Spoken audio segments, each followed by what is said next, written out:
life is a battlefield. My mind is a war zone. It's kill or be killed. House full of enemies. Warfare with the enemy. I position on every side. My life is a battlefield. My mind is a war zone. It's kill or be killed. House full of enemies. Warfare with the enemy.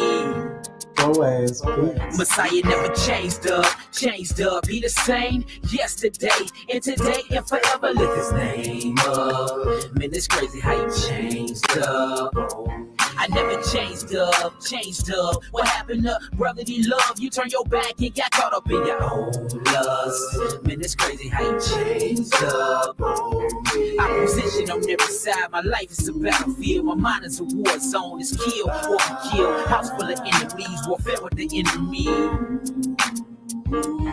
I position on every side. My life is a battlefield. My mind is a war zone. It's kill or be killed. House full of enemies. Warfare with the enemy. You change your thought, you change your clothes. What doctor next with you, man? Who can know? The words out your mouth smell musty and old. You used to serve the Most High, now you're so.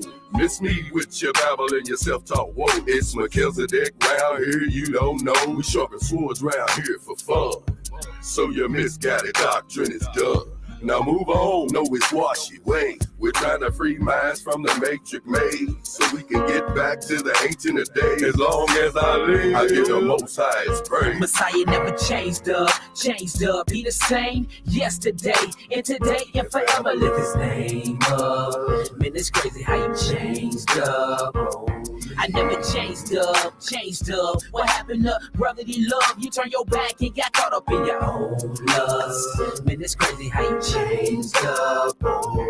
I position on every side. My life is a battlefield. My mind is a war zone. It's kill or be killed. House full of enemies. Warfare with the enemy. I position on every side. My life is a battlefield. My mind is a war zone. It's kill or be killed. House full of enemies. Warfare with the enemy. My daddy told me it ain't never what it seems. He talk a lot, but he just selling you a dream. But Israelite king, owner, possessor of all things. Imagine the drama that it brings. Lacking in himself, sad blaming everybody else. Got birth and I pray for his health. Honor her flick, but she was changing up your knowledge. Agreement or rape, but I still stood solid. Shots fired for who? You was the logic. Money changed when it changed pockets. And people change, but Yahweh stay the same. His word manifested in flesh, he never changed. Never changed up, be the same yesterday and today and forever. Lift his name up. Man, it's crazy how you changed up. I never changed up. What happened to brotherly love? You turn your back and got caught up in your own lust. Man, it's crazy how you changed up. I position on every side. My life is a battlefield. My mind is a war zone. It's kill or be killed. House full of enemies. Warfare with the enemy. I position on every side. My life is a battlefield. My mind is a war zone. It's kill or be killed. House full of enemies. Warfare with the enemy. My entire life consists of a warfare. My circle's been intruded by more squares, multiple scars here. But I know that life not fair. It's full of evil and strife. But on the home of Yah, mind rooted in Christ. Nothing's possible but change, but you changed up in the wrong ways. Meditate while the song play. You in the string, you took a break from the Lord word. I want to blame, so we all heard war in my household, war in these dark streets, war at the job fair. War lies inside me. Never put your trust in man. I learned that when I came up, but one thing I know for sure is Messiah never changed up, be the same yesterday and today and forever.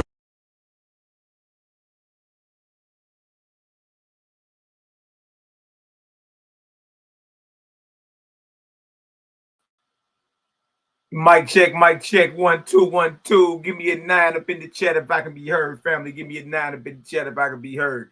Reminiscing a little taste, man. STL family, order Melchizedek camp, man. Look, they ain't even half of us. Man, they ain't even a sixth of us right there, man. You dig? And that's the young guy, YAH'KI, to my left right there in the white. Yeah, boy. I told you I'm from that side of the track. I got receipts, baby. Receipts, man. Yeah, man. See y'all, bro. That's Gaza Strip over my right shoulder. with the orange. Yeah, the Gaza Strip right there. Let me see who else we got. We got the OG. We got the elder OG Crip nigga. I think Elisha right there to my right. Who was that? Ariel to his right. Ariel the Lion.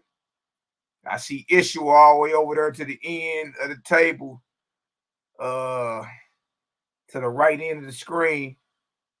You know what I mean? Hope you getting better, brother. I heard you had a few misfortunate things went down with you. You did, but I heard you survived it, OG, and you still living. So hey, all praises, man. All praises, all praises, all praises. Yeah, that's a squad right there, yo. And they ain't even nowhere near the half. You did. Oh, wait. I see y'all in the building. Okay, I can't be heard. That's love right there. I can't be heard. All right, so look, y'all see what we got up here. Malachi Macabee reviews debate between Kosmon Cal and Judah Natzarah. This went down last night on the Lions Den. The Lions Den. I'm gonna go ahead and post I'm gonna post a link too so y'all can come on in. But I'm gonna go over the actual, we're gonna go over Cal's actual slide. We're gonna slow it down. Y'all know me, I like to swing back through. I don't like to leave nothing outside. I like to swing back through and clean up. Swing back through and see who got hit. You dig? So here, let me look this up real quick. Bang, bang, bang. Let me look this up. Let's slow it down. Let's look up some definitions and let's see what really was said. You dig? Hey man, I liked the debate last night. I ain't gonna lie to you. I like the debate. I like the fact that Judah Natzarah even showed up. You know what I mean? Because a lot of people be claiming they want to fade with the gang, man, and don't be showing. So I salute him for even showing up and being a man of his words. You know what I mean? Because it's different. It's different when it's on the line and you got to show and prove. You dig? So that's what's up, man. That's definitely what's up. But yeah, I'm about to pull this up and we're gonna get into it. We're gonna slow it down. You dig? And then when you realize what all was missed, you're gonna be like, dang, that was said too. Like, it's a lot of things that Cal said when I heard Judah respond to it, and he ain't pulling no sources, and this ain't historicity. I'm like, see, either he not being honest about what's going on right here, or he just vibrating that low to where he can't hear what's being said. Cal was sourcing the whole time. He was sourcing his material the whole time. You know what I mean? That's the crazy part about all that. But for and on the record also, here, let me take that off the screen real quick. For and on the record also, I found out afterwards that that wasn't in those judges weren't official.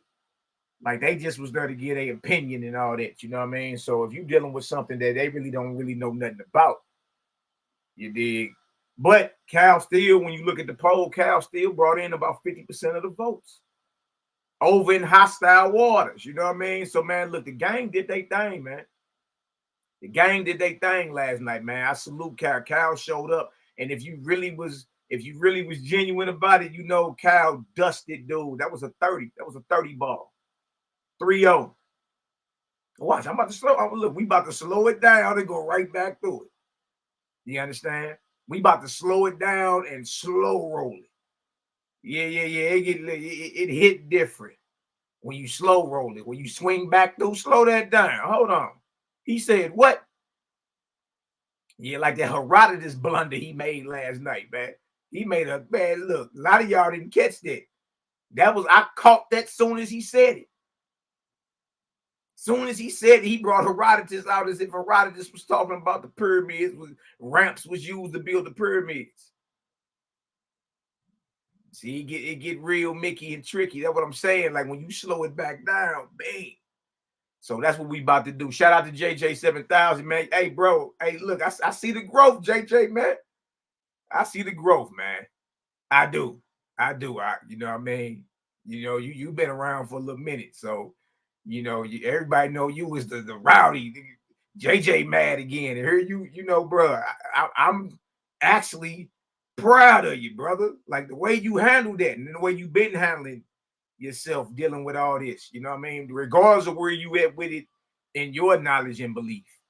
You feel me? You still are mature enough spiritually to still hold a non-biased approach when you officiating or mediating a debate. You know what I mean? Everybody can't do that.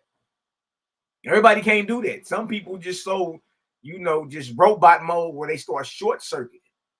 You see what I'm saying? So yeah, man, I see that. I see that, JJ. So yeah, that's what's up, man. Yo ass, nigga. Well, that nigga JJ be go there, go JJ getting mad again. But bro, to see you, you know what I mean, grow to that. I salute that. You know what I mean? That's just what it is. All right. So look, let's get into some of this. All right. And let's go ahead and show and prove what we talking about here. And then I got the doc already. Let me see. I already got, man. Look, wait till we watch this. So let me pull the video up. Let's get right into it. All right. Here, let me drop this in the link too. Let me drop this in the chat so y'all can come on. Anybody want to come on in. Let's talk about it. Anybody welcome to come on? Let's talk about what went down last night. You dig? I personally believe Cal died. Look, it was over before it started, if you ask me. You know what I mean? If you go back and look at it, Cal came with multiple ways of proving historicity. Judah stuck with proving King Jehu and the Mesa Stella and stuff where everybody already know. Nobody said that stuff didn't exist. You know what I mean? Like he prepared a debate for those who claim there is no historicity dealing with Bible. None of us ever said that. The debate is about which one has more or which one is more historical.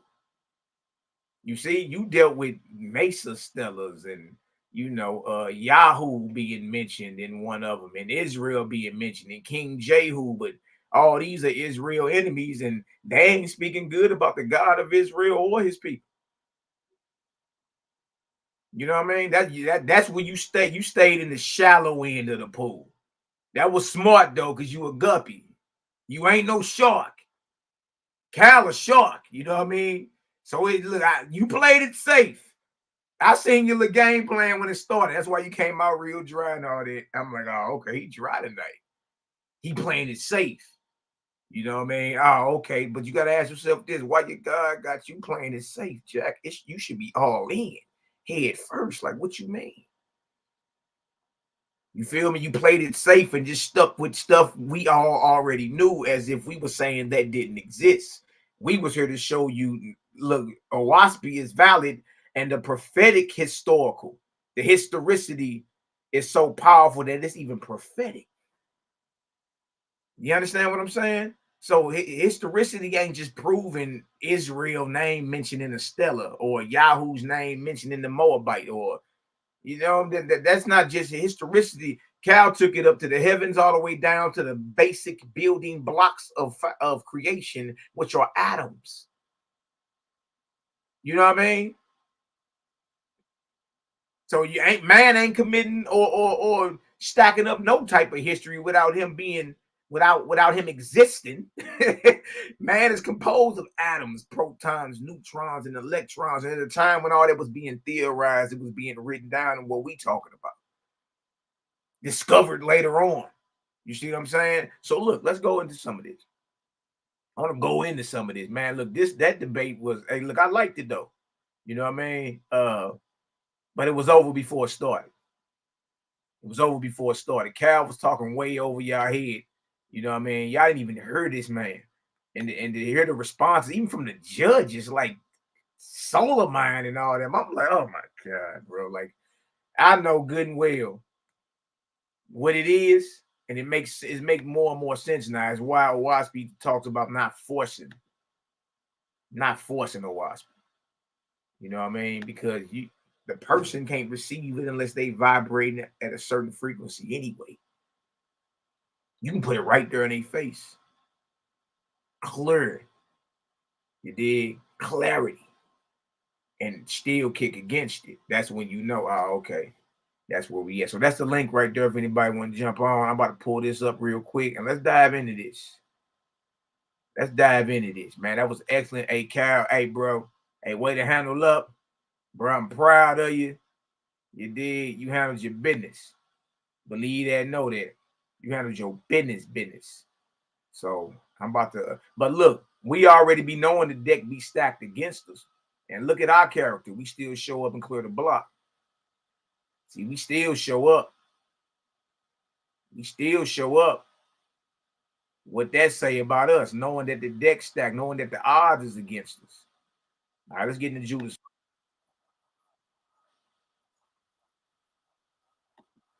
All right.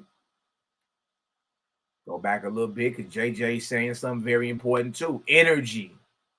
You dig? This is what you bring to a debate. Energy. It can't be dry. You know what I mean? We can't let this can't be dry. You know what I mean? Cal was more energetic. Cal was the one with the more energy and all that. On top of the most sources and the more proof. Peace to the righteous God. I got my brother SHALOM in the building. Bless up, King. Bless up. How you be? Bless up, my lord. Where's the big man? Man, hey, man, all praises to the ever-present creator. You know what time it is, man. What you think about that debate last night? Yeah, man, the debate was good, actually. I was actually surprised. It was pretty good. You know what I mean? Shout out to JJ, man. You know what I mean? JJ has definitely shown some growth. You know what I mean? A lot of decorum. He held his composure good. You know what I mean? Salute to the God. Yeah. Now, the debate was good. You know what I mean? I think both sides brought out evidence. You know what I mean? But the only thing is that what Kosmon was bringing out was not just based on a biblical timeline. He went beyond on Bible, meaning to say, like, you know, when we're showing validity of the Bible or historicity of the Bible, we're usually going to start with Moses and come on down from that point. So the time of Egypt coming on down to present time is, I mean, a good portion of the history of Israel. But Kosmon went beyond that. So I think that threw a lot of the people off when he started talking about things outside of what they're accustomed to. Mm-hmm. But he did source up and showed and proved. Because I heard like the nigga trying to make, he's talking about a snowflake and all this. But you got to see the point he's making. You know what I'm saying? So he definitely showed some science, some history. You know what I mean? Outside of just history. You know what I mean? The God went, like you said, the God went into what's his name? The Judah guy. He went in and showed archaeological evidence of his enemies that was persecuting the Israelites. You know what I mean? Which is cool because based off the topic, you got to source up what you could bring. But like there wasn't no science historically proven from the Bible, just the persecution of Israel being recorded by the enemies. Mm-hmm. And which is cool if that's all you got, but Kosmon showed a more variety of things. Exactly. You know what I mean? Exactly. That's what I was thinking. I was like, bro, and then look, he was running out of gas. Y'all peep, he kept ending his rounds early. He kept ending early. I'm like, bro, this bro's out of gas. Click. He out of ammo. He ain't even got nothing else to offer. Right. He played it safe last night. Right. And see, Kosmon could have also.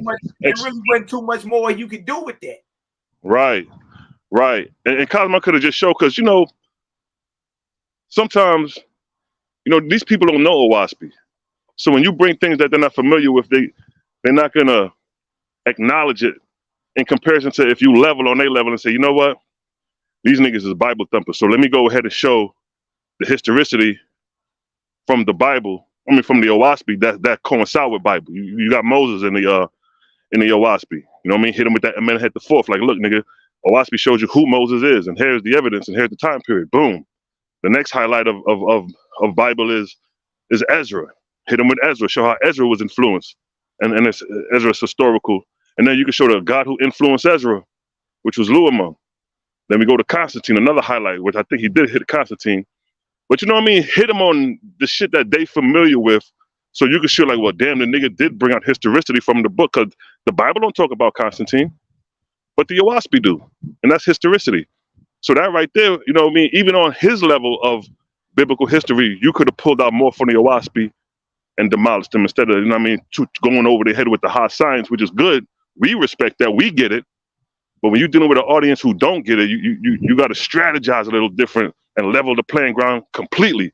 So now there won't be no excuses to think that this nigga Jews and Natzarah won. Cause they over here saying that, oh, this nigga man won. No, we ain't trying to give no niggas no wiggle room. So we you know what I mean? We need to just trim all that shit all the way down next time. Yeah, absolutely. Absolutely. Now look, what is historicity? Right. You know what I mean? What is historicity? Now look. Here, let me click back on this so we can get some understanding, man.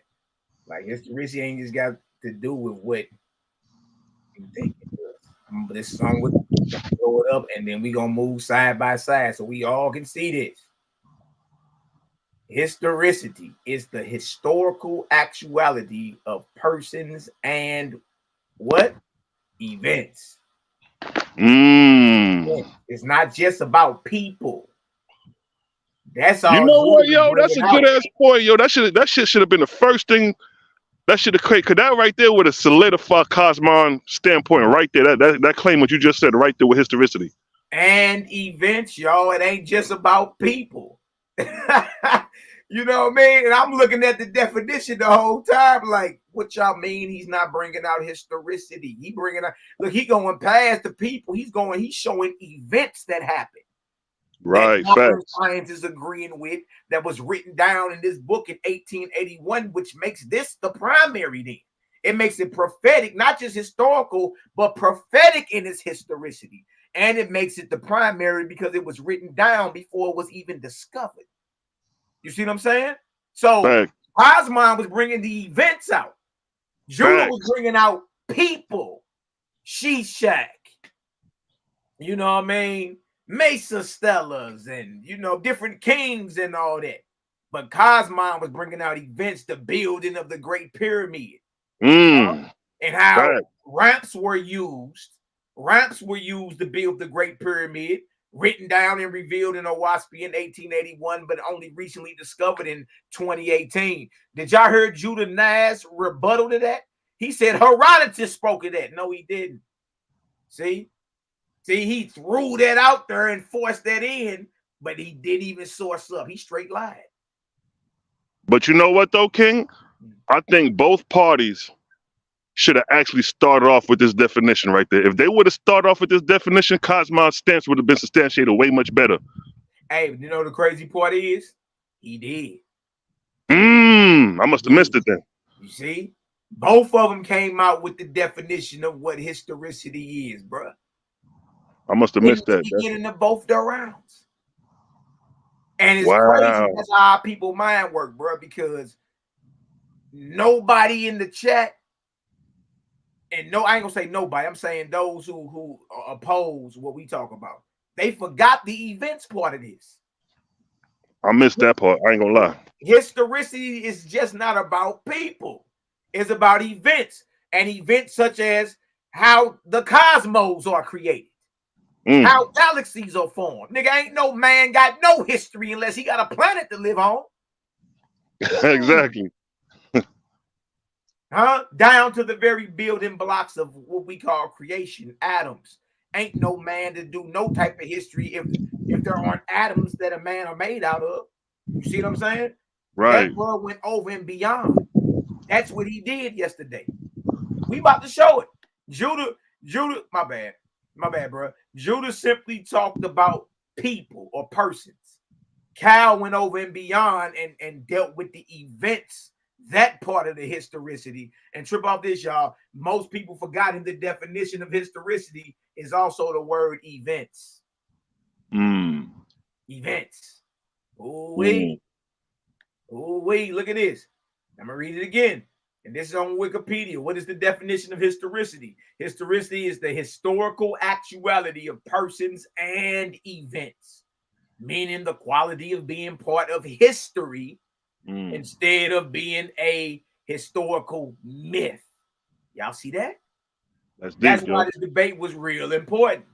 Because if Kosmon is going and showing time, dates of events that happened that they are agreeing with in today's time, then guess what, y'all? Look, this debate was over before it started then.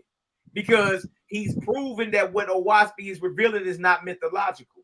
See, they all in the chat. That's a Thor. That's a Zeus. That's a, and we explained to them until we blew in the face. That ain't who you think that is. That's somebody else. And they wouldn't even worship. You feel me? But the fact that Cal is bringing up the events, right, proves that OWASP is historical. Yeah, I agree. Recording OWASP is historical because the events are being uncovered in today's time, but it was revealed and written down before there was an internet, before there was a car on the streets, and before there was a plane in the sky. Before you had iPhones, before you had beepers and pagers and house phones, and before you had any of that. This was revealed then, making this the primary. You see? Right. Look at this. It says legend or fiction. The historicity of a claim about the past is its factual status. So Cal uncovering events that happened like Younger Dryas. That's an ice age most of those in the conscious community don't know nothing about, JJ. Cal brought out the Younger Dryas last night. You know what I mean? And most of our people vibrating so low, they don't even know what that is. That's an event that happened. And he went and connected it. He connected the whole fallen nebula and all that. He went and showed it. Went and showed the desertification of the Sahara. That's an event that happened. The Sahara Desert wasn't always a desert. It used to be a place with lush vegetation and many bodies of water. So how did the desert? Why is it a desert today? We go and show that. Look at this. Historicity denotes historical actuality, authenticity, factuality, and focuses on the true value of knowledge, claims about the past. There it is. So now we know historicity, y'all, is not just talking about people. Judah Naz went and talked about people in the Bible who have been proven to exist. We ain't got no problem with that. We never said that wasn't there. We never said that wasn't true. You dig? But historicity ain't just about persons, Judah. It's also about the events. Now, let's get into it. Let's go see. Let's deal with Judah's first round. All right, let's see. Hey, man, I appreciate both of y'all energy. This is what you had supposed to bring to a debate, the energy. You know, I was watching the debate the other day over there on I agree with JJ. It got to be some type of energy in this deal. Who had the most energy last night? I agree. Let's keep cooking. Q Butter, and he had some new debaters over there. They would just read. I had to tell them, you know, I'm a debate consultant. You got to bring your character into the debate. If you just read, I can do that at home. The people want to see you, you know, your character. But let's go ahead, man, and Judah Nazareth, let's share your screen, brother, and get it in. Which book got the most historical information in the goddamn on book? The historicity. Jabari always try to correct me on how to say it, but I'm. You see which one has the most? Slow down. See, I chop and screw it, JJ. I'm known to chop and screw it, big dog. You know what I mean? I'm gonna chop and screw it. I hear it. It sound good when it slide by real quick, but when we swing back through and re-examine, trip off what you just said, bro. Which one has the most historicity? And now that we know historicity ain't just about persons, it's about events as well. Ooh-wee, JJ is getting real Mickey and tricky, man. And then we're gonna address the snowflake that he brought up. Yeah, and I thought y'all could catch that, especially anybody claiming to be somewhat scientific. You know what I mean? What Cal was bringing out was showing that what was already written down and revealed in writing and in the drawing of what the snowflakes look like, hand drawn. You know, WASP. That wasn't discovered and finally figured out till in the 1900s, after Snowflake Bentley or Wilson Bentley took 5,000 different pictures of snowflakes. His first picture of a snowflake wasn't took into 1884, 3 years after Owaski was written.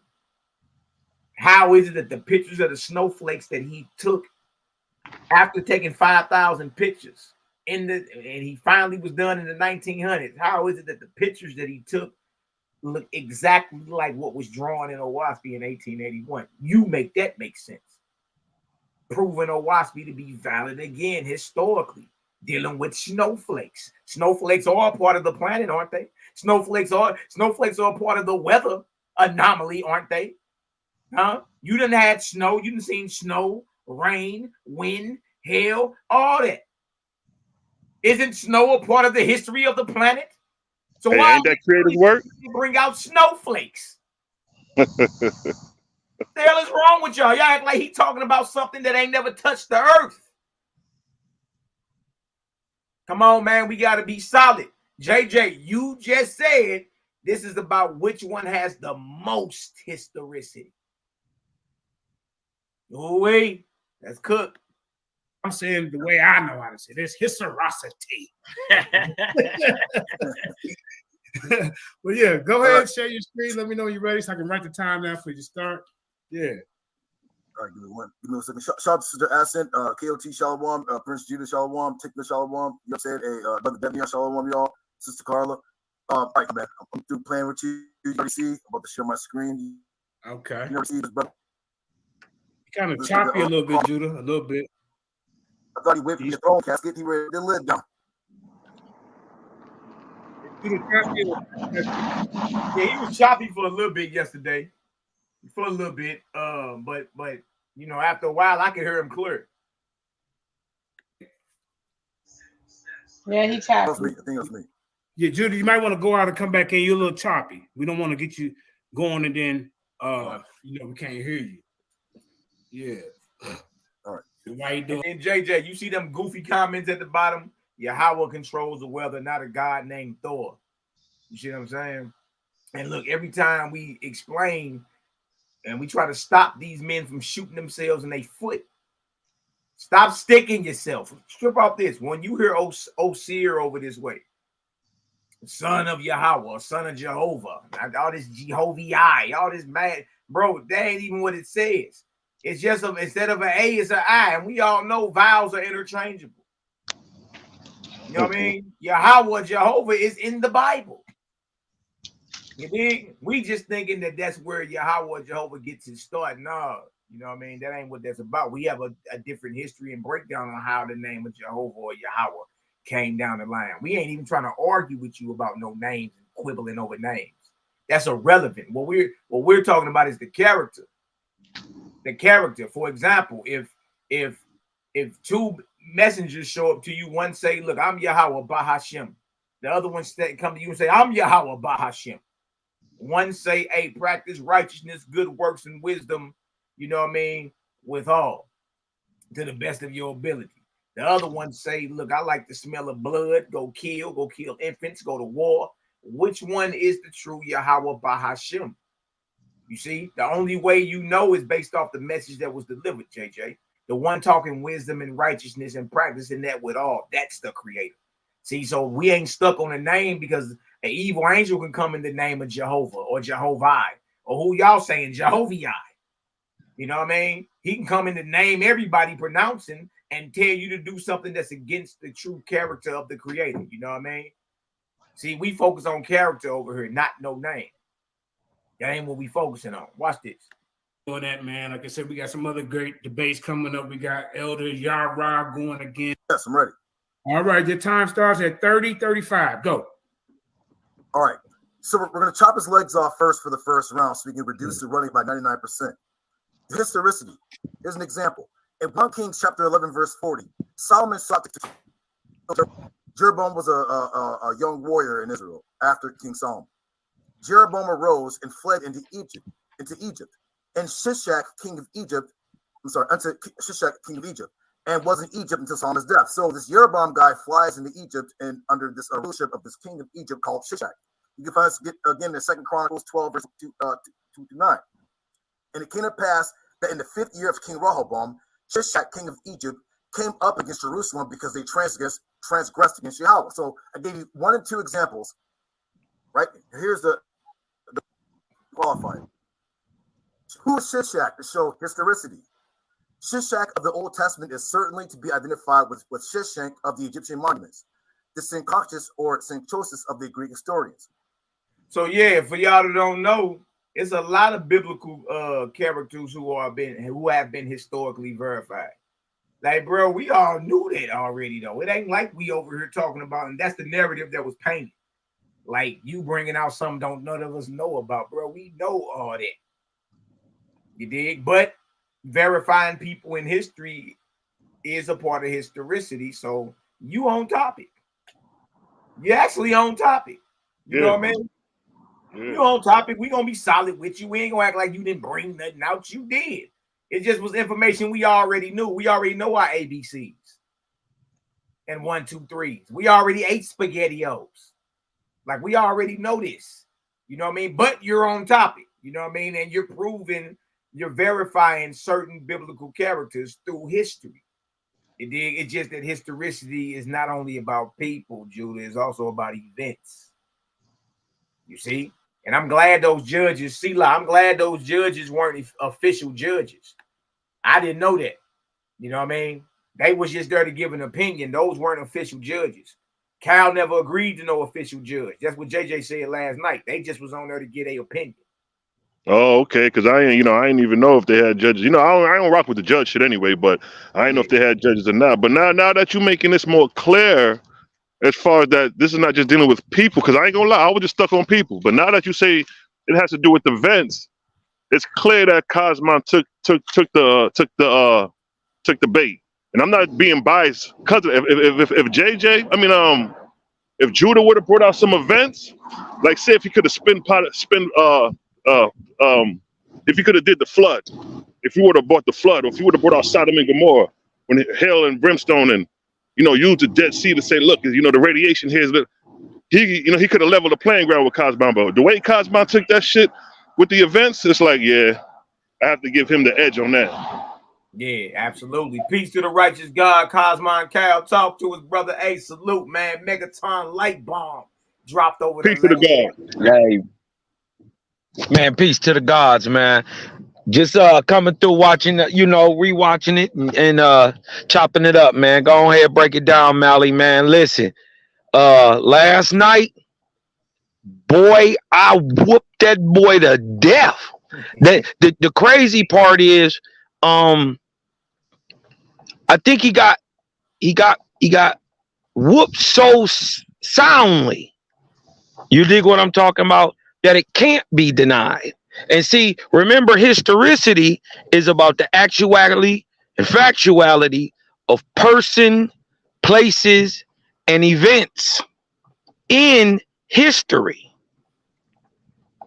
You dig what I'm talking about? So when you can prove not only the events, but the people, you dig what I'm talking about, and the places, and then put them on an exact timeline and then match them historically, I don't think it was even a match.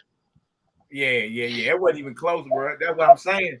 But that also goes to reinforce with me. That also goes to reinforce that you can't receive light if you got too much darkness.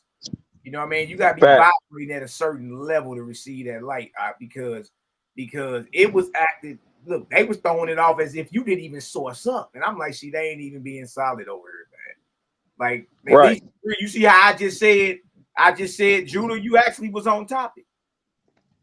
See how I can be honest because I ain't got nothing to hide. You know what I mean? You was on topic. You know what the problem is, Mally, though? Characters and persons. You know what I mean? Cal went. You know what the problem is, Mally? You said what? I said, you know what the problem is? Go ahead. They can't keep it real, bro. Yeah. They don't got no real solid nothing in them. You know what I mean? Ain't no backbone. Ain't no stand-up man in none of it. You dig what I'm talking about? Actually on that whole side, I had to give JJ 7000 the most credit for actually being, you dig what I'm talking about, unbiased. Yeah. Fact. And just letting the information show on his side. He the only one over there that I see even showing any type of backbone. Yeah. You know what I mean? Or spiritual gumption. You know what I mean? Intestinal fortitude. You see what I'm saying? He the only one that I see over there. You know, but Yeah. hey, I just told JJ, man, I've been witnessing a lot of growth from the brother. That's just what it is. Yeah. Lots of Yeah. growth. But Cal, we about to go ahead and finish reviewing this, brother. You more than welcome to stay on. Please stay on. You know what I mean? We about to walk this on down. We about to Let's walk go. it down. We about to slow roll it. Let's get it. When it's your turn, I'm gonna pull your doc up and blow it up. Because what you read everything you gonna say is gonna be right on the doc, so we can read through that shit ourselves while it's going on. That way people can see, like, oh, okay, yeah. You know, we visual. You feel me? Right. So we gonna go through that, bro. So I'm about to hit play on this and let's rock. We see Judah Natzarah is proving certain biblical characters through history. You feel me? But again, y'all, historicity ain't just about people.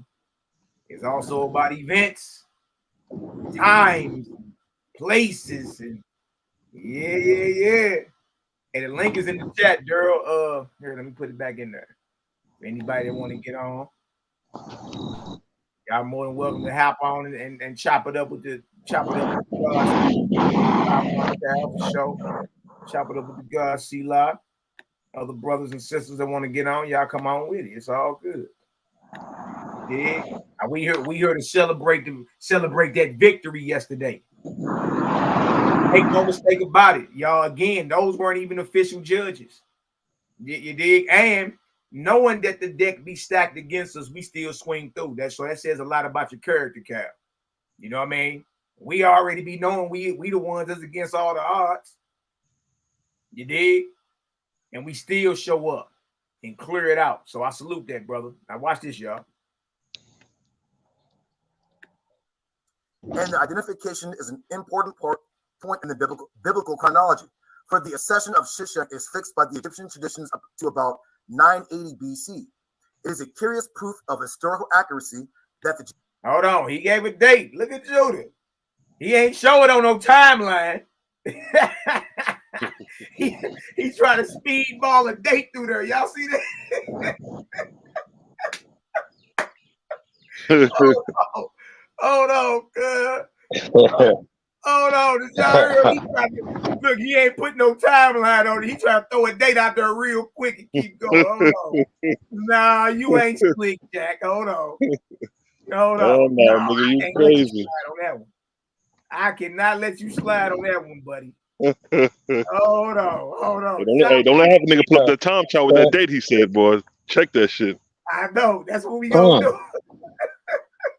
We got the history of Israel right on that timeline. Yeah, so that's what I'm about to do. Right after he get his date, we about to pull up the arc cycle. We already showed how Abraham is off. The time period of Abraham is goddamn during the Middle Kingdom when niggas was in captivity.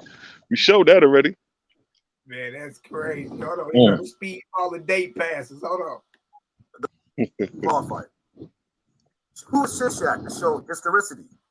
Shishak of the Old Testament is certainly to be identified with Shishak of the Egyptian monuments, the Synchonchus or Synchosis of the Greek historians. And the identification is an important point in the biblical chronology. For the accession of Shishak is fixed by the Egyptian traditions up to about 980 BC. He bringing up chronology. He say it's fixed to what? 980 BC. Is that what he said? Yep. I think that's what he said. Oh no, man. Let me see. 980. Who that's supposed to be? What time period? 980. 980 BC. And for who's that? He's saying that's either for Pharaoh Shishak of Egypt. Okay, that may be around that time period. Hold on. Let me show y'all how. That's like around the Persian rule, I think. Okay, so let me show y'all how how confined he is dealing with his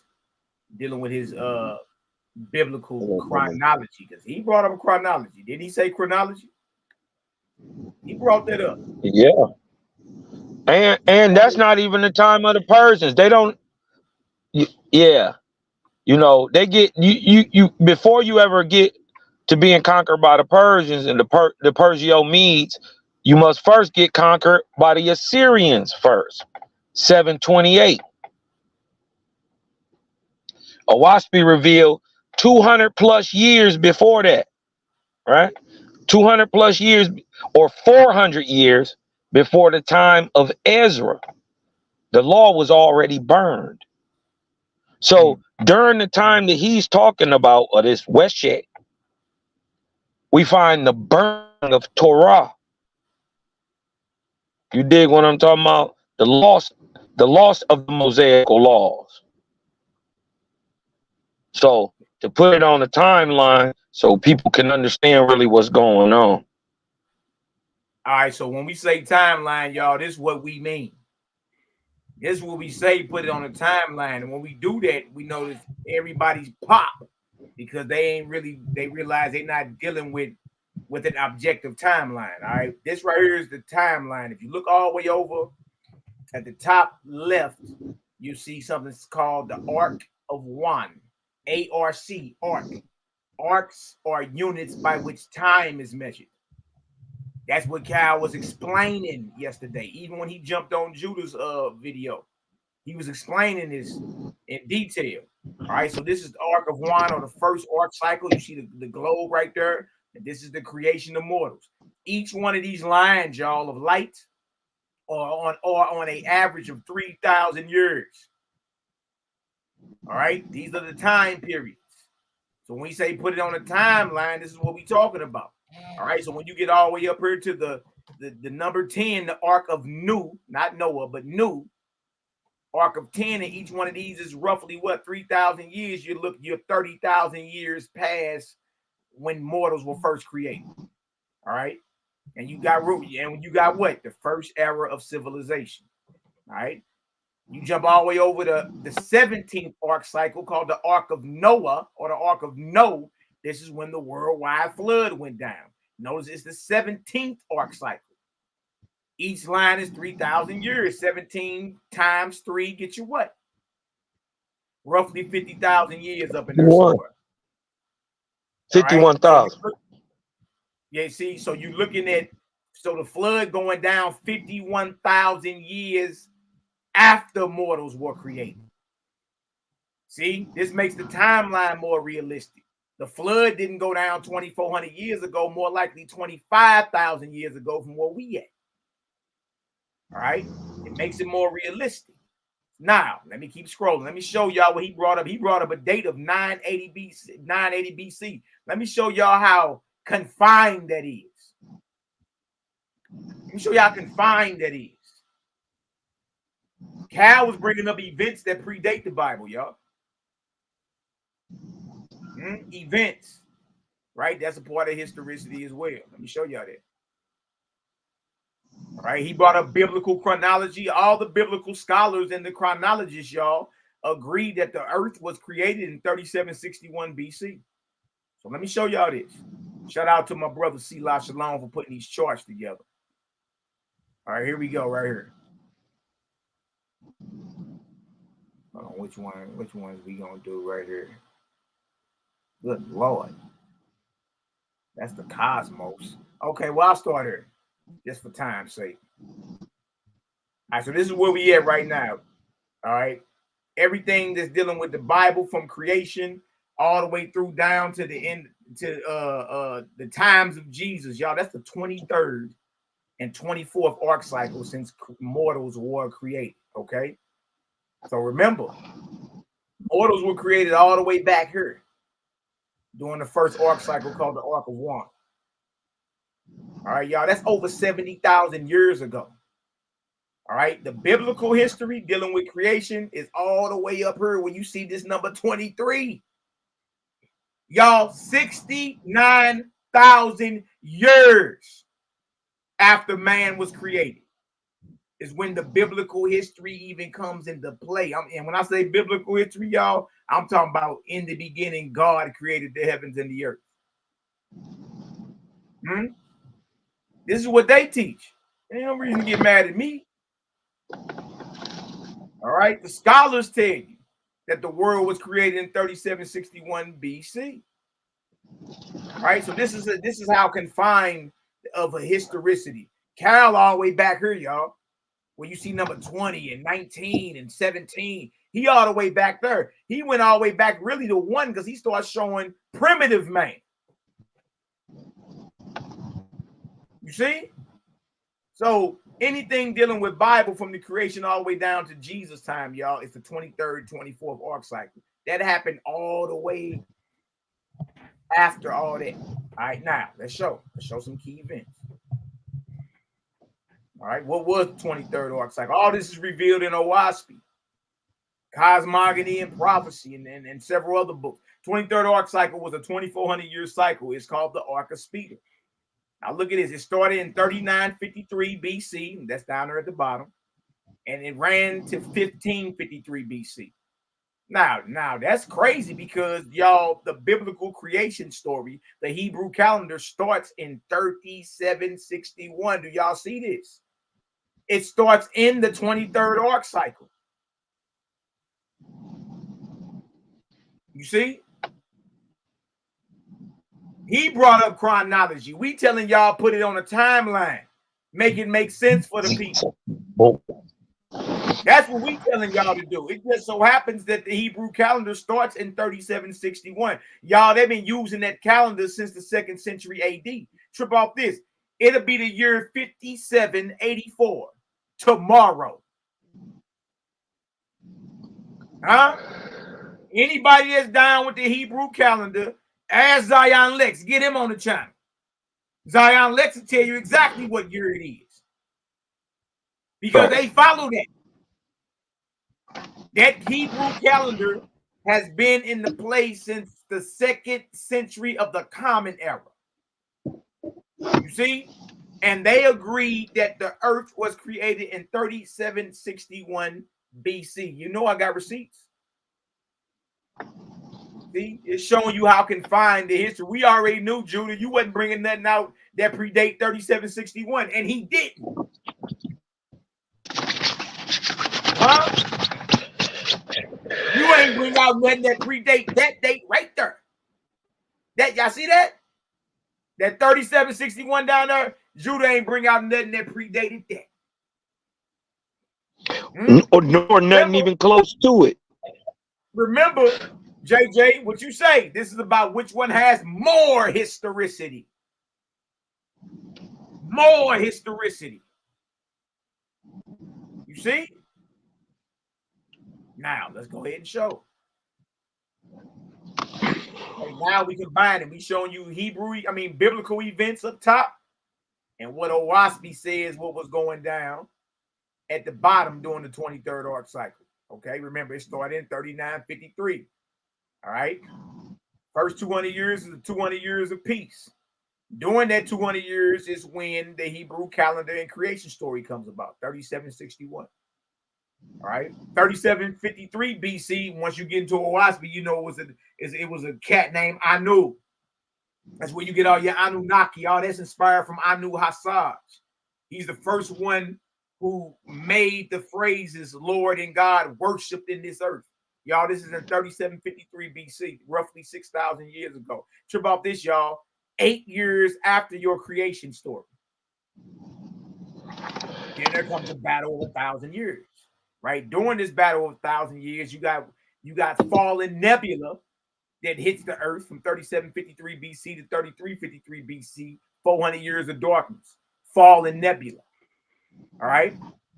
Then you got Norma. Y'all know about Norma. Shout out to any of the Hotep or Kemet brothers listening.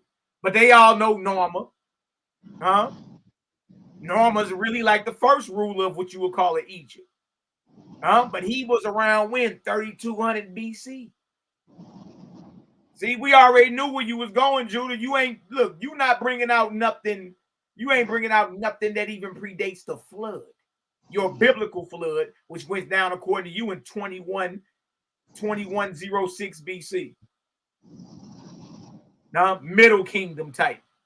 Middle Kingdom of Egypt. So that's when the worldwide flood was. So you start seeing that the biblical timeline has holes in it because it doesn't match up with history. That's doesn't match up old kingdom. with the other That's timelines and all that. You know what I mean? that's Go ahead, Cal. yeah, that's just barely Middle Kingdom. You dig what I'm talking about? About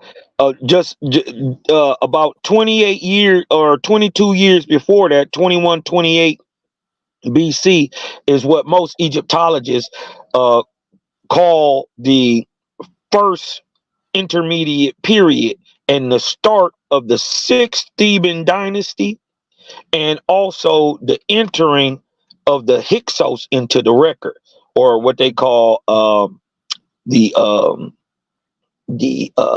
people from Mesopotamia. And that's right at the beginning of the sixth dynasty of the Theban dynasty, 2128. We instantly go into the first intermediary period where there is upheaval in the structure of how things come about. Well, about 100 years later, we see through the historical record that the so-called Hyksos, the shepherd kings, have risen up on the scene. You dig what I'm talking about? So that's just a little historical tidbit to add up in there. Hey, because look, we talking about historicity, right, Cal? That's what we talking about. About this. Now, look, y'all, we challenge all y'all. If y'all can't put nothing on no timeline and make it make sense, then what you talking is conjecture. It's rhetoric. You know what I mean? It's darkness. We not talking like, how's we talking historical with historicity, but no timeline? See, we put the timeline in your face. 24th arc cycle after the creation of mortals. So if you want to know when this went down, since mortals were created, just take 24 times 3. You did? 24 times 3 gets you what? 72. Get you 72,000 years since man was created is when what? You got Exodus history and Israelite history. You see that? Y'all, we in the 25th arc cycle today. So all of Israel's history went down an arc cycle ago. From 1553 BC to 1884 of the Common Era. See? So, Judah, we already knew where you was going. We already had you boxed in. Y'all, Cal was all the way back in the beginning showing stuff. Remember, JJ, this is about which one has the most historicity. Huh? Now, here's a breakdown of the 24th arc cycle. Look at this. Look at this. New Kingdom, 1553 BC. You got Baal inspires Israel when? 1069 BC. Then you got Kings of Israel and Judah, 1025 BC, 722 BC. You got the captivity of Israel, 586 BC. You got the captivity of Judah under the Babylonians.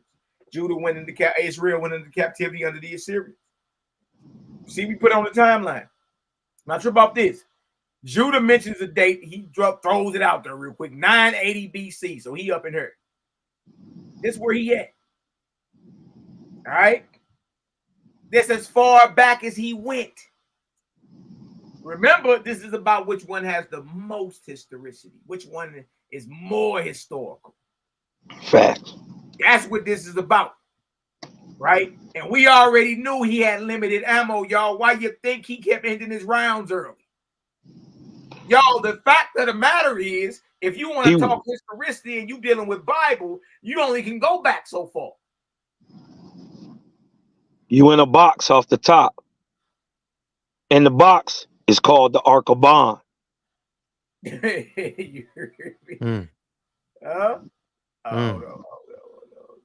not dealing with, they don't know. Your God doesn't know how to tell time.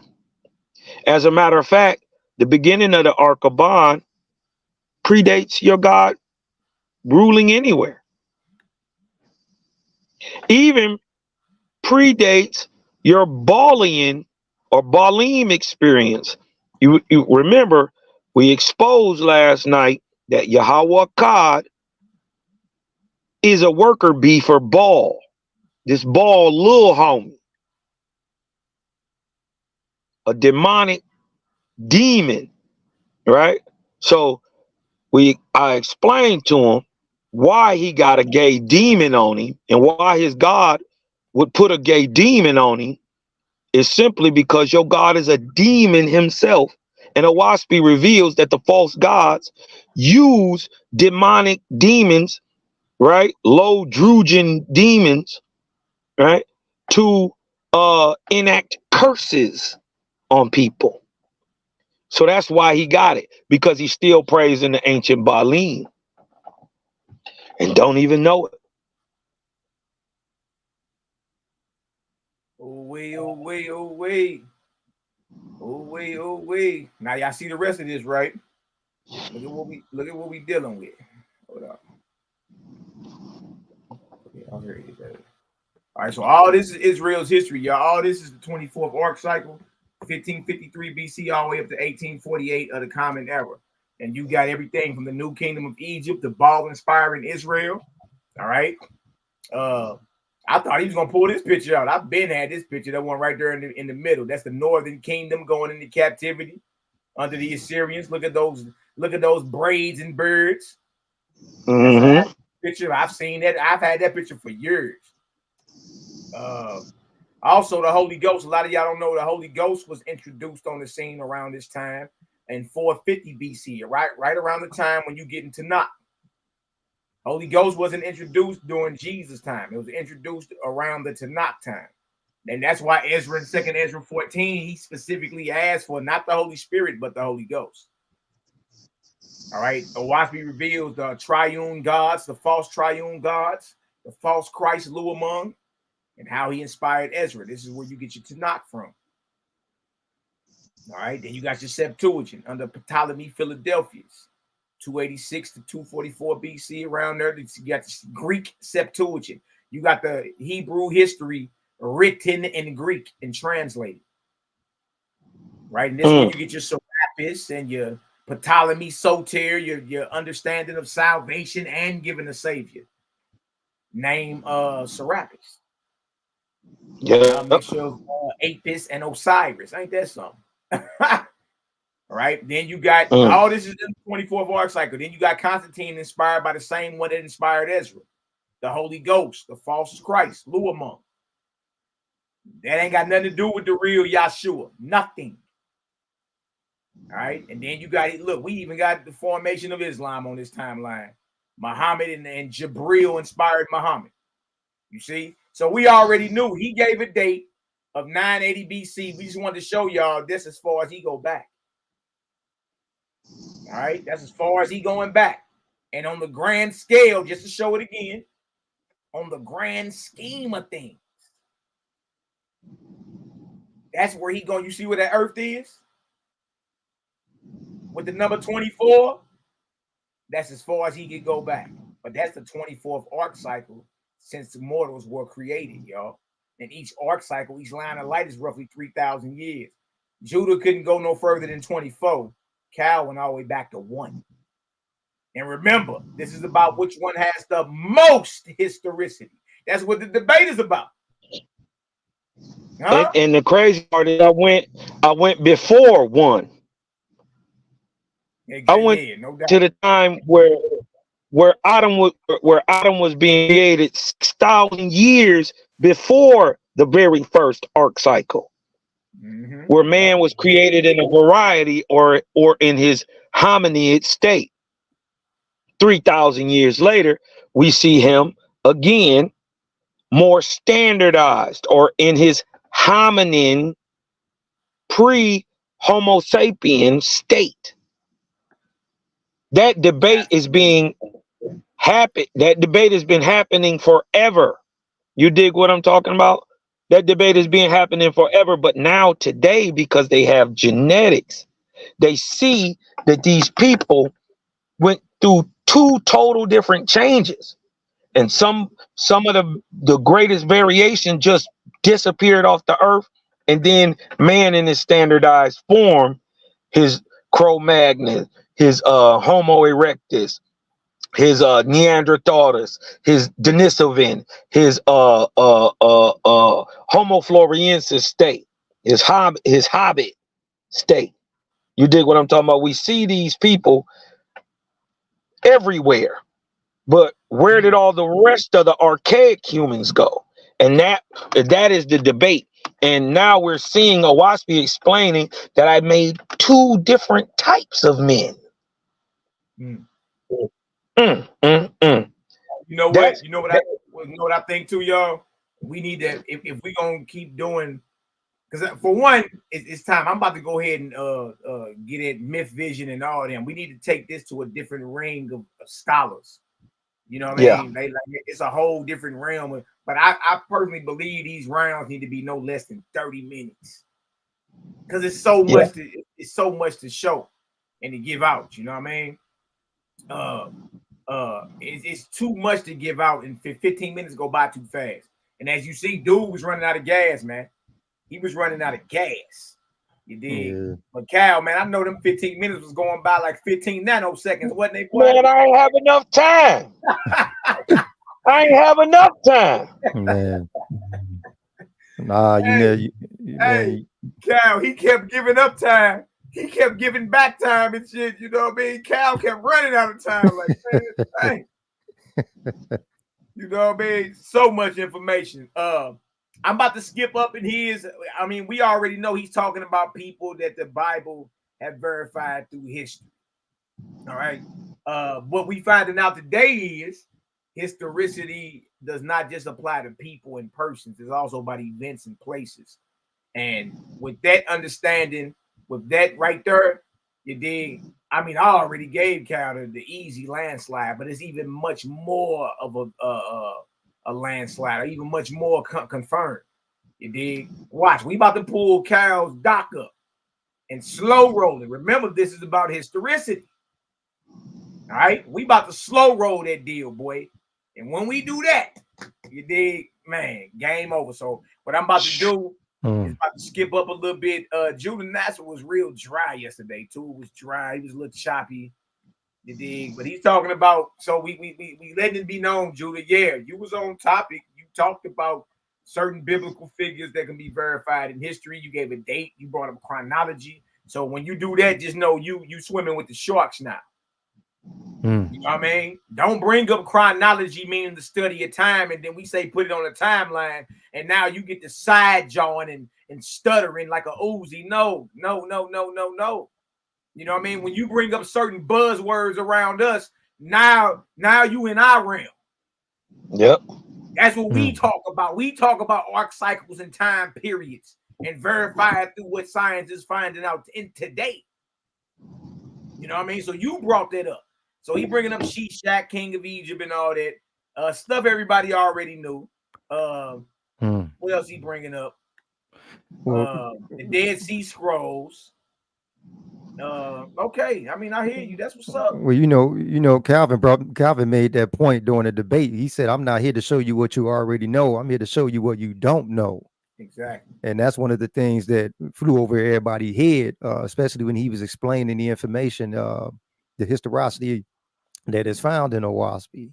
Yeah. And in Judah, some of these scholars, when they boast about, I have high expectations for them, for when it's time for them to perform. And I would have to say that with Judah Nat, I was very disappointed with his performance yesterday.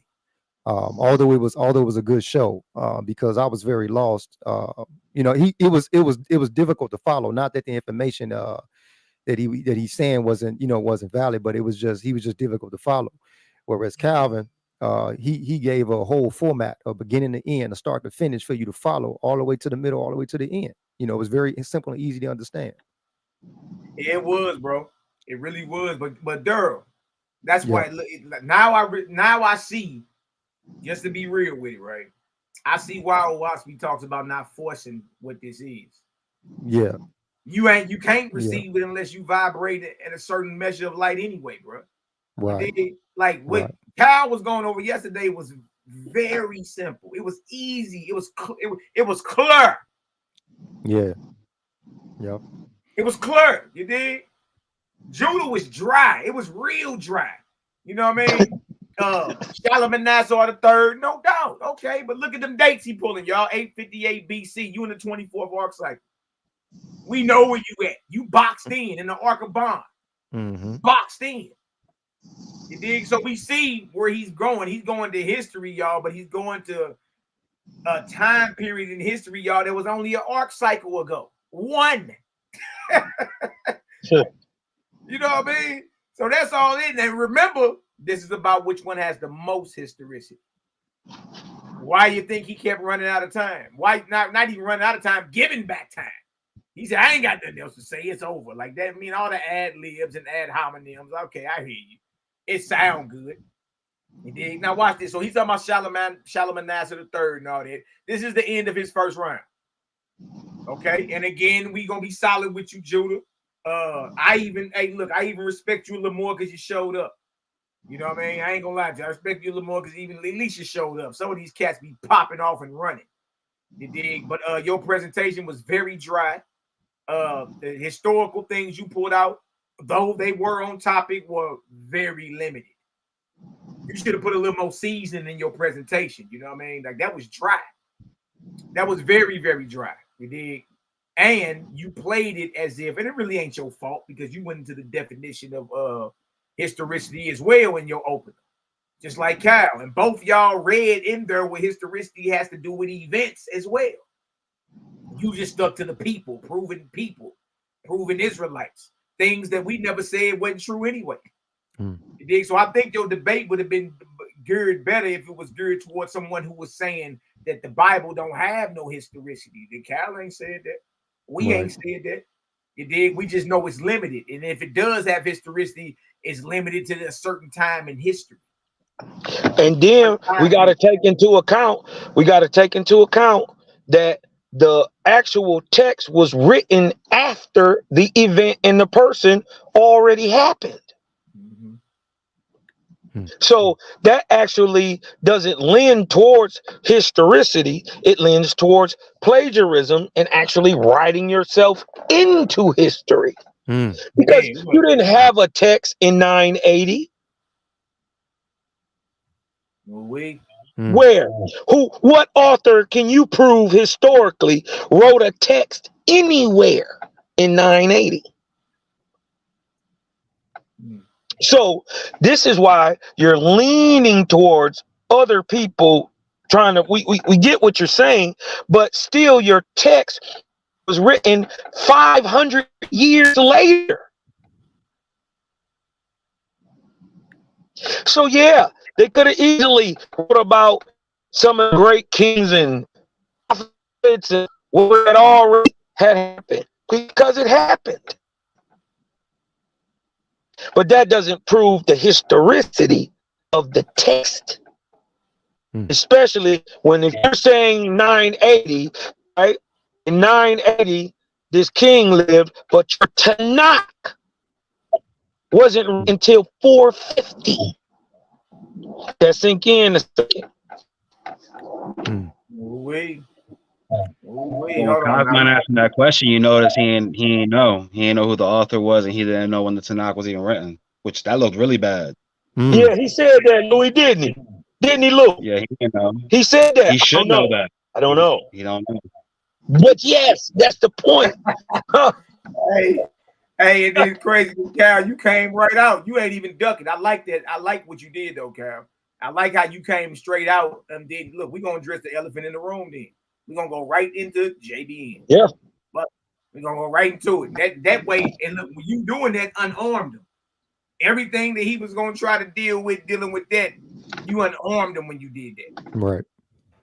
You unarmed him when you did that because now he's like, well, shit, I ain't got nothing even to bring up. He brought it out himself. You dig? This right here, y'all, is Cal's doc that he put together last night.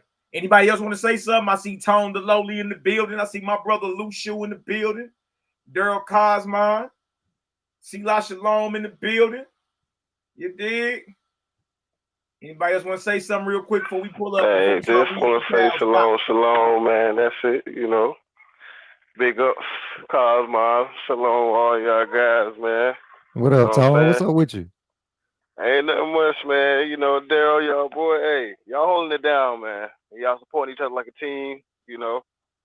Everybody saying the same thing, everybody keeping it in line. But Hey, that debate was played last night. For real, man. I was a little surprised by JJ. JJ surprised me the way he kept his composure. He kept everything cool and unbiased. I was expecting him to be a little bit, you know, out of pocket, but he played his pocket well. So, well, I give it to JJ, him. Hey, yeah, I gave want to props second too. that. I want to second that, Lou. JJ ran a good show last night. I compliment the And I brother for third that. that. Compliment the brother for that, and he showed signs of that when during me and Gideon's preliminary, man. He did a real good job, and I had to compliment him too after that show for that. And he was really unbiased last night too, and I was really surprised. But I'm also second what Malaki said in the beginning, that JJ, you showing a lot of growth, bro. You really are. Keep that up, man. Absolutely, absolutely. Let's pull this on up. We about to pull Cal's doc up. All right. Let's slow roll it and go through it. Remember, this is about which one has the most historicity or more historically accurate. You see?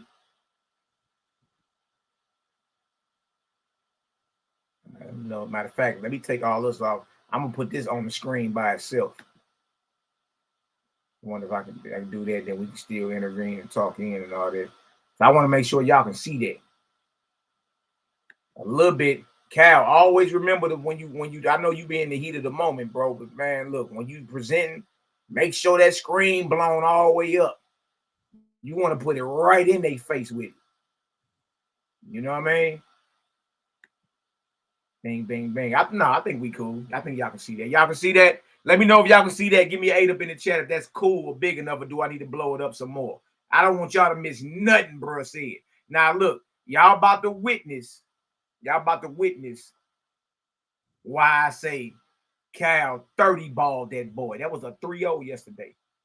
You might as well say 4-0. You might as well say 4-0 because Cal took his out. Cal on his out kept banging. You know what I mean? On his outro, I'm out of here. I did what I was supposed to do. Cal still was banging. Y'all want to blow it up some more? Okay. I'll blow it up some more. I want y'all to see this. So it ain't no games.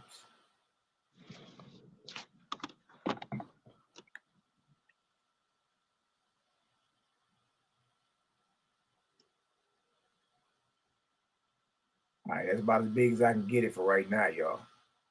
All right, we all good? All right, man, let's go ahead and cook and show what really went down last night. Big.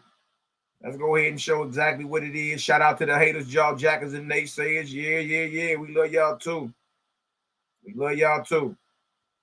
All right, but let's get into this. Let's go show what bro did, man. Bro put together an excellent display of what it was. All right. All right. The historicity of YHWH'S versus Bible, which is more historically accurate.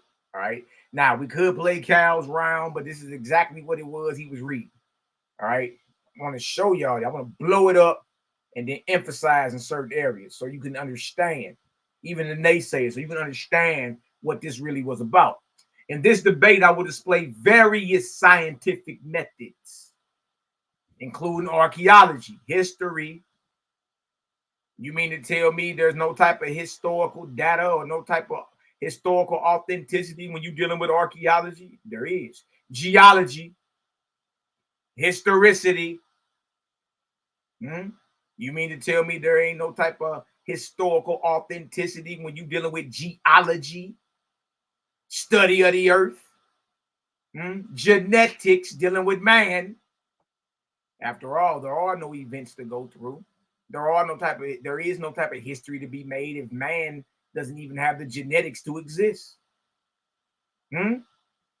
Historicity and paleontology. Y'all, you ain't separating history, science, and time. How you separate any of that? That right there, see, when Kyle came with that, I already knew it was over. Because what Judah did in his first round was only strictly about people proving different kings and different characters of the Bible, but he ain't go no further back than 980 BC. That's all he did. As if historicity only got to do with people and not events. Cal let you know I'm coming from, I ain't coming with one fighting style. I'm coming with various scientific methods, including archaeology, geology, genetics, and paleontology, and proving the actual and authentic historical persons, places, and things revealed in Owaspy. With time, with what? With time. Time being the major component in any historical narrative. Bag drop, boy. Cal was sourcing and giving time periods. Judah rushed the time past you, 980 BC. Shishak is thought to be the one king pharaoh of so-and-so. Cal was pulling up timelines, time charts. With time. How you talking history and you can't tell me time? Where we at with it? How long that was? So during that time period, how long had it been since the flood took place? How long is this past when man was first created? With time being the major component in any historical narrative. Facts. It comes as a bonus that Owaspy actually teaches you how to tell time. That's what we keep pulling up the timetables, y'all, and the time charts. All right? Don't act like y'all been known that time is measured in arcs. No, Mally, second in minutes. There are arc minutes, arc seconds. Look it up. Time is measured in arcs. Cal came out and told you, I'm not here to talk about what you know. We're here to talk about what you don't know. None of y'all knew that. None of y'all knew nothing about no arc cycles and all that. That's why whenever we ask you about the time period, you get all funny in the knees.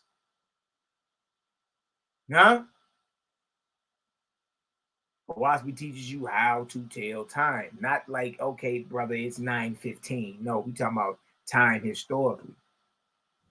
That way I can ask you what time period was this in? What arc cycle? How long was the arc cycle? What was the name of the arc cycle?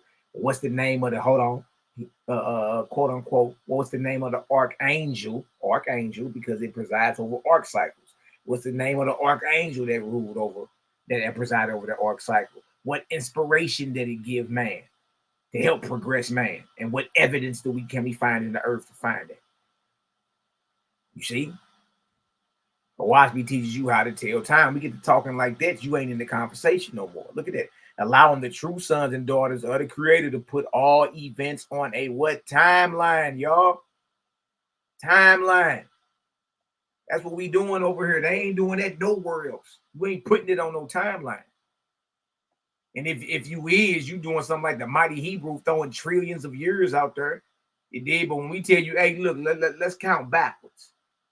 Let's go from present day backwards based off your calendar or your timeline. Can't do it. Can't do it. Can't do it. And you can't do it and bring out archaeological finds that date to the same time period. Can't do it. Put all events on a timeline intrinsically linking history and time. Owaspy teaches to live the one's own highest light, aka knowledge. And that only knowledge gained objectively from experience is true light. Book of discipline. Owaspy. And see, that's another thing I peeped. Kyle was in Owaspy, right? But our people are vibrating so low when he say book of discipline or cosmogony and prophecy or book of thought. They not understanding all that's in Owaspy.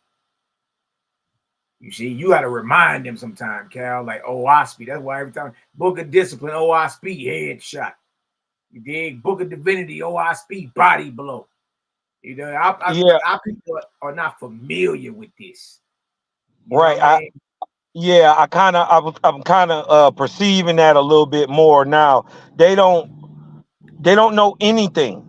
You dig what I'm talking about? So when I be bringing it out, I gotta let them know this is in Owaspy. You know what I mean? This is one of the books in the Bible, which is a collection of books. Right. Absolutely. So yeah, I gotta start, being more aware of that, you know what I mean, that it is new to a lot of people, and that when I'm bringing this, I'm quoting. I'm not giving my opinion on it. I'm quoting what's being said, and then we can extrapolate. from that. Hey, Cal, we always talk about sippy cup rules, right? But you got grandbabies. You can't just feed them. What you got to do after that? You got to burp them little jokers. Gotta burp them. We got to Google Gaga these little niggas. You got to burp them. Boy, you got your shoes on the wrong feet. Get the change his pamper, get the little onesie out. You know what I mean? You gotta burp this little nigga, man. Give him his binky.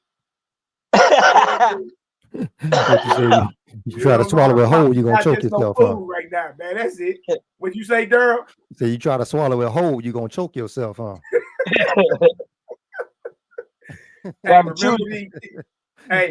the Ethereans turn that light down sometimes, man. Yeah, man, you got to get the babies juice, man. The babies can't eat fruit. The babies need juice. Yeah, he need his burping blanket.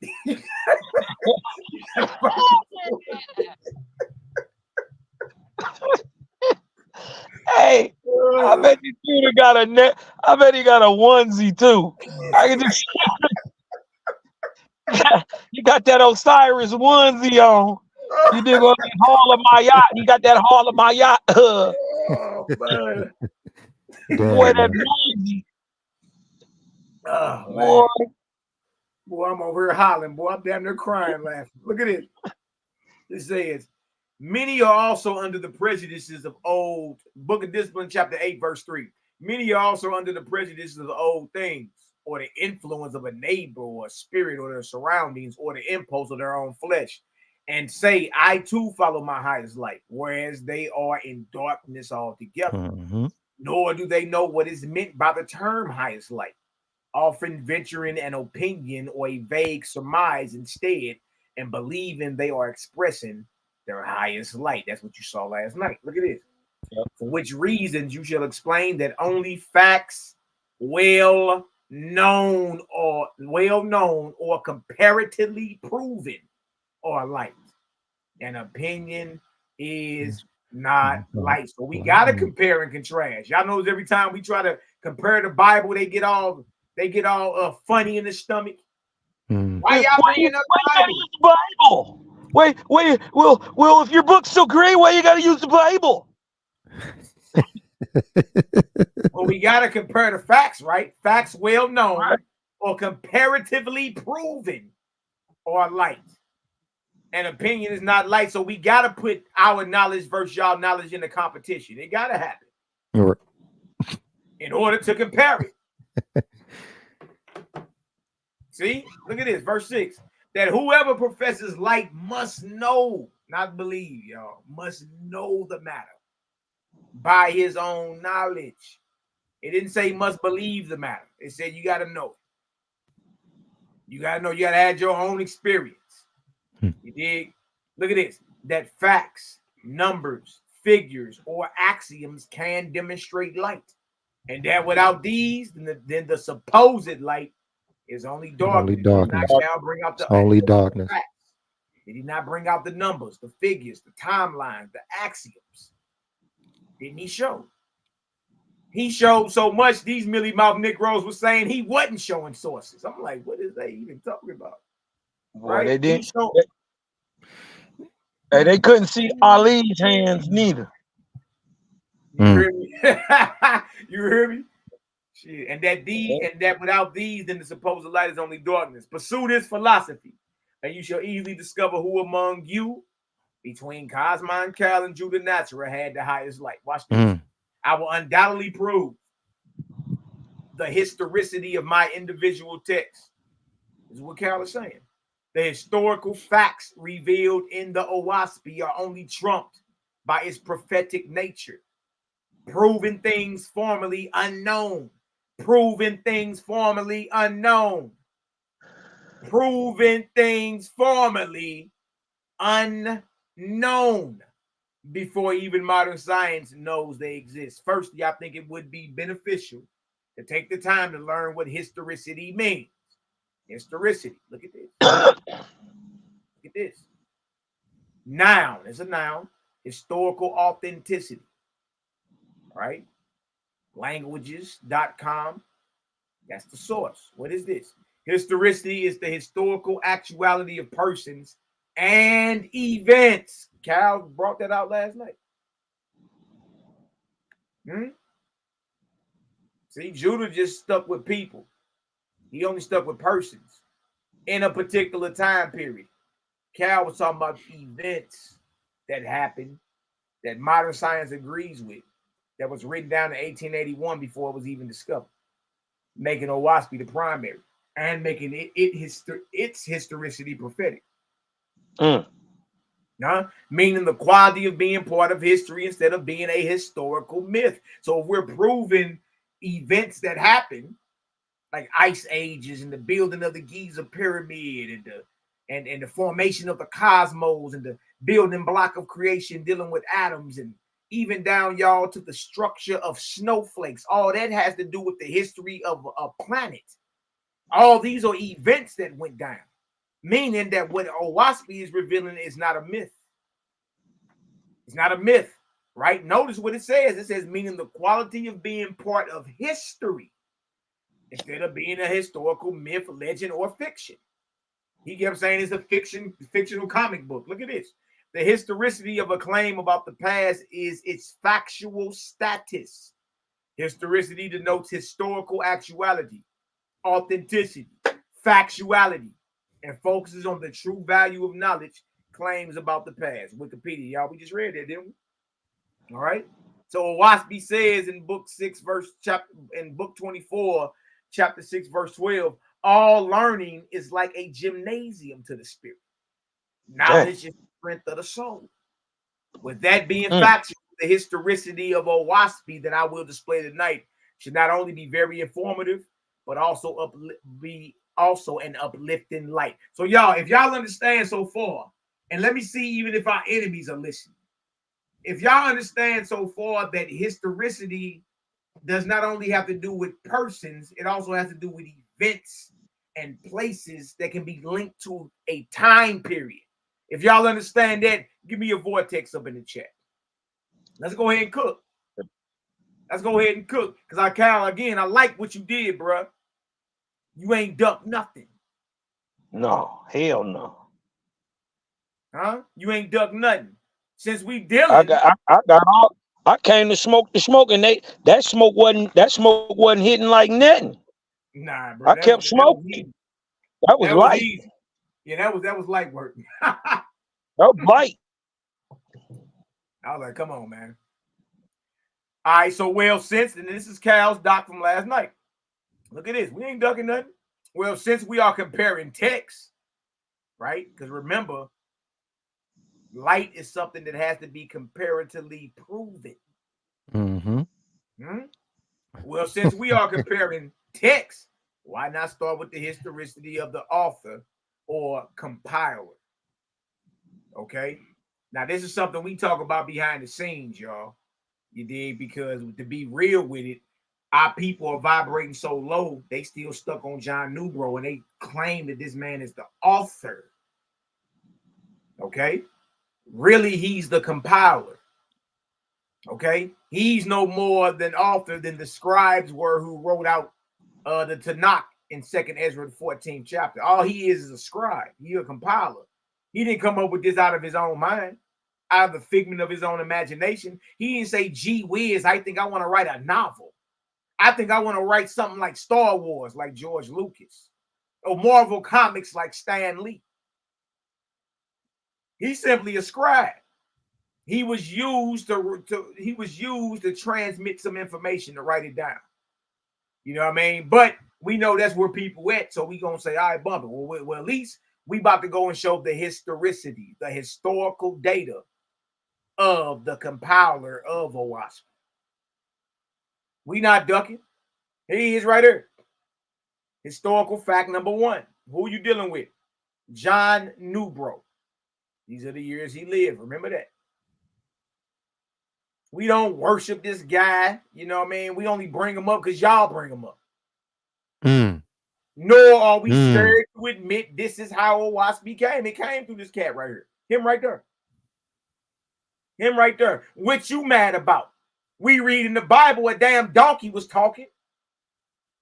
What you mad about? We read in the Bible Cyrus the Persian, the worshiper of Marduk, It's called the Lord's anointed in Isaiah the 45th chapter.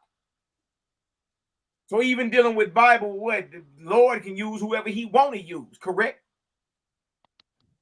Do your Lord check in with you before he decide to make a move? No, he don't.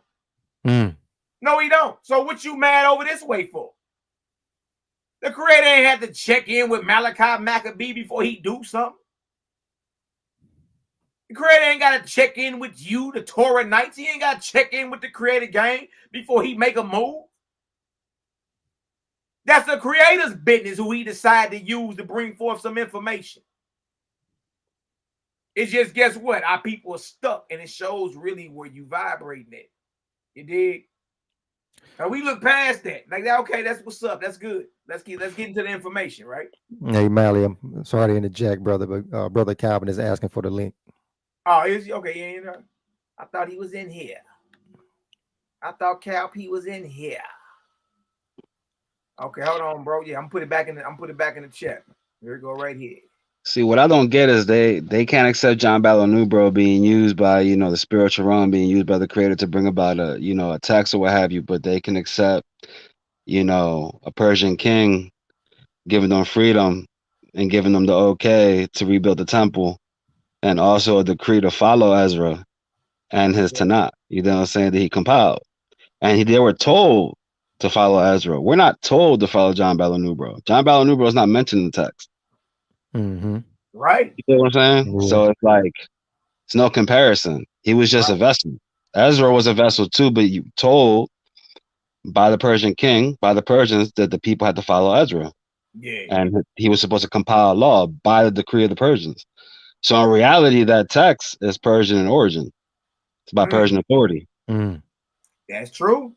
It's authorized by a Persian king who the Lord of the Bible called his anointed or his Messiah, Mashiach. Exactly. And in Deuteronomy, it tells you not to have a foreign king over you. See? That's what I'm saying. Now, they couldn't control that. They couldn't control that, but at the end of the day, they're accepting decrees. You know what I'm saying? They're prospering under a foreign entity that their God, that was contradicting himself, is saying, not to have a foreign king over you. But then again, you're using a foreign king and he's even calling him your anointed, and you're even holding him by his hand. Right. You know what I'm saying? And at that, King Cyrus, when you have the Cyrus cylinder, if that's really the case, why doesn't he mention Yahweh holding his hand? Why has it got to be Marduk? Right. So who really? So who is really anointing Cyrus? Hey, man. Right. Hey, man. See, that's what I'm saying. Like, and I thought he was going to try to bring up the Cyrus cylinder. You know what I mean? Cal. But when you understand, bring the Cyrus cylinder up, I say, man, it's about to be a wrap if he bring that up, man.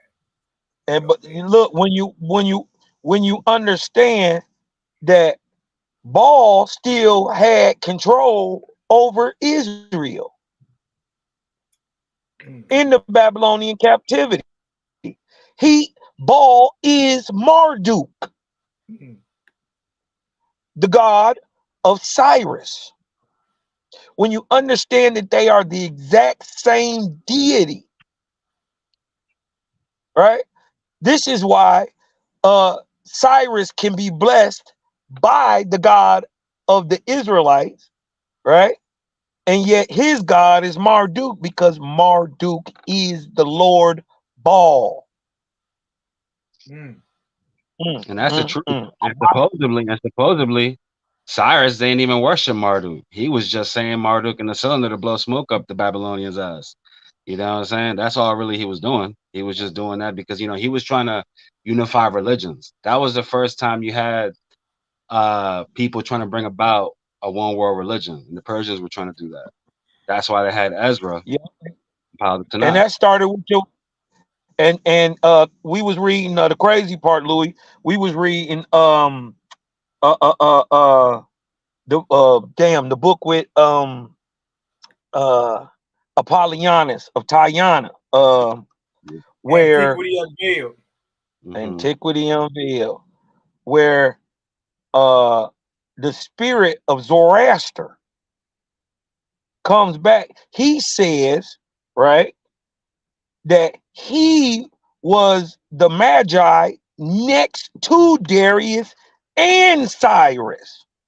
And it is his religion that we find in Daniel, the Melchizedek, or the order of the sun, that we find Pythagoras pushing, that we find Josephus a part of, that we find Apollonius a part of. This Melchizedekian order, they think it's a person. It's a Pythagorean theorem that is birthed in Zoroastrianism. And this is what Zoroaster come back to say after his death in the book in the book of Antiquities, Antiquity Unveiled. So that's just a little something else to add in there. You know what I mean? That's another thing. You mentioned Melchizedek. Melchizedek was a whole Canaanite that Abraham paid tithes to. Yeah, but what he's saying is that whole thing is not even a man. It's a theory. Yeah, I feel what you're saying. It's an allegory or what have you. It probably more than likely is. You know what I'm saying? Like, that's probably what that is. Yeah, they saying it's a like a series of knowledge. It would be like paleontology or geology or you know, probably more something like alchemy. You know what I mean? Yeah, well, but the priest of Melchizedek, the priest of Melchizedek will be the first order of priests before the Levite. That's really what it would be. That's what the priest of Melchizedek. So whatever Melchizedek was, that Zoroastrian priest, that's what the priests of Judah, the ones that didn't serve at the temple, the ones that were killed during the times of Josiah, that's the order they followed.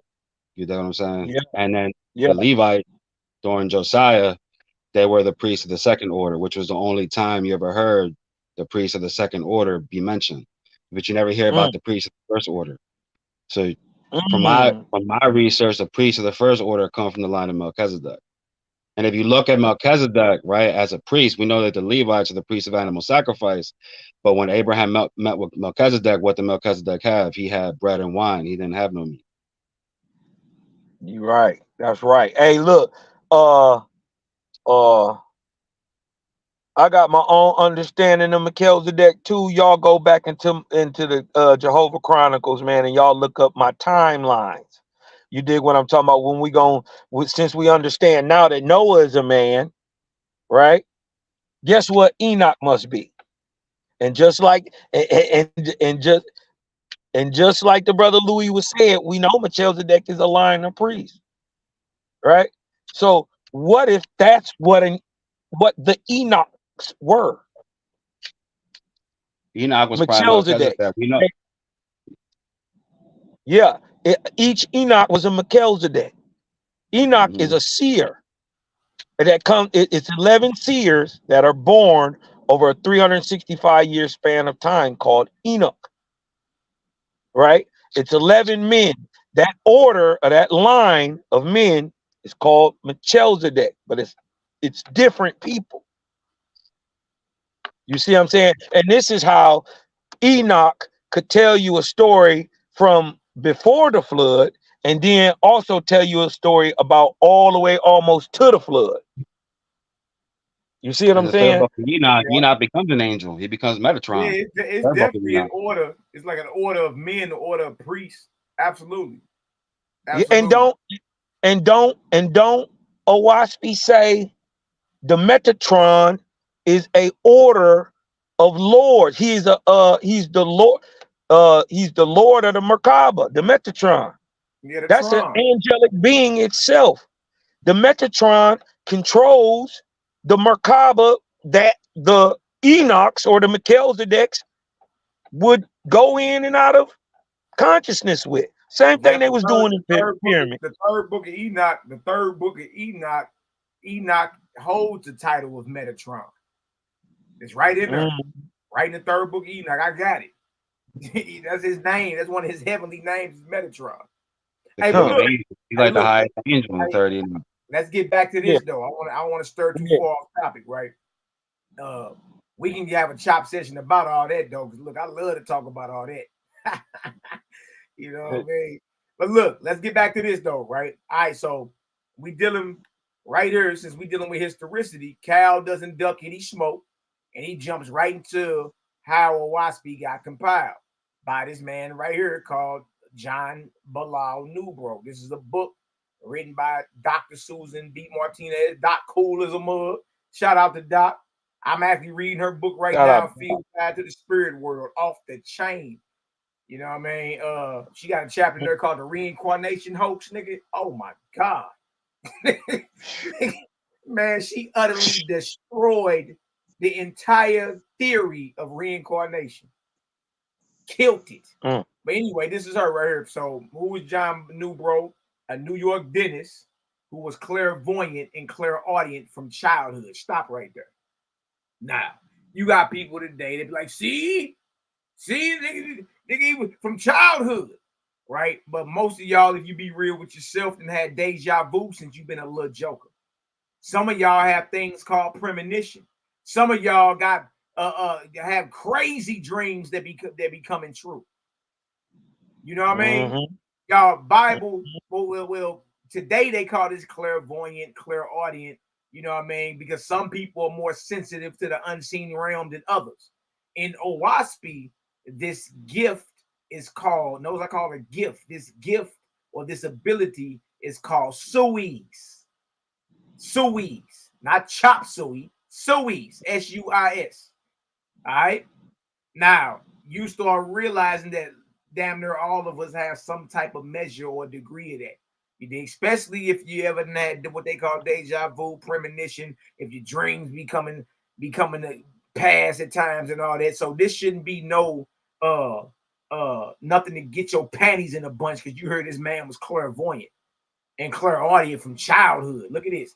And who through automatic writing on a typewriter produced the WASP 1881. What's so evil? Typewriter just came out. If it wasn't no typewriter, he would have to grab a pencil or an ink pen and write swiftly, just like Ezra and them did. A channeled volume published as a new Bible. He was born on June 5th, 1828 near Springfield, Ohio. And there goes your source, right? So since we're dealing with historicity, this is why this was excellent that Cal came out with this first.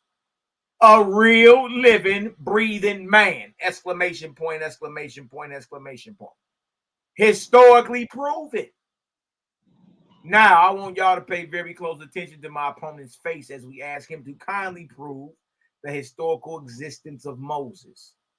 Bag drop, boy. The supposed author of the Torah. The first 5 books of the Bible are supposedly written by Moses, but we all in our circle know better. Right? But that's what they hold on to over there on that side of the track. That Moses wrote the Torah. Well, we just historically proved the existence of John Newbro, right? And him being used as a scribe or a vessel or a compiler to bring forth this information. The information didn't come from him, right? So he's a scribe. So, but we just proved his historical existence. We showed you when he was born. If we asked any of y'all, what year was Moses born? You couldn't do it, but we just did with this. So Cal is already up on 1 point because he proved the historical authenticity of the compiler of OWASP. Gave you time, gave you a date, gave you a death date, gave you a profession, hell, even gave you a picture and gave you a place he was born, and gave you understanding that he was clairvoyant from birth or since he was a child. So remember, this is about historicity, or which one is more historically accurate, even down to the compiler. And Cal didn't even have to do this, but even down to how OWASP came in the picture, we are more on a solid ground historically speaking than what Judah was bringing up. Because Judah believes that Moses wrote the Torah. And we all know that's impossible that Moses wrote the Torah. But even if we said he did write the Torah, when was Moses born? Time and date. You understand? In Egypt, tell us exactly when he was born. The date. You can't do it. We can do it with OWASP. But we can do it with OWASP. So that means we're up on that. All right? So look at this. Oh, see, what happens was the way my God is set up, Cal, you crazy for that. Debate really is over if you can't even authenticate your author. What are we even doing here? Exactly. You can't even authenticate Moses or one author. And I'm here to tell y'all the Bible got so many authors, it's ridiculous. The Bible is a library, it's a collection of books written by many different scribes from many different perspectives and during different time periods. You know how hard it's going to be for you to authenticate every author of each text of the Bible? You ain't going to be able to do that. But what did Kyle just do? He just authenticated and made it real simple for you to go research how OWASP became or how it was transmitted and through whom, and gave you dates. Historicity, right? Historical fact number 2. Today in 2023, the modern genetic and anthropological scientists are in great debate for the cause of the great genetic and physiological variations found between hominids and hominins, called hominid versus hominin debate. Now, he wants to run around and say, oh, we ain't talking about Planet of the Apes, Kosmon Cow. Not talking about Planet of the Apes. But the thing is, we can call this pseudoscience all you want to, right? But when these conversations come up and you see these things or the likeness of these things are being dug up all over this earth or have been dug up all over this earth, then guess what? You either at a point to where you call this pseudoscience or you're in the conversation. You're in the conversation. You know what I mean? And most of Israelites is out the conversation when it comes to this. You can't talk about primitive man. You can't talk about that creation actually is a process, brother. You're progressing. I mean, that ain't hard to understand. It wasn't a plane in the sky 100 years ago. Or 150 years ago, it wasn't a plane in the sky. It wasn't a car on the ground. Man progresses.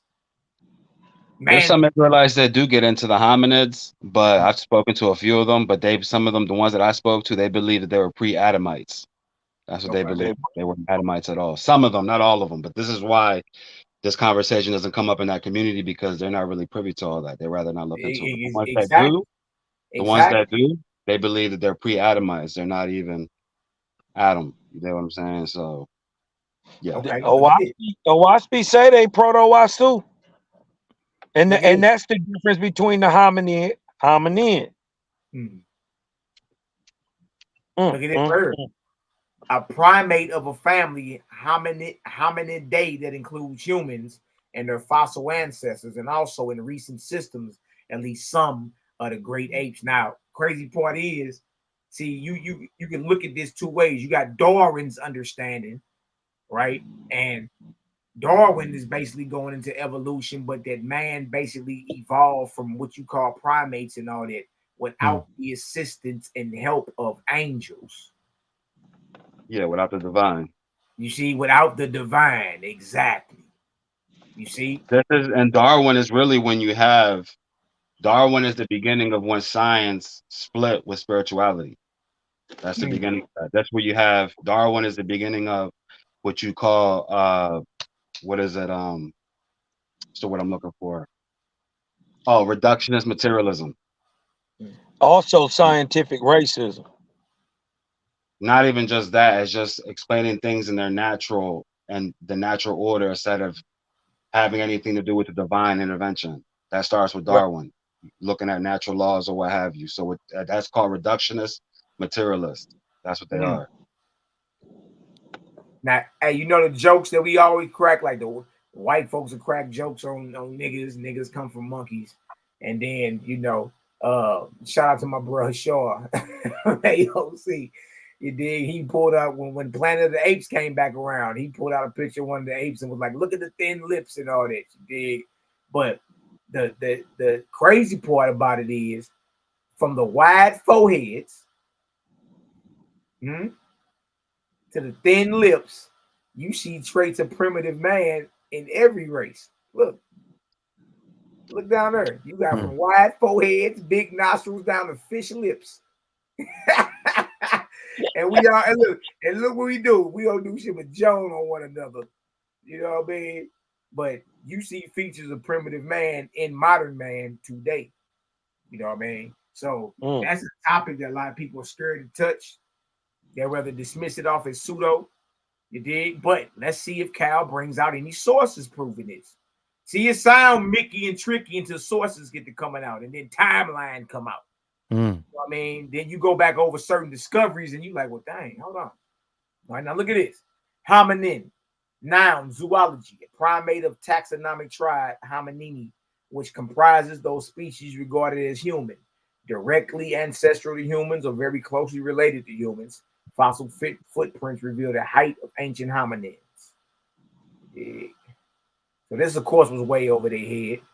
It did, but this is a map, and this is showing, you know, different places where this primitive man was living, dwelling, and even traveling. Now look at this. This is what Cal was bringing out. While modern science is still trying to figure out how the genes were standardized, right? Because all these things are theories, right? Well, damn, okay, if we are connected to them, then how does man arrive at the point to where he is today? How is man erect?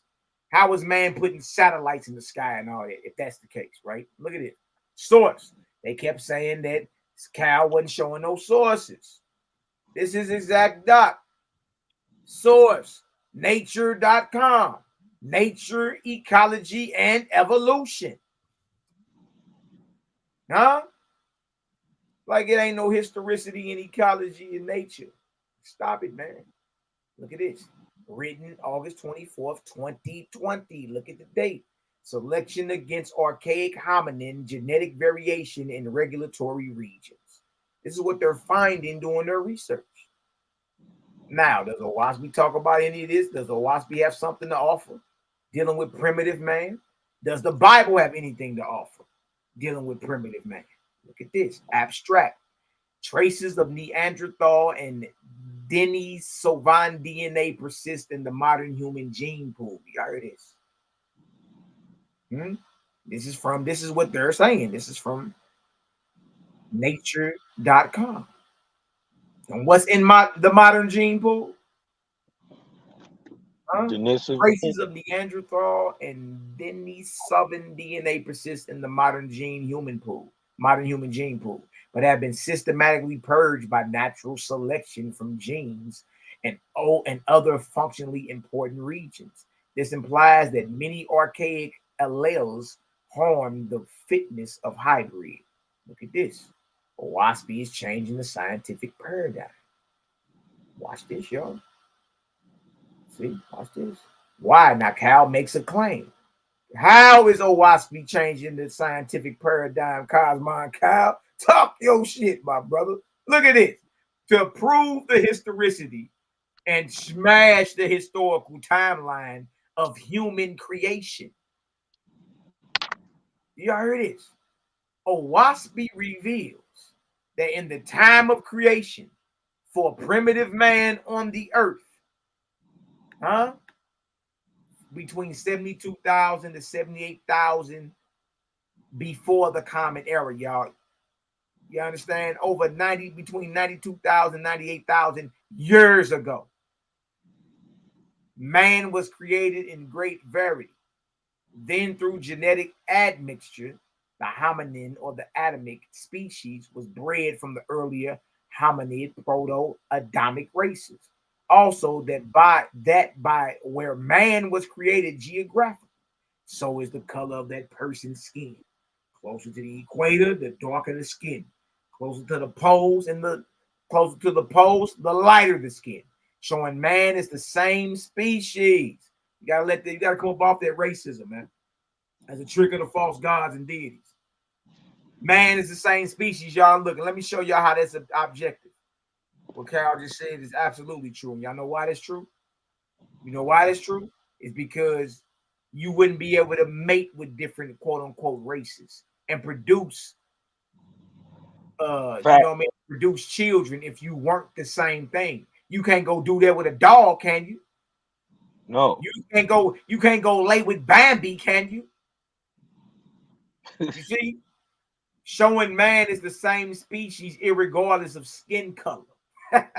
As shown here in this timetable of prophecy and verse from Oahspe. Now, again, Cal, if you could have blew this up, bro, a little more. You did. Just I'm talking about on your regular slide that way, or your regular doc that way. When it's time to blow it up while you present it, it's even bigger. You know what I mean?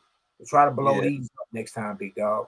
But so this right here is basically a wheel of prophecy or what went down in creation. Creation, one Gadol, and Utopian age, Danas 1 through 32. All right, so the keys is up here: first creation, second creation, first era, second era, third era, all the way down to the eighth era. All right, and then you got Asu all the way over here in green at the bottom. You see Asu, and that's the first arc cycle, Satantes. All right, you get all that. That's the Etherian angel that was over that arc cycle. Asu is the flip of USA. I tripped off that. And this is the 25th arc cycle, and the Etherian angel governing this arc cycle is actually a goddess, Chasivi Anatoti. Shout out to the big sis. Y'all already know. All right. So it says the above chart shows the time of creation in the top right quadrant. One quadrant equals 36,000 years. You see that? Quadrants are all 36,000 years. So you can put time on it. You put in the numbers. It's like a wheel of prophecy. Really, the circle is the ancient sign of the creator. You can do so much with the circle. Cut it in half and then cut them into eighths and quarters, and then you can properly prophesy if you knew what you was doing. You know what I mean? But it says right here, one quadrant equals 36,000 years in duration. Asu is shown to arrive in the second half of the second creation. Okay. Blow it up a little bit, Malik. Now, I wish I could, bro. It ain't even letting me blow it up no more. You gotta, you gotta go up to the top and blow it up from the top. Like, okay. Yeah, that's what I ended up having to do. That mug was small once I got up there and looked at it. Hold on, let me see if No, I'm saying, like, you see the top 3 buttons, and it'll give you that. Yeah. Okay. Here you go. 150, 200. Got you.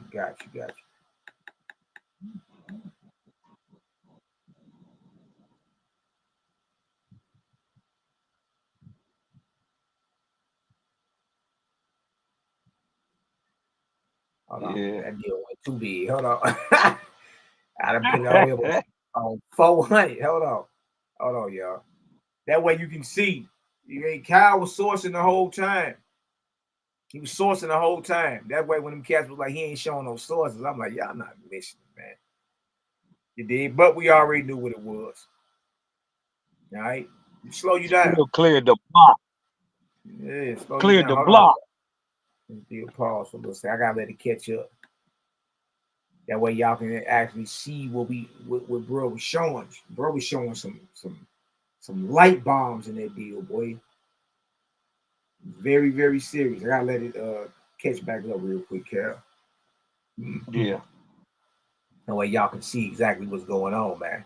Like it was excellence at its finest. All right, here we go.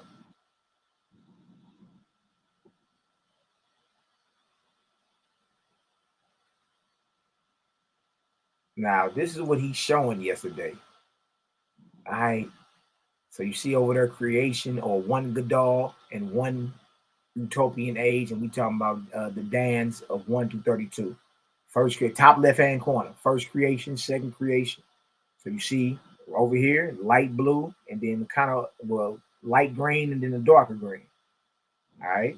Then you got your first era, second era, third era, fourth era, fifth, sixth, seventh, all the way around to the seventh era, the era we in right now.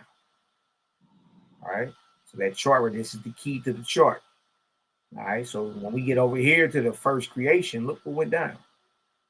We're talking history, boy. We're giving you a timeline. So it says infusoria of simple cells and organisms. Archaean eon. Now don't worry, we about to put the dates on it. All right. During the first creation, also, you got oxygen triumphs. You got proto-Erozoic eon, simple poisonous plants and serpents. All right. Halfway through the first creation, you got the Paleozoic era, complex poisonous plants and serpents, mass extinction at Permian Triassic boundary. That's 84,000 years ago. 84,000 years ago, showing you. All right, Triassic period, skeletal creatures such as dinosaurs. Okay, so Wasby talks about your dinosaurs. How long ago were the dinosaurs on the earth, Cal P? 81,000. 84 to 81,000. They started being created. Y'all see that? Y'all see that? So we giving you a time period. We ain't telling you the dinosaurs are fake. That's pseudoscience. Those are lizards. And you know, no, we ain't telling you that. We showing you on a timeline when they were created. And that's realistic. We ain't telling you, like, man, 2,400 years ago, Tyrannosaurus Rex got on Noah's Ark. Come on, man, stop that. Look at this right here. It says right here, skeletal creatures such as dinosaurs, mammals, and then we got the Paleogene period, Proto-Asu, right there halfway through the second creation. Proto-Asu, which is proto-atom of many varieties. Neogene period, mid-Miocene, Asu is standardized right here. Also misunderstood as the Cambrian. You dig what I'm talking about? This is the end of the Cambrian explosion. This is that last 6,000 years, or your quote unquote 6 days of creation. You dig what I'm talking about? Where man was created in many varieties, you know, archaic human types, hominids. And this is why they're confusing them with apes, because man was in his infantile state. He was still crawling on all fours. He couldn't even think. He didn't know what thirsty was. He couldn't be taught. He couldn't be taught the lesson of to not have incest with your mother. He couldn't even be taught. So man basically was a baby for real. Like, yep, man, he was a beast. He was a beast. And this is what they're misunderstanding. Even though he was lowly, right? First of all, he was made perfect for the time he was in. So 78,000 years ago, you need to be able to run up a tree if you got a saber-toothed alley cat on your ass. You got that? You see what I'm saying? You better be swift. You dig what I'm talking about? They was made perfectly for their time, just like we are made perfectly for our time. Oh, okay. And this is what they understand. It. So even though he is in his lowly, beastly nature, right? It is nonetheless a man, and Creator gave to him. And Creator says, since I created you, he said, I created the animals full. I created them at 99. They are a cup already full.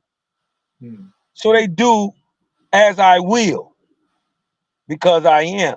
But man, I created at 0. A baby don't know nothing. Baby don't even know what it is. It must be taught all things. And so we the only animal on the planet that can learn and affect its environment. Hey, look, so, but why is that objective, Cal? Well, first of all, you can look at the progress man has had over time. Yeah, and trip off this. If you ever had a newborn child, man, so what you just said, man is born at 0, that's objective. If that's what Owaspi teaches, that's what you still see today. A child is born defenseless, helpless, no type of knowledge.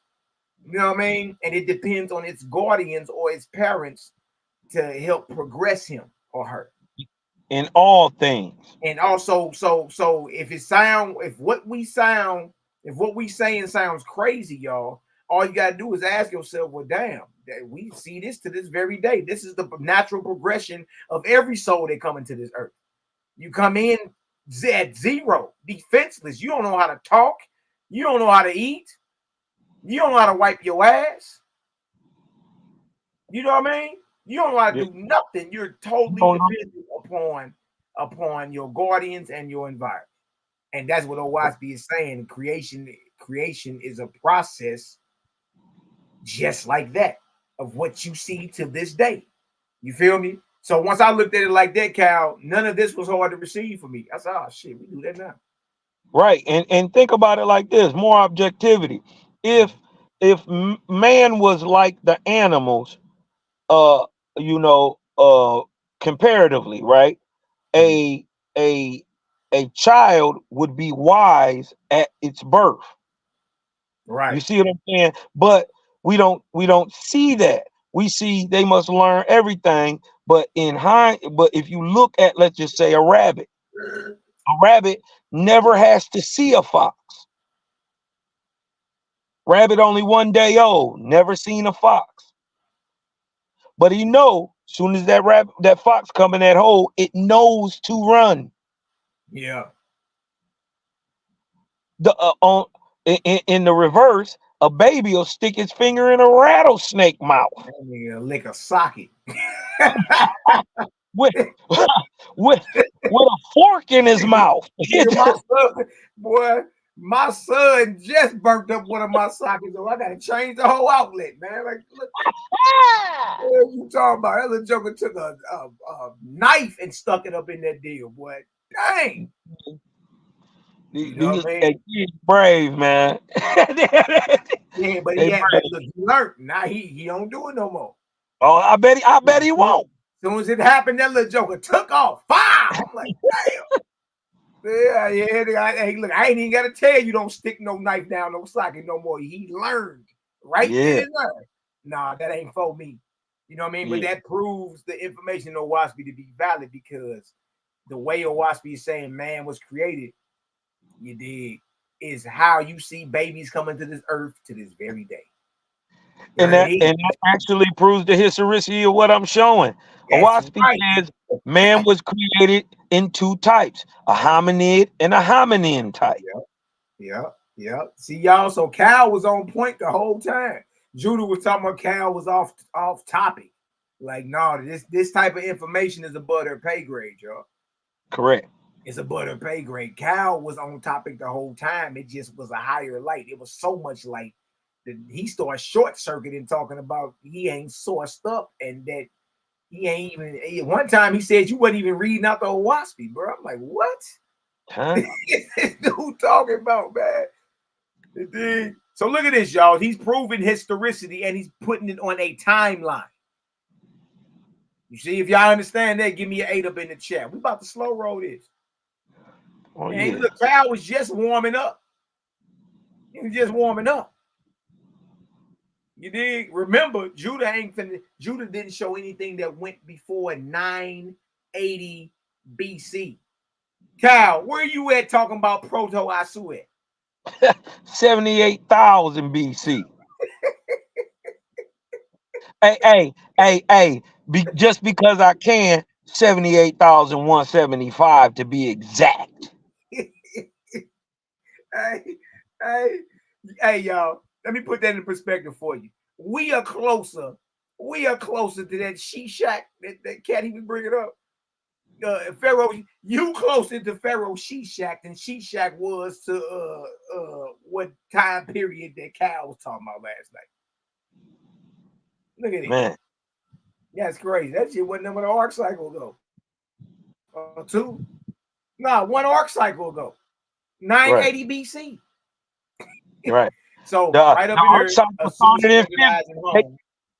the arc cycle started 1553 BC. Right, exactly, bro. So it's still in the same arc cycle. That's what I'm saying. It's like what they in the box, man. They don't understand they in a box. Yeah.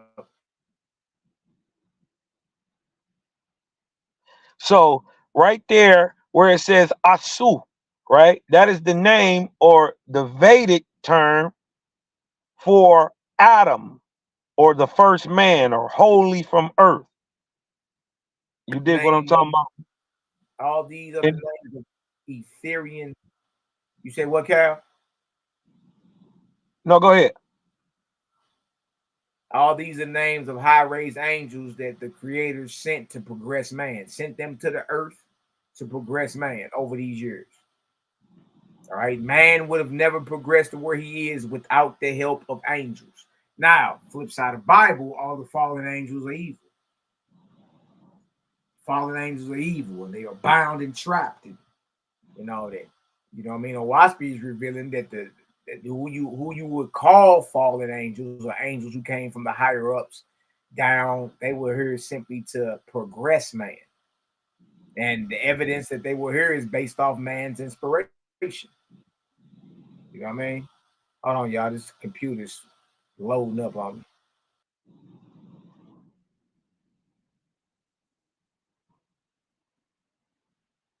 All right. He'll be right back. Yeah, you dig what I'm saying? I just don't. I think the brother is right, Lou. You kind of gotta be. You gotta have a high vibratory rate, to be able to perceive some of the higher information, or else it just goes over your head. Yeah, it's gonna go over their head. Definitely went over their head. I mean, I'll be honest. I was like Sailor when they were talking about the history of it or what have you. I was on personages and recent ancient history, but I was when I was listening, like I was going back and forth. I was like, nah, but the history of the world and this and the third, that's all history too. But then when I got on after work and I was listening to Malaki break it down or whatever, I was like, yeah, he was on topic, because at the end of the day, like, you don't got a history if you're not on a planet. You know what I'm saying? Like, so no, you did what you had to do. It's just they don't study shit like that. You know what I mean? That went over their heads. So it's like, Hey, you but they said you. hear this, right? But this was confirmation for me, right? Mm-hmm. This was confirmation for me. Like 20 seconds after I'm done, right? I'm about to start a live after the debate, right? Sinetta calls me. Okay, yeah. He said, Kosmon, man. He said, man, you ain't do that shit with Judah Naz, did you? I said, yeah, I just got done doing it.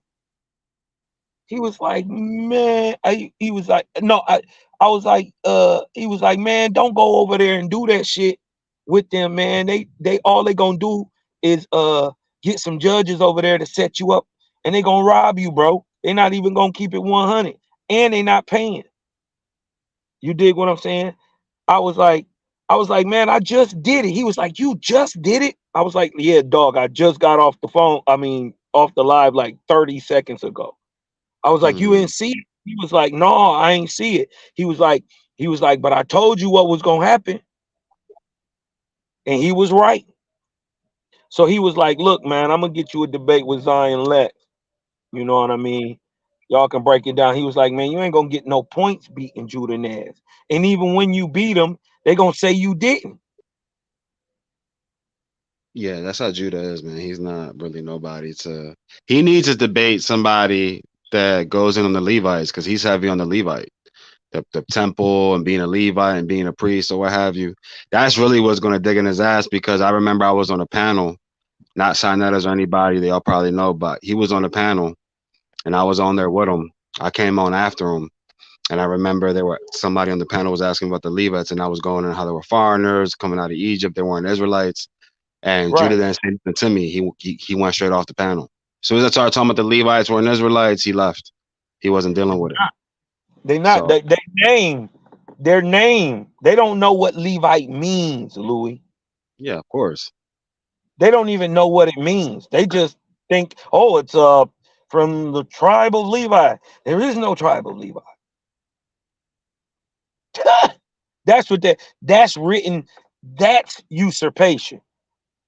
Remember, Levi is a house that predates Moses and all that. And comes from a stock, right, that wasn't Israelites in its beginning.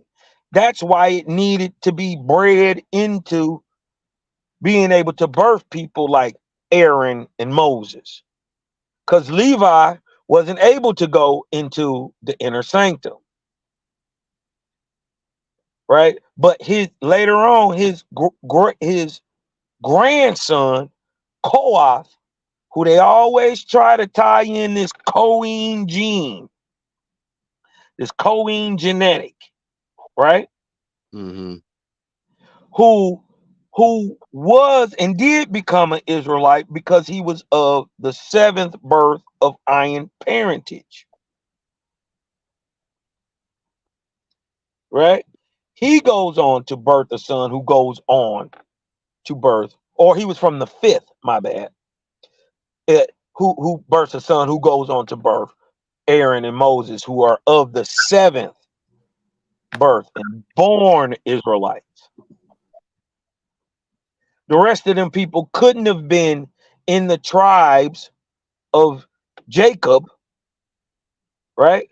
If they come from a whole total stock that wasn't already faithless. Remember, this was built for the people who worshiped the Creator but weren't able to enter the sanctum. That's what Levi was. You know, so they don't even know what Levite, a Levitican, and then Louis. Mm-hmm. They God who gave them the Levitican law, right? Another God comes back later and said, I didn't tell y'all nothing about sacrifice.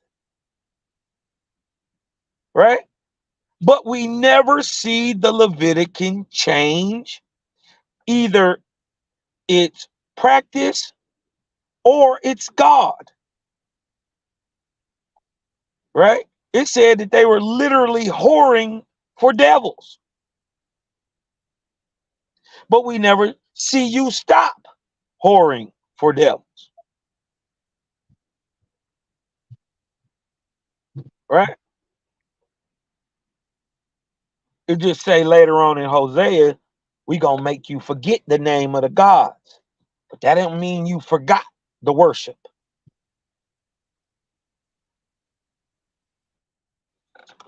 You know what I mean? I think you a body, anybody in a in a in a debate on Levites. I think that'd be easy work. Because you can't debate what you don't know about. Yeah, well, that's And easy though.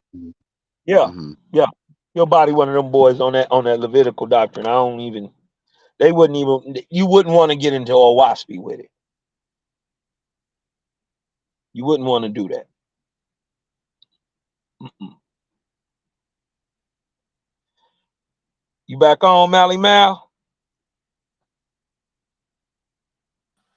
Back on, bro. You already know they be jiggling wires around this deal, man. Yeah, man. That's them Jujas. But look, let's keep it going though. So look at this. It says the above chart shows the time of creation in the top right quadrant. One quadrant equals 36,000 years in duration. A Su is shown to arrive in the second half of the second creation, being 6,000 years before the ions. You want to say something about that, Cal? Well, yep. If you go up, the ion was created during the very first arc cycle under the god Setantes at number 1. The ion is what we would call today Homo sapien, the very first thinking men, right? And ions, while generally short, came in all colors, shapes, and sizes. Right, exactly. Look at this. Now, being 6,000 years before the ions. Okay, look at this. Essentially, the creation was a process of detoxification and preparation of the Milu and body that would sustain the species of man with immortal soul that began via the angels with Setantes. So, right here is showing you Owaspi is basically saying that creation was and is a process. Was and is a process. And notice it said of detoxification. In other words, man arrived at the right time. Right? Before man arrived on Earth wasn't suitable for man to live. Correct. The atmosphere was too poisonous, too acidic. The vegetation was poisonous and acidic. Everything was planned out perfectly right. Then Cal goes to prove his point. He goes to what? OSP, Book of Jehovah, or Book of Jehovah. However anybody want to say it. Then he goes to OSP. Look at it. Book of Jehovah 5 and 7. According to their respective places, I created the living. Not in pairs only, not just Adam and Eve, right? But in hundreds of pairs and in thousands and millions of pairs, according to their respective places and the light upon Simo. So I quicken them in their color, adapted to their dwelling places. So what Cal just showed y'all was that man is the same species. The reason for the different color skin, right? And the different color features or the different types of features is based off what? The light that was upon Simu and where you lived at. You see? So he made a claim earlier that man is the same species and the different colors and variety of man is based off their dwelling places, where they were at and the light upon them. You see? Now Owaspi is saying this in 1881. Don't forget that. You see? Look at this. Each and every living thing I created new upon the earth, of a kind each to itself, and not one living thing that I create out of another. Sit down somewhere. Look at this. This verse alone cuts every evolutionist, racist, biased, prejudiced, and hateful comment you're going to hear from my low vibratory opponent, tonight. Cal, you was taking jabs too, man. I see. Look at this. I was on his head. Yeah. Moreover, not only is this a historical fact proven by empirical data. Y'all heard this? That means it's measured. That means it's recorded. See, most don't even know what empirical data is, bro. You know what I mean? Slow down and trip off what Kyle was saying last night. Right? And remember, even according to JJ, this is about which one is more historical, has the most historicity in it. We already showed you Judah boxed down to the 24th arc cycle. Cal just went back before arc cycle 1 and showed you proto-Adam. Good night, boy. Look at this. It says right here. It says, moreover, not only is this a historical fact proven by empirical data, but most importantly, it's objective. But its historical impact is even greater when one realizes that Owaspi reveals this information in 1881. Do y'all hear this? And Lucy, y'all know about Lucy, right? And Lucy was not found till 1944. Headshot. Body blow. 63 years later, yo. Yeah, prior to that, all they had was Neanderthals. That's all they knew about was Neanderthals. They didn't know about Homo erectus. They didn't know about, Lucy or what have you. Homo erectus was found, I think, like 4, 5, 6 years after the Owaspi. And they found Lucy, Ardipithecus ramidus or what have you. So that's another confirmation. Yeah. See what I'm saying? And it's showing Louis that Owaspi is a primary because these things are being discovered after it's written down.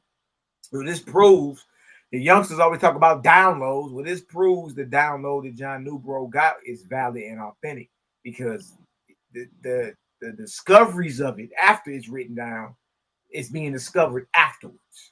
Yeah, but check this out too. They say that he plagiarized a lot of this information. He got it from other people. But if that be the case, right? Just look at it like this. Because he was just a dentist, right? From New York. Now, if this cat plagiarized all these things, he made all this shit up or whatever, you're giving him like way too much credit because not only was he a dentist, he had to been a geologist, he had to been a historian, he had to been a geneticist, you know what I mean, astrophysicist, all these things because he has knowledge and all that. So in reality, we should be listening to him and not niggas like you. Not saying y'all, but you cats. You get what I'm saying? Like, hey, Louis, that's an excellent point. Y'all giving him too much credit. Remember, according to he's a dentist, right? How the hell would he know anything about quantum physics? How would he know anything about cosmology? They haven't even proved the atom. The atom wasn't even proven then. It was theorized. How are you talking about fractals and quantum physics And the atom hasn't even been proven. Wow. So we need to be listening to a cat like that. That's what I'm saying. That's really all they saying for real. Like without even noticing, like you're giving him way too much credit. You're saying that he made all this shit up or he's plagiarizing and this, that, and the third. Like how? And then okay, where in any history before 1881 do you find anybody? You may hear in 1808 the first man theorized, but he doesn't even call them atoms at this time. In 1806, he doesn't call them atoms, right? Because they weren't even found yet. They were just being theorized about. There ain't one place in history where he could have plagiarized this information from. Where? Point to it. Yeah, because the logistics didn't exist yet. The theories were there, but the logistics weren't there. You know what I'm saying? So it's like the WASP got the logistics, if that's the right word to use. You know what I'm saying? Like it's telling you all these things, how to do it, not grind it with archaic words or what have you, words that they may not be familiar with, like work and vortex and this, that, and the third. You just gotta break all that down to them. Once you break all that down, bro, it's just different terminologies. You know what I'm saying? But for this cat to make all this shit up, before the word atom was even being used. Nobody used the word atom in 1860. Wasn't being used. They didn't even call what the people who quote unquote discover it didn't call the atom the atom.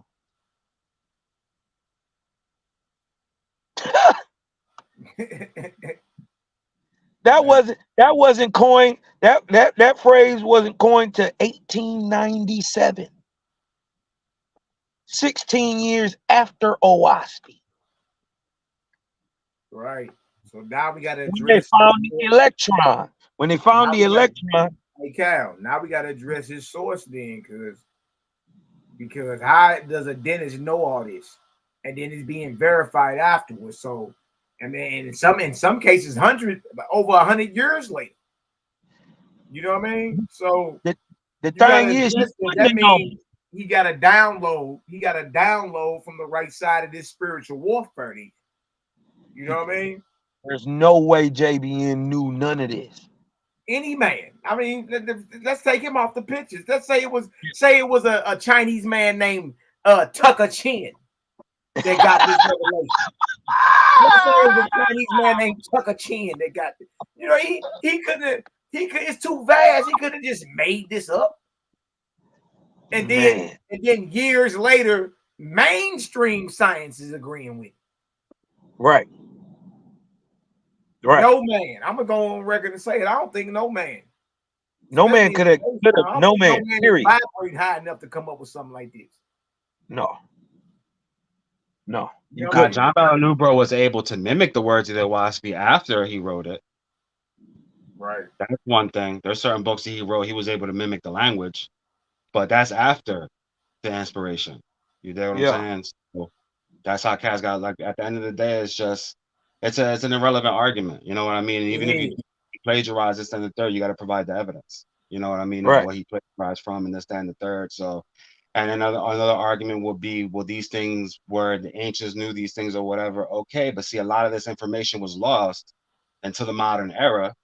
But the things that he's talking about was talking about a lot of these things before they were rediscovered in the modern era. So they got to understand that this is a Bible for this age. The shit that y'all reading, that was for the old age. That's for people back in the day. A lot of this shit was lost. It's like y'all didn't know about Gobekli Tepe. That shit was in the dirt. That was in the dirt. All these ancient peoples, they didn't know nothing about it. Right. They was walking on top of it. Exactly. So, hey, look at this right here, y'all. So basically what we just read, what Cal just showed, historically proven, is that man was created not in just one pair, but mankind was created in thousands and millions of pairs all over this earth at the same time. And just based off their respective environments, determine their what they call phenotype, if you want to call that shit that today, skin color and, you know what I mean, hair density and all that extra. So he just showed that, but in 1944, all this stuff was just being discovered. So we talking 63 years after it was already written down in Owaski. You feel me? So that is a headshot. That's a headshot. How is it that these things are being found after it's already revealed? And remember, this just was a dentist. He went to school for dentistry. And this is before iPhones and internet, people. Remember that. All right, let's get to the next historical fact. Y'all, this is Cal P or Kosmon Cal's slide from last night. All right. Historical fact number 3. So we can't say he's not sourcing up. We can't say he's not reading Owaski. And we can't say he's not bringing out historical data to prove he's even bringing out a timeline. If y'all see that Cal is actually bringing out more historicity than what Judah is bringing out. He's just bringing out things about biblical characters. But Cal done went all the way back before modern man. See, that's what he just did. He just went and showed modern man and then how primitive man, how primitive man was created and how modern science today in 1944 is just now catching up with a revelation that was written down in 1881 about a time period that was roughly over 78,000 years ago. You see, you can't get around that. Historical fact number 3. Let's show some true history found in Owaski that the biblical God isn't aware of. Let's get into the history behind the pyramids. This was a good one. Slow this down. This was a good one, Cal. This right here really ended it for me.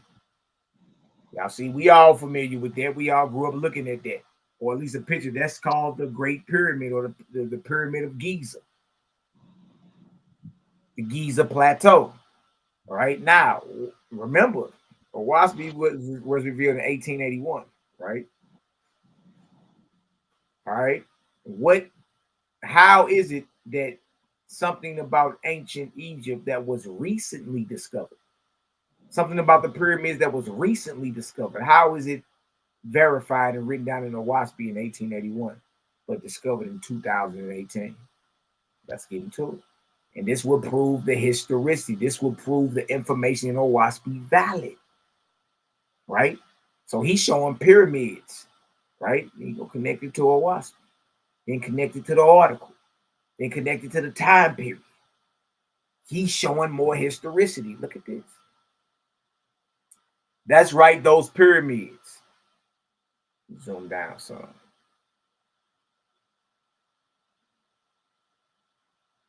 All right, that's right, those pyramids.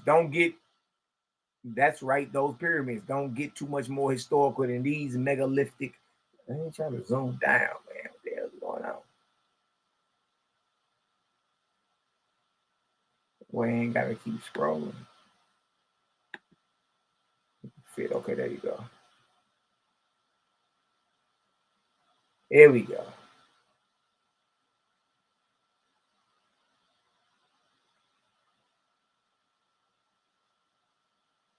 Right there. That's right, those pyramids. Don't get too much more historical than these megalithic structures. I find it very suspicious how much of the biblical myth is set directly in the midst of Egypt, and yet neither the God nor anyone in the entire Bible sees them or even mentions the most outstanding structures on the entire African continent. Hey, Mally. Yes, somehow, right there it says Hosea 13 and the Lord, all that stuff. Yeah. That actually goes down. That's in it. Somehow it moved up into the Oh, did it? Okay. Yeah, it go down here. You know what I mean? It go right where it say, so let's catch their deity in a lie. Yeah. Hosea 13:4. Yet I am the Lord your God from the land of Egypt. Yeah, okay, I got you. I see it. Right. That go right where that thumb or that pointer finger is. Okay. You can move that, cut and copy and paste. Okay. Right here all the way down to done everything. No, to the land of Egypt. Okay. Land of Egypt. I got you right. Okay, dang, I see it. That's Hosea 13:4. Right there. Got you. Yep.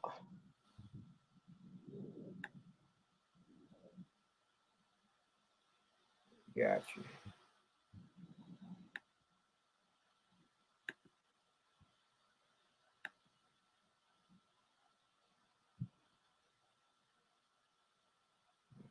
Yeah.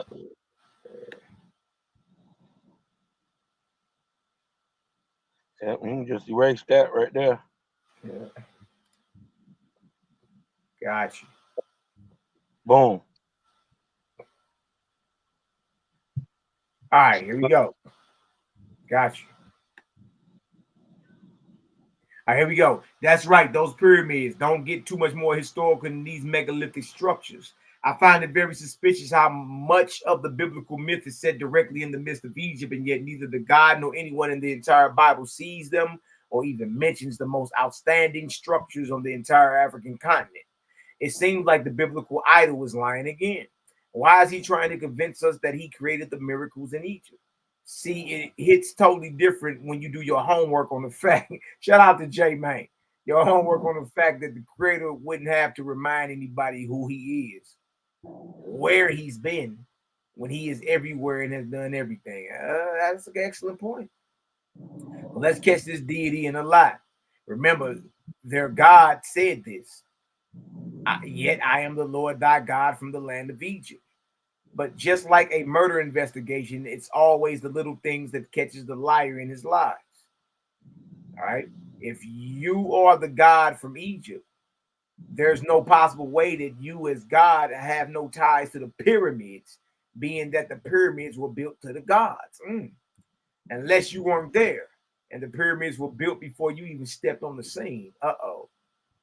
The Bible's weak attempt to usurp Commission history and pawn it off as historical in hopes of trying to legitimize itself is objective and glaring. See, it's the small things that separate the real from the fake. It is the actual and factual historicity that separates true history from myth and legend. See, if your God was actually there, he would know this. Source. History.com. This is the History Channel. Every time Cal would bring a source, they wouldn't even accept the source. He bringing up the History Channel. He bringing up this. He's sourcing. He's stating the claim, showing the source, then showing OWASP, then showing timeline. You see? Look at that.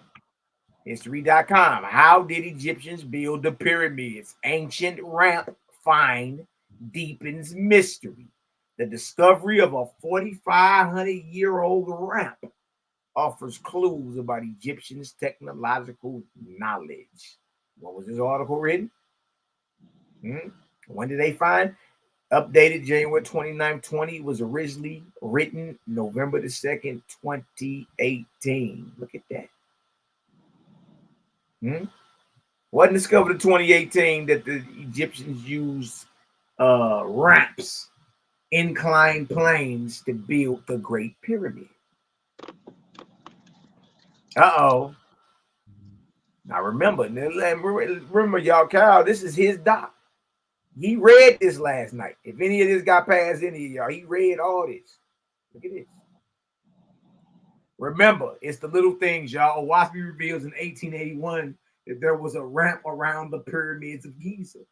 Modern science didn't even know it existed till 2018. So that also means his God didn't know either. Or else he would have made sure to tell us, like he made sure to tell us he from Egypt. Got him. Y'all see that? The source is history.com. In 2018, it's discovered that the Egyptians used an ancient ramp system to build the Great Pyramid, the Pyramid of Giza. All right. There go the source. Cal makes a claim where your God can't be the God from Egypt because he don't even mention the pyramids. The greatest megalithic, especially the Great Pyramid, the greatest megalithic structure on the continent of Africa. You know what's funny, You know what's funny though about that? The Herodotus says in his writings that the pyramids weren't even the greatest structure in Egypt in their time. Wow. There were structures that that exceeded that, but they don't exist today. The pyramids are the only things that still stand. Supposedly, when the pyramids were built to the ancient Egyptians during the time of Herodotus, that was a sad period. That was a sad time in history for the Egyptians because Cheops, Khufu, was supposedly a tyrannical ruler. So they didn't even want to mention the names of the pharaohs that had anything to do with the building of the pyramids. They said the pyramids were actually built by a shepherd, an Asiatic shepherd. Look at this though. Mm-hmm. Look at this. Check this out. Researchers in Egypt, right on for them Jews, Louis. Researchers in Egypt discovered a 4,500-year-old ramp system used to haul alabaster stones out of a quarry, and reports have suggested that it could provide clues as to how Egyptians built the pyramids.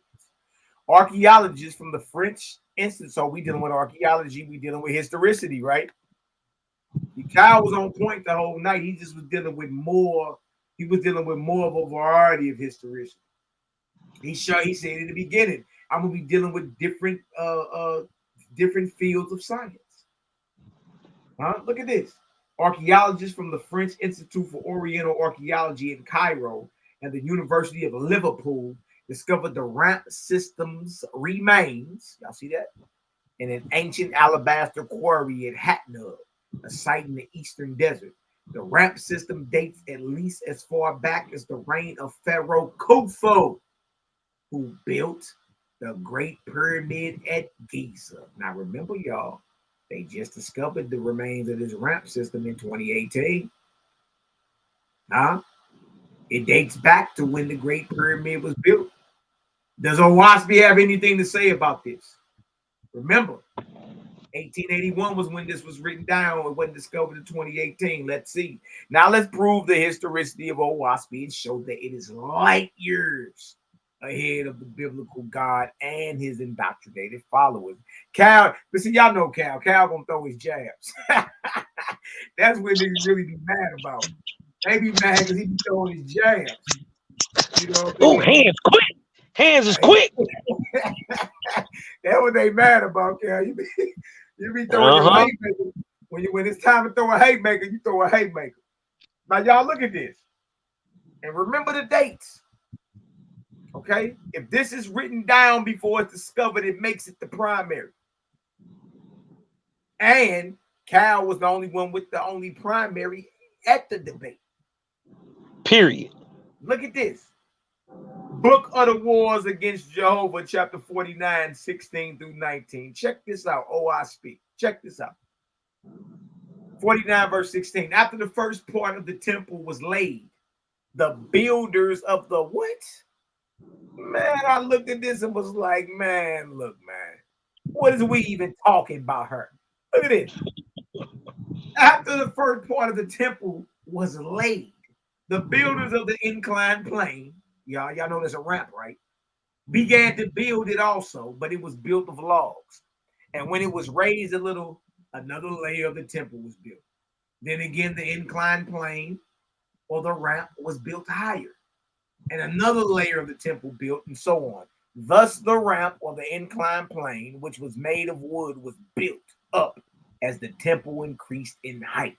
The width of the inclined plane or the ramp was the same as the width of the temple. But the whole length of the inclined plane was 440 lengths of a man. Thothma spent 24 years building the temple, and then it was completed. But it required another half a year to take away the inclined plane, to take away the ramps. Took 6 months to take away the ramps. Remember, they discovered the remains of a ramp system in 2018. Because they had to take the ramps away from it. All right, look at it. But it required another half a year to take away the inclined plane used in building it. After that, it stood free and clear. The greatest building that had ever been built on the earth or ever would be. Such then was Thothma's temple of Osiris, the Great Pyramid. Sit your monkey ass down somewhere, man. Huh? How was OWASP revealing the Great Pyramid was built with an ancient ramp system in 1881 and written down, but wasn't discovered in 2018, but date back 4,500 years ago, Middle Kingdom of Egypt. And it's named the what? The Temple of Osiris or the Great Pyramid. See, you can't make that up. History, historicity. See, Judah was just talking about King Jehu and Pharaoh He talking about people.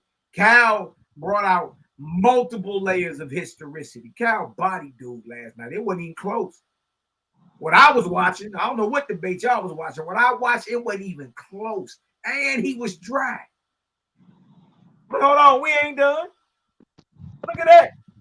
If y'all see that Owaspy revealed in 1881 that the Great Pyramid was built with the assistance of an ancient advanced ramp system. If you see Owaspy revealed in 1881, right? But it wasn't discovered in 2018. If you understand that, give me a 4 up in the chat. Bless up, bless up. You gonna slow cook.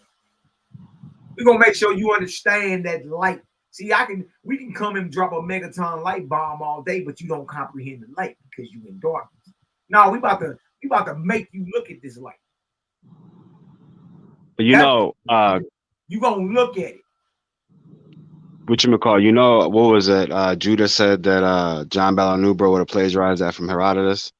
You hear when he said that? Yeah, man. Herodotus don't say nothing about that. Okay, so I looked it up, right? I was looking it up, and it says here. What am I looking at? It's not like it's a story nor somebody's talking about Herodotus, but it was saying they're talking about the pyramids and saying here that, let me see.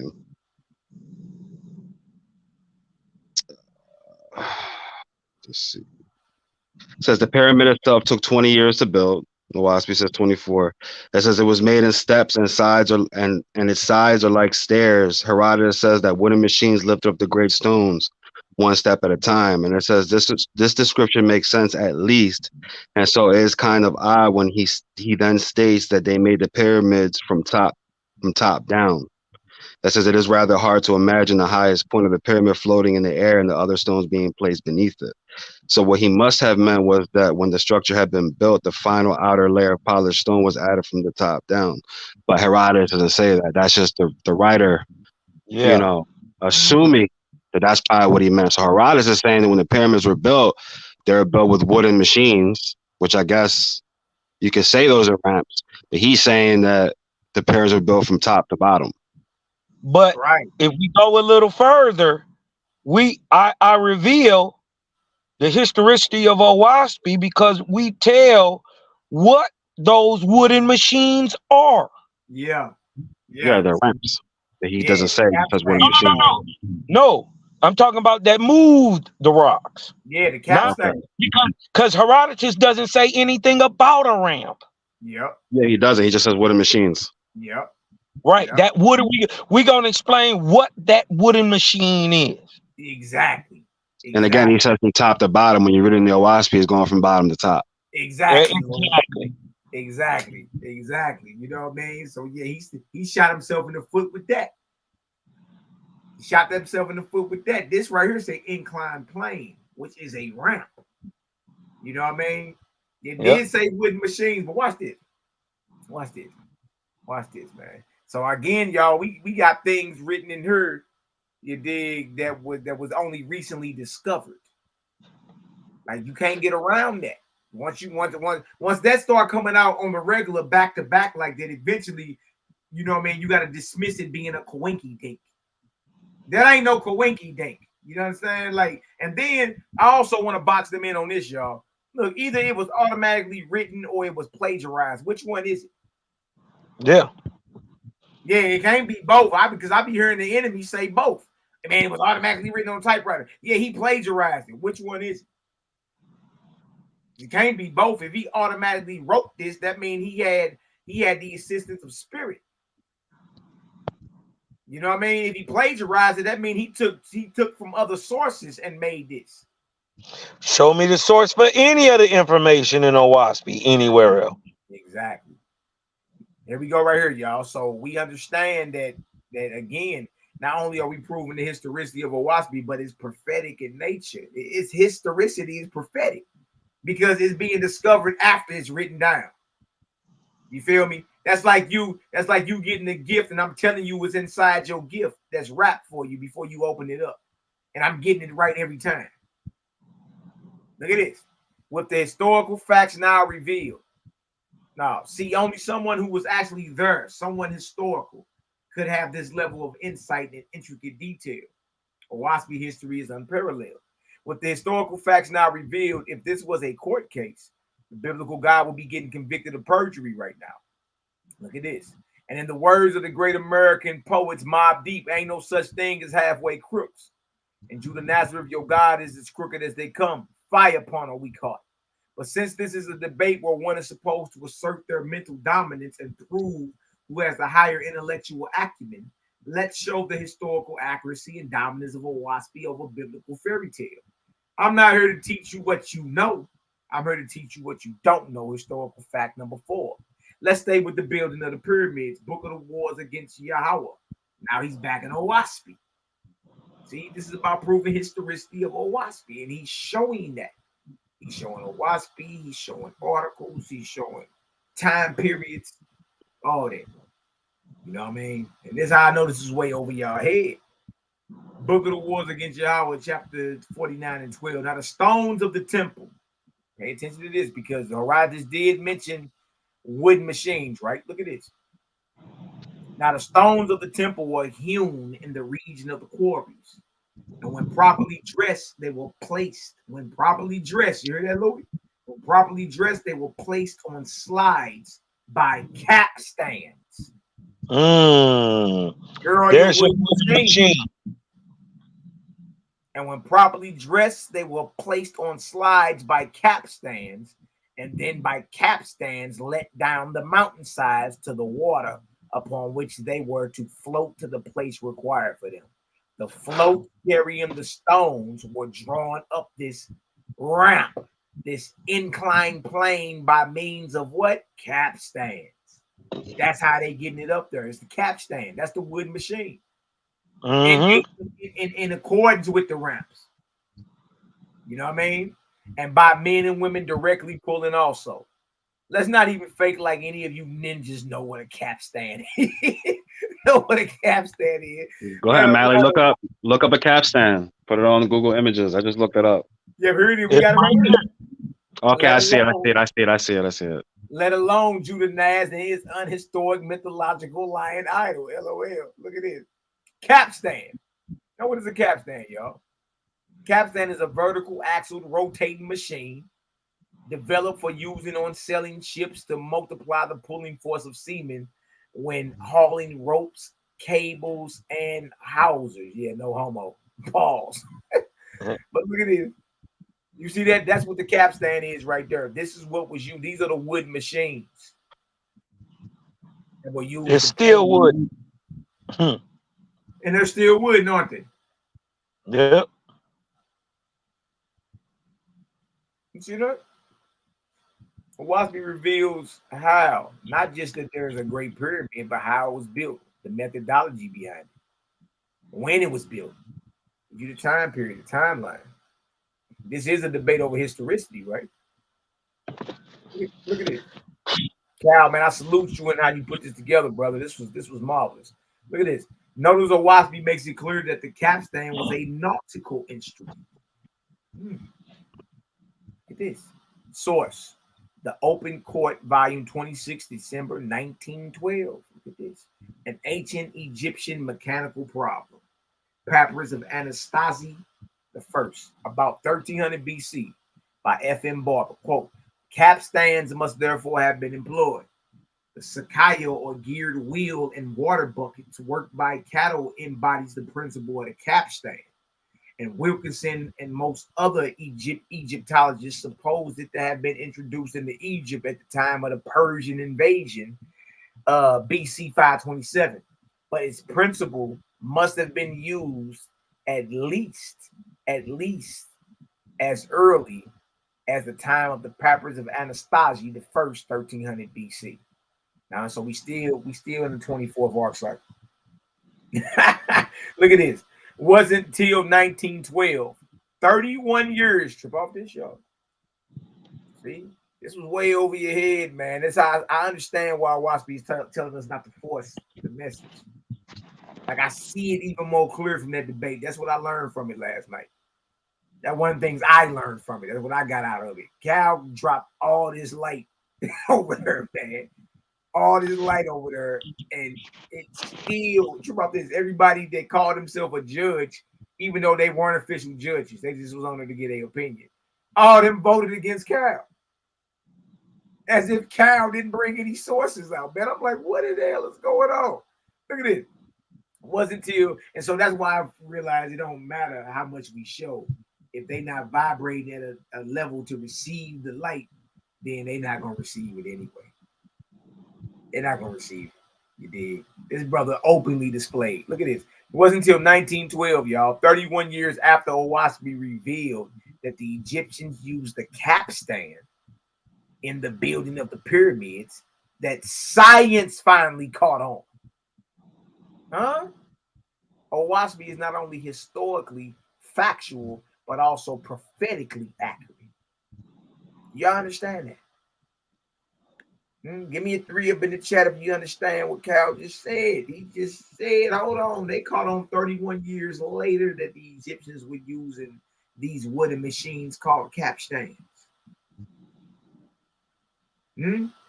Like this information, y'all will see. And I like what Cal did, because what he did, he kept showing 1881. They all got jokes about 1881, right? But look at what's being revealed after it was already written down. You see? So that's not just historical, that's prophecy linked to your historicity.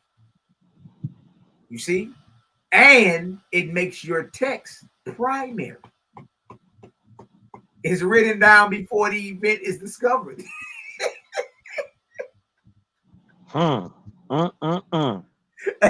Hey, but everything you talk about in Bible was written down afterwards. Look at the Gospels, the New Testament, all that was written down after the war in 70 AD. That's what Cal keeps saying. That's why it's easy for someone else to usurp your history and write themselves into it, because these things are written down after. Correct. You know what I mean? This is written down before it's rediscovered. See, headshot, body blow. You know what I mean? Y'all, this wasn't even close. That's what I'm saying. So when I heard them judges, I'm like, yeah, see, that's even more of a evidence that it's a lot of people in darkness, Jack. There's a lot of people in darkness. They so stuck on colorism, they couldn't even hear this. They couldn't even see the light bro was bringing out, y'all. How many times so far? We only on, look, he done dropped it at least 4 or 5 times already.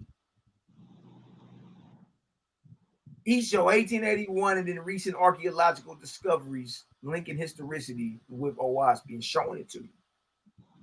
Huh? Look at this. Bonus historical fact number 5 for your information. If you notice, the capstan seems to appear, then disappear, then reappear multiple times over history. Well, Owaspi reveals the reason for that disappearance and reappearance is the biblical God himself purposely stagnating the growth of man. Oh, man. See, Cal, you coded them overhand rights, man. Let's go show it, though. Let's go show it. Book of Escra, Owaspi. Headshot. God continues his chastisement against the 4 false gods: Buddha, Brahma, Allah, and Christ. Oh, man. See. This in Owaspi, too. Look at this. He read this. This went completely over their head, man. Completely. Look at this. Book of Escra 55 and 2. When my angels taught man how to make a capstan. See, so the capstan that was used to build the Great Pyramids, man was inspired to make that through angelic presence, an angelic community. Yeah, man, period, is moved and propelled through unseen, what man can't see. You can't see your thoughts. Your thoughts are invisible. You dig? But them thoughts, either they right or wrong, and you either gonna yield or not. See, so man, the angels of the Creator inspired man to progress further. Inspire man to come up with certain technological advancements and all that to progress man. When my angels taught man how to make a capstan, a screw, a telescope, and a compass, behold, your emissaries inspired my chosen to be tortured or put to death. Y'all see this? And remember, he's What is he doing? He's chastising the false gods, right? And one of them is the false Christ and Allah. So the Creator has his angels inspiring man and progressing man to make capstans, screws, telescopes, compasses. But the devotees of the false gods torture the patients. You see? Look at this. Because in truth, my inspiration did not agree with the sacred books which you compounded for your own glory. So the Creator's inspiration did not agree with your sacred books like Bible, like Quran, like any of that. You'll start killing these men who coming up with these innovations, but you're not realizing they're under the inspiration of the high angels of the Creator. The Creator is inspiring them through his angels to come up with these technological advancements to progress man. Here you go trying to hold man back and hold on to the old stuff from 4,000, 5,000 years ago. And you so much of a zealot and you so much sacrilegious that you kill somebody that come with some higher light. The false Christ. Look at this. Because the Creator saying, my inspiration did not agree with the sacred books which you compounded for your own glory. Yes, you palmed off your compilations from other false gods as being the creators. And you played upon the honest innocence of man's understanding, contrary to the will of the Almighty. But how do you prove the killing historically, Kosmon? Because this is a debate about historicity, right? How do you prove the killing historically? It's proven historically by the torture, deaths, martyrdom of many of the world's scientists. All these men were tortured and put to death and martyred.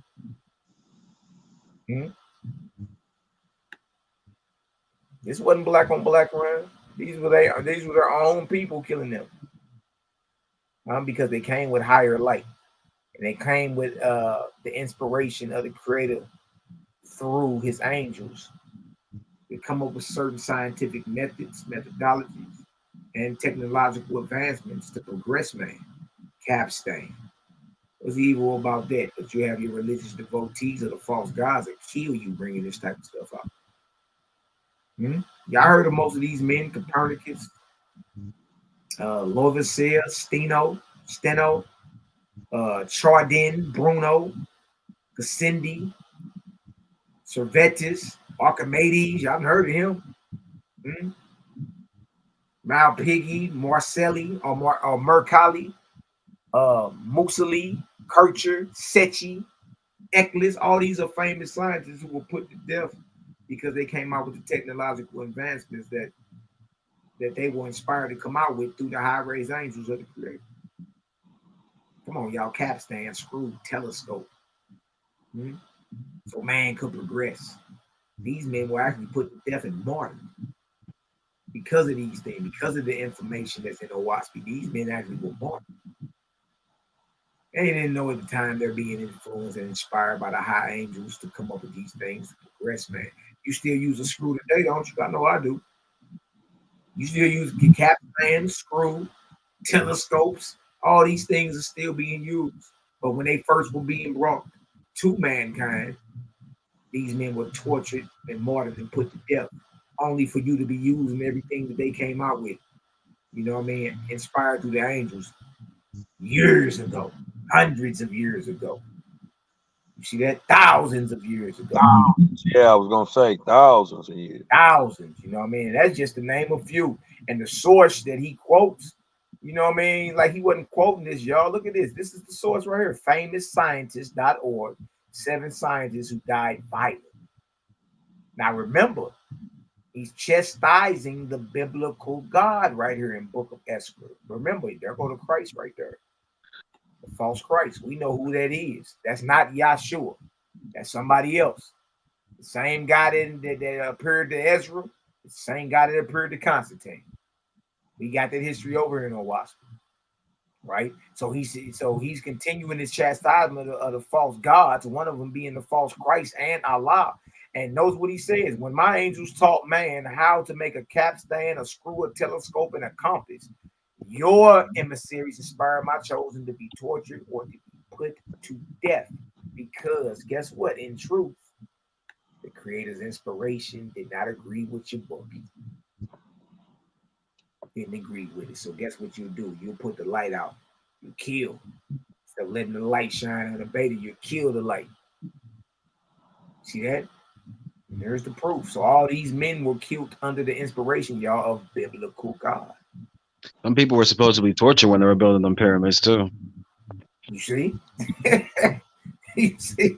Because Herodotus writes about it. It's just the Egyptians, they don't like talking about that time in history when the pyramids are being built. So, see? You see that? Now look at supposedly Khufu like closed the temples or what have you. So, but go ahead. What were you saying? Straight up, bro. Look at this. Historically proven. Because this is about historicity, right? Historically proven. And then he just gave persons, y'all, that you can verify. See, Kyle was talking about persons too. It's just Judah was only talking about people. Kyle was talking about every aspect of historicity. man, I'm telling y'all, it wasn't even close. It wasn't even close. It wasn't even close. Look at this. Historically proven to be killed or tortured by inspiration of the biblical God and his murderous minions. Bag drop. Headshot. Let's go back down memory lane. YHWH's claims that the very first oldest astrological temples were created between 10,353 BC and 7,053 BC, a 3,300 year span of time called in YHWH the Ark of Day, inspired by an Orion god named Osir or Osiris, roughly 7,000 years before the false god Osiris of Egypt existed. When we check the historical record, what do we find? Now, trip off this. So, and realize the oldest date that Judah pulled was what, y'all? 980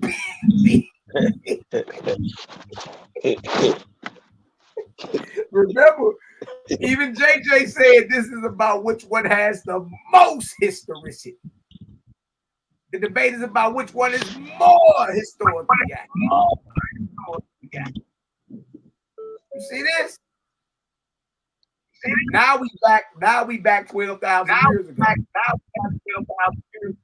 Somebody got an echo. Somebody need to mute up. Somebody got an echo. Look at this version.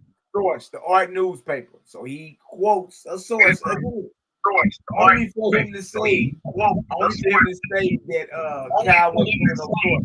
Only for him to say that Cal was in the court. Hold on, one of y'all, what you call it? Hold on, y'all. Yeah, I'm on mute. I put myself on mute. Okay, there we go. All right, now look at this. Here goes another source Kosmon pulls out, man. That's what I'm saying. Like, we got to be real first, y'all. I don't like fake shit. Don't sit up here and act like my bro wasn't pulling sources. Don't sit up here and act like bro wasn't going in his record. He was going in YHWH the whole time. See, we're not going to play the game. That's what we're not going to do. That's why I don't like that. Y'all part of a game we don't play. Create a game, don't play that. We ain't with the goofy stuff. Let's just keep it solid. You know what I mean? Let's just keep it solid, man. You may hear some things you disagree with. That's okay. But what we going to do is keep it real first. We going to keep it solid first. No matter what's going on. You got to keep it solid first. You know what I mean? Be truthful about the situation. All right. Don't act like bro wasn't sourcing up. Don't act like he wasn't going into his book. Don't get up in here and act like Cal was just running his mouth. He was freestyling. I heard that a couple times out of his mouth. Like, what you mean he was freestyling? What made you think this man was freestyling? Like, what is y'all on around?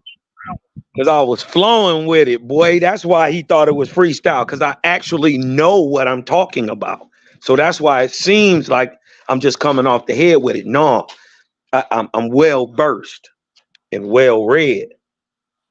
Right, but you prepared though. You know what I mean? So when I'm hearing freestyle, even though, yeah, for sure, you flowing, but he's saying it in a sense as if you're not showing anything.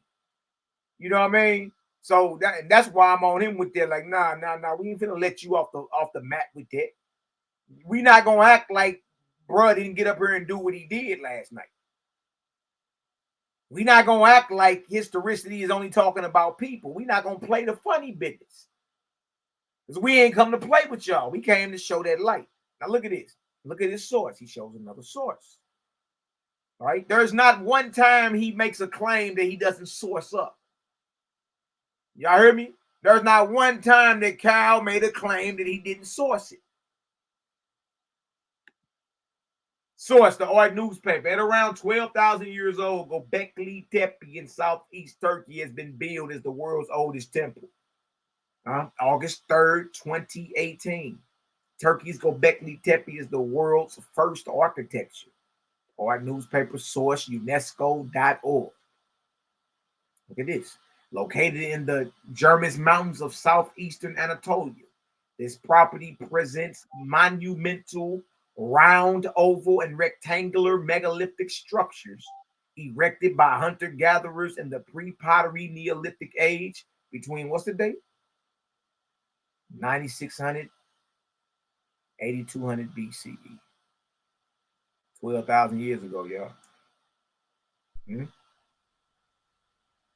Look at this. Hunter-gatherers didn't erect that, though. Right.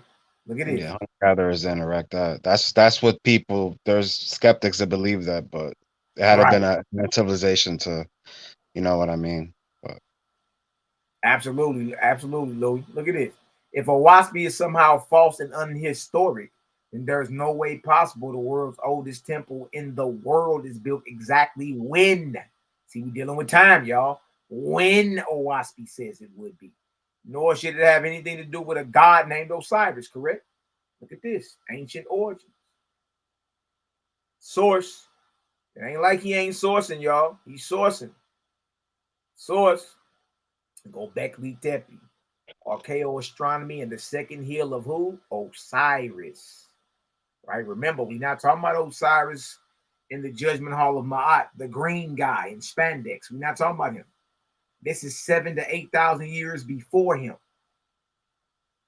Okay? So then Judah will ask, well, what's the historical evidence you have to prove that he was real?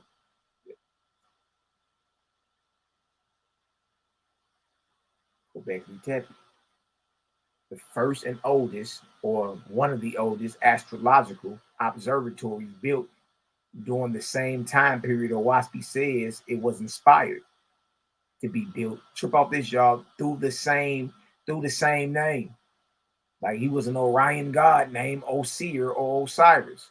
He was not worshipped, right? He was sent to progress man. Man divided the years up into 12 months. Man got the zodiac. Man learned the heavens. They got the star maps. They learned how to use the Ankh as a tool to avoid famine, to know when to plant, when to harvest, and how to prophesy and foretell the seasons. This was his inspiration during that arc cycle upon mankind. You know what I mean? And it just so happened that this discovery during that time period proves what Oahspe is saying. And don't worry, we're gonna go read it. All right. All right, this is written in 2021. All right, Göbekli Tepe was discovered in 1994. Remember, Oahspe was written in 1881. All right, look at this. The naming of places in the ancient world was a serious affair, particularly with regard to temples. A name enshrined the purpose for which the site was intended or reflected the truth about its history. Thus, understanding the real name of Göbekli Tepe offers the greatest clue as to why people of a forgotten era created a monument that is both out of place and out of time. They like, dang, this deal was changing the way people perceive the earth or the world. So you when want they say out of place and out of time, it makes me think that they think it's the Egyptian Osiris. Right, exactly. Because that's the only time you hear about Osiris is, you know, Egyptian architecture, what have you. So that's why they say out of place and out of time. Right. That shit ain't out of place and out of time. It's in the perfect place around the perfect time. It's just they just can't figure out, like, yo, what is during the Middle Kingdom. That's 7,000 years later. So that's why they're saying it's out of time. You know what I mean? Because they ain't made a connection that that's not the same Osiris.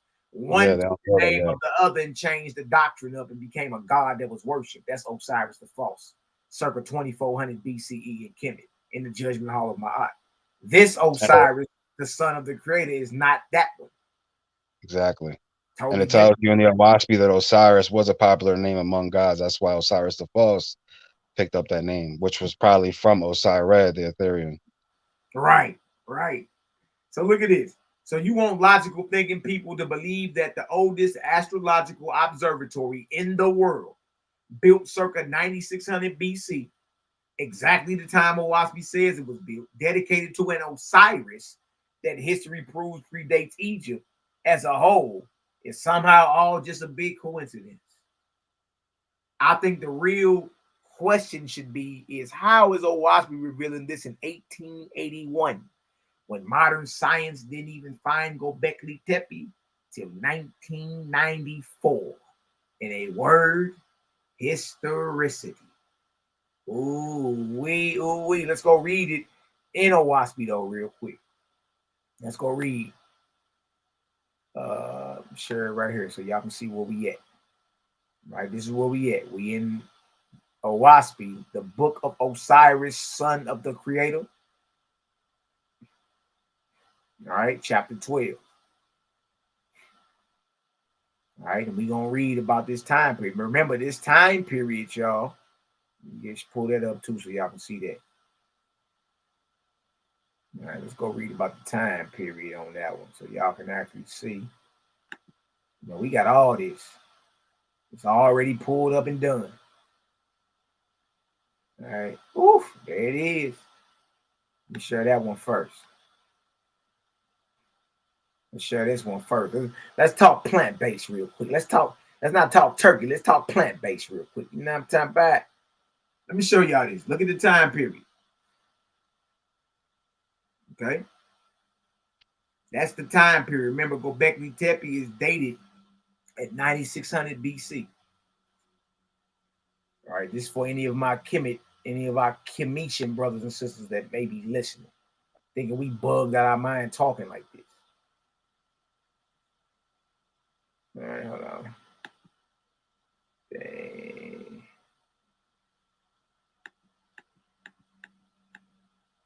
There we go. All right, now this right here, shout out to my brother Silah Shalom. He's like, yo, Mally, son. Hey, yo, Mally, peace to the righteous God. Hey, son, you got to get the slide, son. You got to show them. My people are visual, son. Like, I got you, big dog. we gonna cook.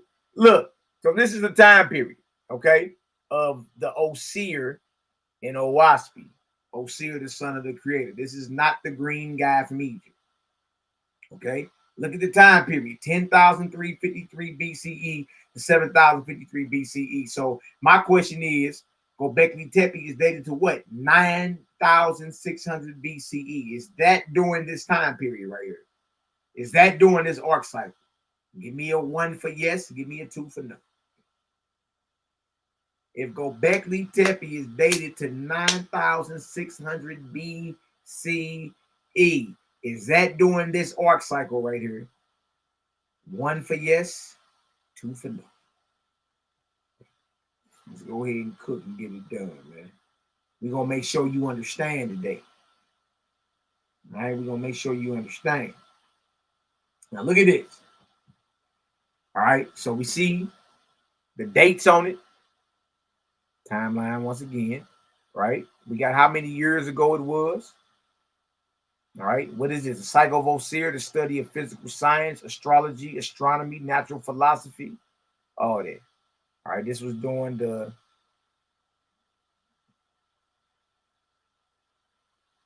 #21st arc cycle after creation of mortals, roughly 12,000 years ago. And this is what we got. This is what we got. Remember what the article said about Göbekli Tepe and how it's the first astrological and oldest, one of the oldest astrological temples and observatories discovered in 1994 in the world, and is dated to this time period right here. Now see that? We talking historicity. That's what y'all wanted. Y'all wanted historicity, correct? What we talking about? Look at this. Well, this is Gobekli Tepe. Okay. Look at this. This is the arc cycle from 10,353 BC to 7,053. This is the arc of day. This is when Osiris the First. All right. Osiris the False didn't show up, y'all, to 6,000 to 7,000 years later. Now see Osiris the First right here, arc of day. See Osiris the False, arc of Speeder. They ain't even lived during the same time period, y'all. So we're not talking about the green guy, Judgment Hall mob. We're not talking about this guy right here. You can understand. All right, it has to be understood, man. See that? See how far away it is? Osiris the First, arc of day, 10,353. You got arc of Lu started in 7,053. You got arc of Speeder, 3,953. Then you finally get Osiris around 2,700 BC, the False. Him right there.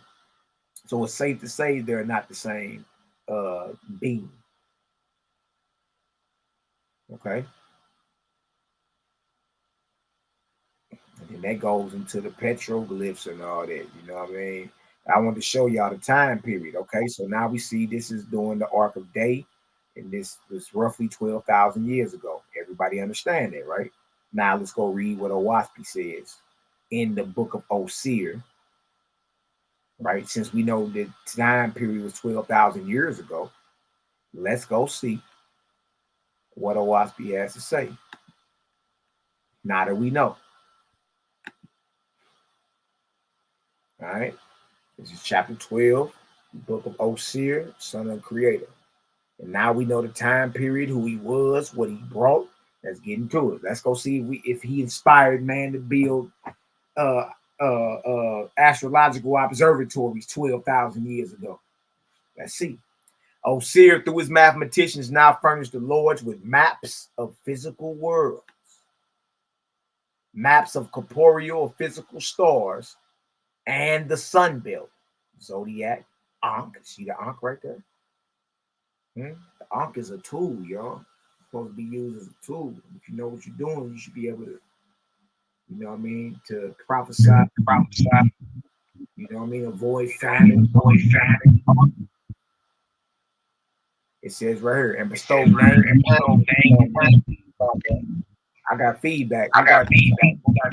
Oh, my bad. All right, hold on. I'm about to 1 second, bro. Okay. And bestow names of animals upon them. That's what it is. I'm a Leo, I'm a Capricorn, and all that. Look at this. Show the position of the moon, sun, and earth in it. Show where the region of the cows was, the place of bulls, the place of birds, the place of horses, the place of fishes, the place of scorpions, the place of sheep, the place of lions, the place of crabs, the place of Sagittarius, the place of Gemini, the place of Capricorn, and marked the seasons and made 12 sections to the year, which was the width of the sun belt.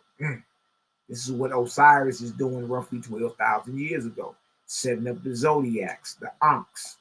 You know what I mean? Dividing the seasons dividing the years into seasons and 12 months and all that. This is what's happening. All right, look at this. And he placed the sun in the center of the belt and this is the maps that he's making, that he's drawing, that he's making out and giving to the lords under him, and then they're going to have to inspire mankind. All right. And he placed the sun in the center of the belt and made lines from there to the stars with explanations of the powers of the seasons on all the living. And he gave the times of the creator, 400 years of the ancient. So Osir also came with on how to prophesy. You ain't just reading prophecy over here. You actually eventually learn how to. Because prophecy is a tool. You know what I mean? The absolute rules govern all things. And he gave the times of Jehovah, the 400 years of the ancients, and the half times of Dan, the base of prophecy, the variations of 33 years. See, so these star maps are prophetic in their nature as well. And the base of prophecy, the variation of what? 33 years. Y'all scared of that 33, ain't you? The times of 11 and the 7.5 times of the vortices of the stars, so that the seasons could be foretold. So that seasons could be foretold, so you could properly prophesy, y'all. And famines averted on the earth. See, man is supposed to be progressed to a point to where he's avoiding famines. He can properly prophesy the seasons and all that. We've gotten away. Look at this. When the tablets, what are the tablets? The maps that he gave. When the tablets or the maps were completed and ready to deliver to the lords, Osiris said, take these and bestow them on mortals, both through the oracles and by inspiration, making them sacred with the prophets, serious priests, and their kings and queens. Look at this. And you shall inspire them. And you shall inspire them to build temples of observation, to study the stars. Do y'all see this? Huh? But y'all, this was inspired to be done 12,000 years ago, and they discovered in 1994 that Göbekli Tepe is the oldest astrological observatory, or one of the oldest. And guess when they dated to? During the same time period that Owaski says the inspiration went out. Written in 1881, discovered in 1994, dated to the same period that Owaski says it would be dated in, when the inspiration went out. And Owaski even give you the breakdown of the zodiac and the animals that was on Göbekli Tepe's pillars. So you can't make that up. That shouldn't be there. I just shows you the time period. We show you when Göbekli Tepe is dated to. We show you the Osir, the son of the creator, his time period and his influence over man. What did he bring? Zodiac, the year divided up into 12. How to properly use the Ankh to prophesy. How to study the stars. You know what I mean? And he inspired, that's when the inspiration went out to build the first astrological observatories. By the time 1881 came, that deal had already been covered up and buried thousands of years. Thousands of years. Well over 10,000 years have been covered up and buried by then. For it only to be rediscovered in 1994 and dated to the very time period that Owaski gave, y'all. That's not only proven historicity, because Göbekli Tepe is history, ain't it? Ain't it historical? You see? And if it's historical, then that makes Owaski not only historical, y'all, but prophetic. How did a dentist know to write that down and have it put in the same or placed in the same time period? You dig? And it wasn't discovered until 113 years later. It wasn't even rediscovered. It had been buried. It had been buried for about 10, 11,000 years. How do you can't make this up? And you shall inspire them. Look at this. And you shall inspire them to build temples of observation, to study the stars, teaching by the Gal and by the travel of the sun, north and south, and by the sea nest, the North Star, and by the dark chamber, so that they can prove the thickness of high. For all that can be done or taught shall be to prove man's corporeal senses adequate for a perfect corporeal life.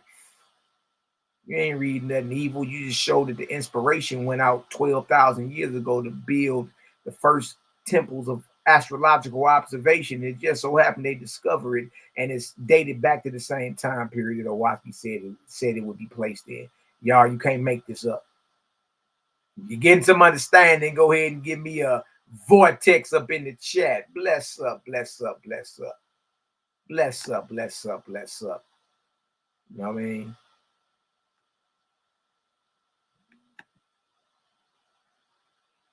Bless up, bless up, bless up. All right, let me check the chat real quick.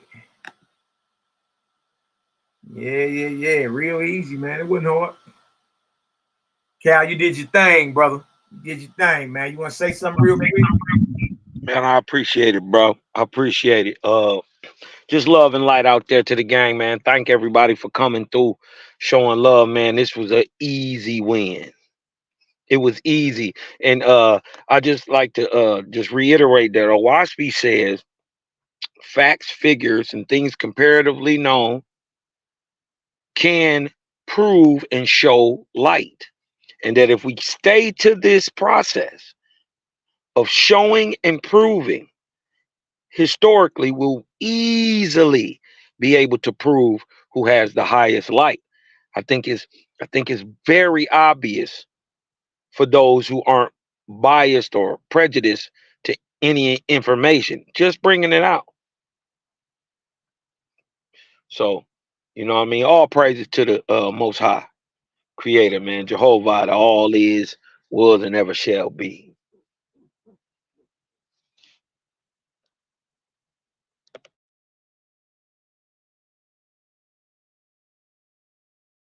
Yeah, no doubt, bro. Excellent. Couldn't have said it better, brother. You know, man, you really did your thing last night.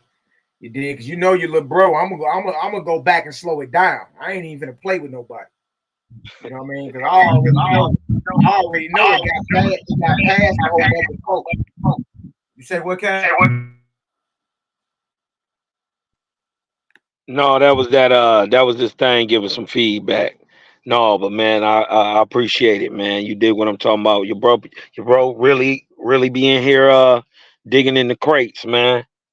Just bringing out the stuff that's in OWASP, man. It's amazing. It's so much that I didn't have enough time. There wasn't enough time. I could just pull in stuff forever. He kept doing the wait time, and you kept running out of time. You like, man, that's what I knew. I was like, bro, he ain't got enough. He ain't got enough. You know what I mean? So nah, bro, it's good. We always swing back through and readdress what it is and slow it down, so the people can look at it and be like, oh, okay. You know what I mean? I see what was going on. You did. So nah, bro. It was easy. It was a landslide. It wasn't even close. Mm. It wasn't even close, bro. All right, so right, go back up a little bit. Okay.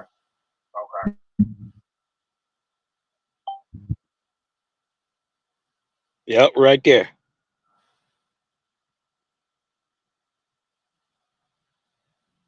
So trip off that, y'all. Went out 12,000 years ago in OWASP. During that time period, so look at what Cal said. So you want logical thinking people to believe that the oldest astrological observatory in the world built circa 9600 BC, exactly the time. See, y'all, trip off that. Exactly the time OWASP says it was built, dedicated to an Osiris. That's why they say it's out of place and out of time, because they know Osiris wasn't back no 12,000 years ago. Not Osiris the false in Egypt that's sitting in the judgment hall of Ma'at. Not him. He ain't all the way back then. You see? So when Judah Naz would be like, well, can you prove this historically? The proof historically is the recently found and excavated temple of what? Göbekli Tepe. And when was that dated, Judah? 9600 BC. So that proves the validity and the information in what OWASP is saying, because we have an Osiris, son of the creator, who was around during that arc cycle, during that dating of that temple, that inspired, that put out a worldwide inspiration to build, you know what I mean, astrological observatories. He came with the knowledge of the heavens and the stars, came with the zodiacs, divided the years up into 12 months, taught how to prophesy and foretell the seasons and to avoid famines. You see that? Look at this. So you want logical thinking people to believe that the oldest astrological observatory in the world, built 9600 BC, exactly the time OWASP says it was built, dedicated to an Osiris that history proves predates Egypt as a whole, is somehow all just a big coincidence. I think the real question should be is, how is OWASP revealing this in 1881 when modern science didn't even find the Göbekli Tepe till 1994. Bag drop, boy. Bag drop. Bonus historical fact. Göbekli Tepe is called the second hill of Osiris because Göbekli Tepe has an older sister. Look at that. Breakthrough discovery. Karahan Tepe is older than Göbekli Tepe. About 500 years older, but still in the same time period. Oahspe is unmatched in historicity. Historical fact. Oahspe reveals that all things were created by the vortex and hence have/move in a spiral pattern. Book of Jehovah. And he brings out the methodology of the creator, how the creator creates. Now, how is this not historical, y'all? Because without the vortex moving, there is no history. See, Kyle was trying to bring y'all up to speed. He was trying to bring y'all up to speed real quick. Look at this. The whirlwind I made is a sign to man of the way of my created worlds. In 1881, Oahspe reveals that from galaxies to the conception of man himself, all is created in the exactly the same way. The effects of vortex and mortal conception. So when he brings this out, you know, slanderous Joe Negroes was in the chat like, oh, why is he talking about sperm? He's off topic. I'm like, bro, like these people is real low-hanging fruit. Just let me bring you up to speed real quick. Without your father and your mother getting together to make you or to make man or to make woman or to make mankind, without us getting together and doing what's called loin warfare, without us doing loin warfare, guess what? There is no history. There are no people to even make a history. You see, like, come on now, the things y'all was saying was so low-hanging. I was like, come on, y'all got to be stronger than that. Y'all got to be better than that. He's proven, historically speaking, through articles and timelines, that the information in the Oahspe is not only historical, it's prophetic, and it's valid. This shouldn't be discovered or written down after it's already written down and revealed. Look at this. Sperm don't slither, they swim in a corkscrew motion. New research reveals that because of an optical illusion, we've been viewing sperm incorrectly for nearly 350 years. All right, it says since 1677, thanks to an optical illusion caused by the viewing them in 2D, science has assumed that sperm move toward an egg by lashing their tails from side to side like an eel. Source, big thing. The sperm body spins at the same time that the tail rotates around the swimming direction. Sperm drills into the fluid like a spinning top by rotating around itself, while its tilted axis, its tilted axis rotates around the center. This is known in physics as precession, much like the precession of the equinoxes in our planet. See, so he sourced up as well. Only Oahspe has these type of historical revelations. Why wouldn't that be historicity? Talking about mortal conception. And he's showing Oahspe talks about the methodology of the creator. He uses vortices, whether for the worlds in the higher heavens or even down to mortal conception. A vortex is used. Slow down, you start seeing it everywhere, or the effects of vortex everywhere. Only Oahspe has these type of historical revelations. Oahspe makes the claim in 1881. Science proves Oahspe in 2020. 140 years later. Good night. At a time when atoms were only being theorized. Look at that. The CGI. Discovery of electrons, protons, and neutrons. Cal brings this out. It's like, what does this have to do with historicity? I'm like, I know y'all not this slow, man. He's talking about the building blocks of creation. What creation, what things, what elements of what things are made of. There's no history without protons, electrons, and neutrons. Buddy, let me help you out real quick. Brings out the history, brings out the dates. I only heard a couple dates from Judah. I really ain't heard no dates for real. 980 BC, that's it. Cal was the only one dropping dates. Discovery of electrons, protons, and neutrons. Discovery, year of discovery. Proton, E. Rutherford, 1909. Neutron, James Chadwick, 1932. Electron, J.J. Thompson, 1897. Y'all, WASPy was written in 1881.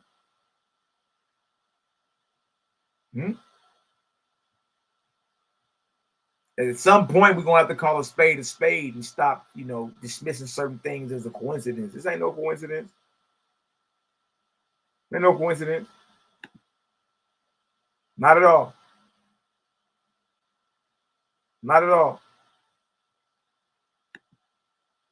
Look at this. Then the source is what? Vendantu.com chemistry. Discovery of proton and neutron. Who discovered proton and neutrons? Vedantu. And so for anybody to claim that bro wasn't sourcing up, you a liar. You know what I'm saying? Like, y'all not ready to be solid. That's the only thing. Until you're ready to be solid, you're not ready to have no conversation with the game.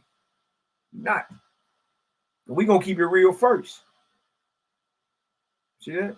But in 1881, WASPy reveals. Look at this. It said right here. Jehovah said, in the same way that the solid earth, the stars and moon all float in the unseen firmament. Listen, y'all. Pay attention. Pay attention to this. This is major. In the same way that the solid earth, the stars and moon all float in the unseen firmament, so do atomic parts. Man, y'all better leave us alone, man. Y'all better look. Remember, the proton, neutron, and electron were all discovered after 1881. What a date right here.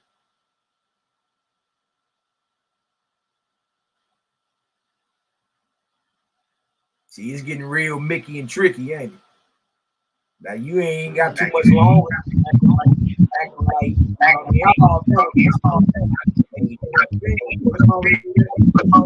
Yeah, you got something you want to say? Yeah, man. I think that went over their head, man. I think that went over their head. You know what I mean?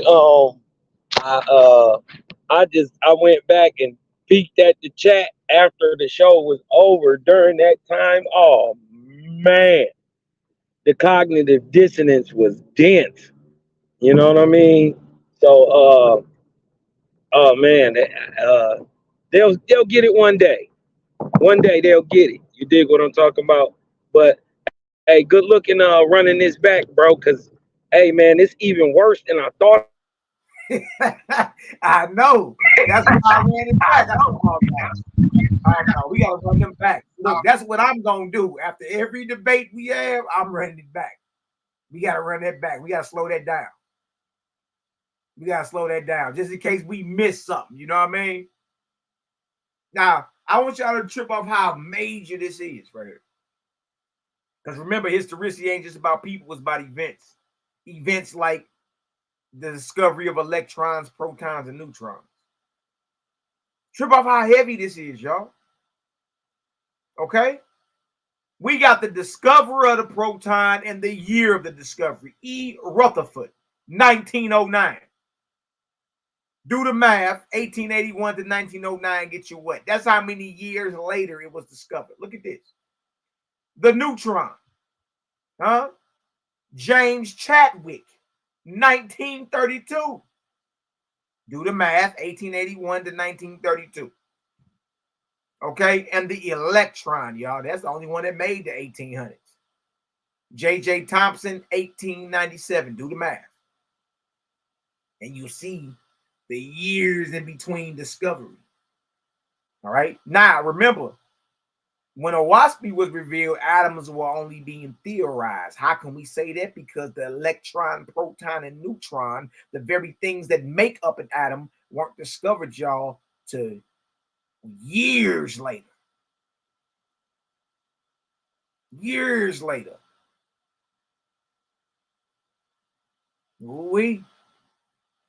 I think we got your attention now, don't we? Look at this. Look at this. Now look what WASPy says about the atom before it was discovered and called an atom. Look at this. In 1881, Oahspe revealed, Jehovah said, in the same way that the solid earth, the stars, and moon all float in the unseen firmament, so do atomic parts. To all things float in ether. As the earth is to the air and the ether above, so is an atom. So is an atom of copper to the etheric solution. What are we even talking about here, Kosmon Cal? How was Oahspe bringing up atoms before they're even discovered?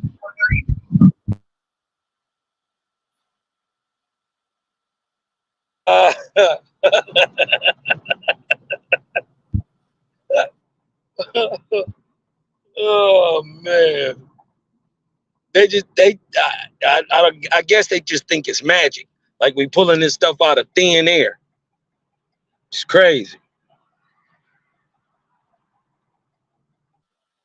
Yeah, that's nuts, man. Because if you think about it, if we had to press a naysayer, you know what I mean?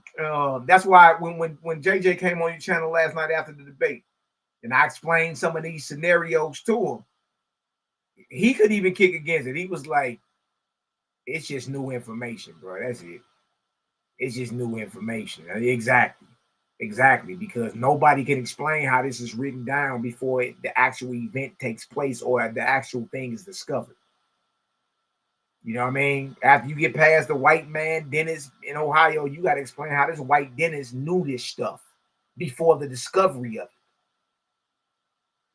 That means his source is of a higher source. That's it. That's it. You know what I mean? And his source is truthful. Look at this. So we got atoms being talked about in 1881, but not being discovered. The electron, proton, and neutron, y'all, in some cases 20 years later, 30 years later. You see that? And again, we sourced up www.vendantu.com. Chemistry, discovery of proton and neutron. Who discovered the proton and neutron? But Oahspe is talking about the atom in 1881. Book of Orampin, Book of Light, 4th. That Jehovah is the soul of all, Oahspe. 4th, that Yahweh is the soul of all, and that you are like independent what? Atoms of his person, y'all. This is in 1881. What do you know about? What a dentist know about atoms?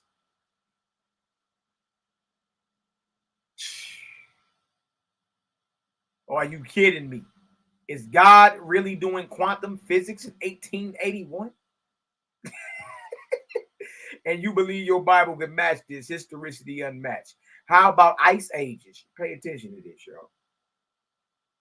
This is how far Cal was going over everybody here. Pay attention to this. How about ice ages? Specifically the Younger Dryas. That's right. Oahspe not only gives the date for the last glacial maximum, but also its cause. Because remember, historicity ain't just about people, it's about events and places as well, right? How many of y'all know Oahspe talks about the ice ages? Earth went through several ice ages. And dated to the same time period. You see that? The Younger Dryas, which occurred circa 12,900 to 11,700 BC, was a return to glacial conditions which temporarily reversed the gradual climatic warming after the last glacial maximum, which lasted from circa 27,000 to 20,000 BC. The Younger Dryas was the last stage of the Pleistocene epoch that spanned from, good night, boy, that number. And it preceded the current warmer Holocene epoch.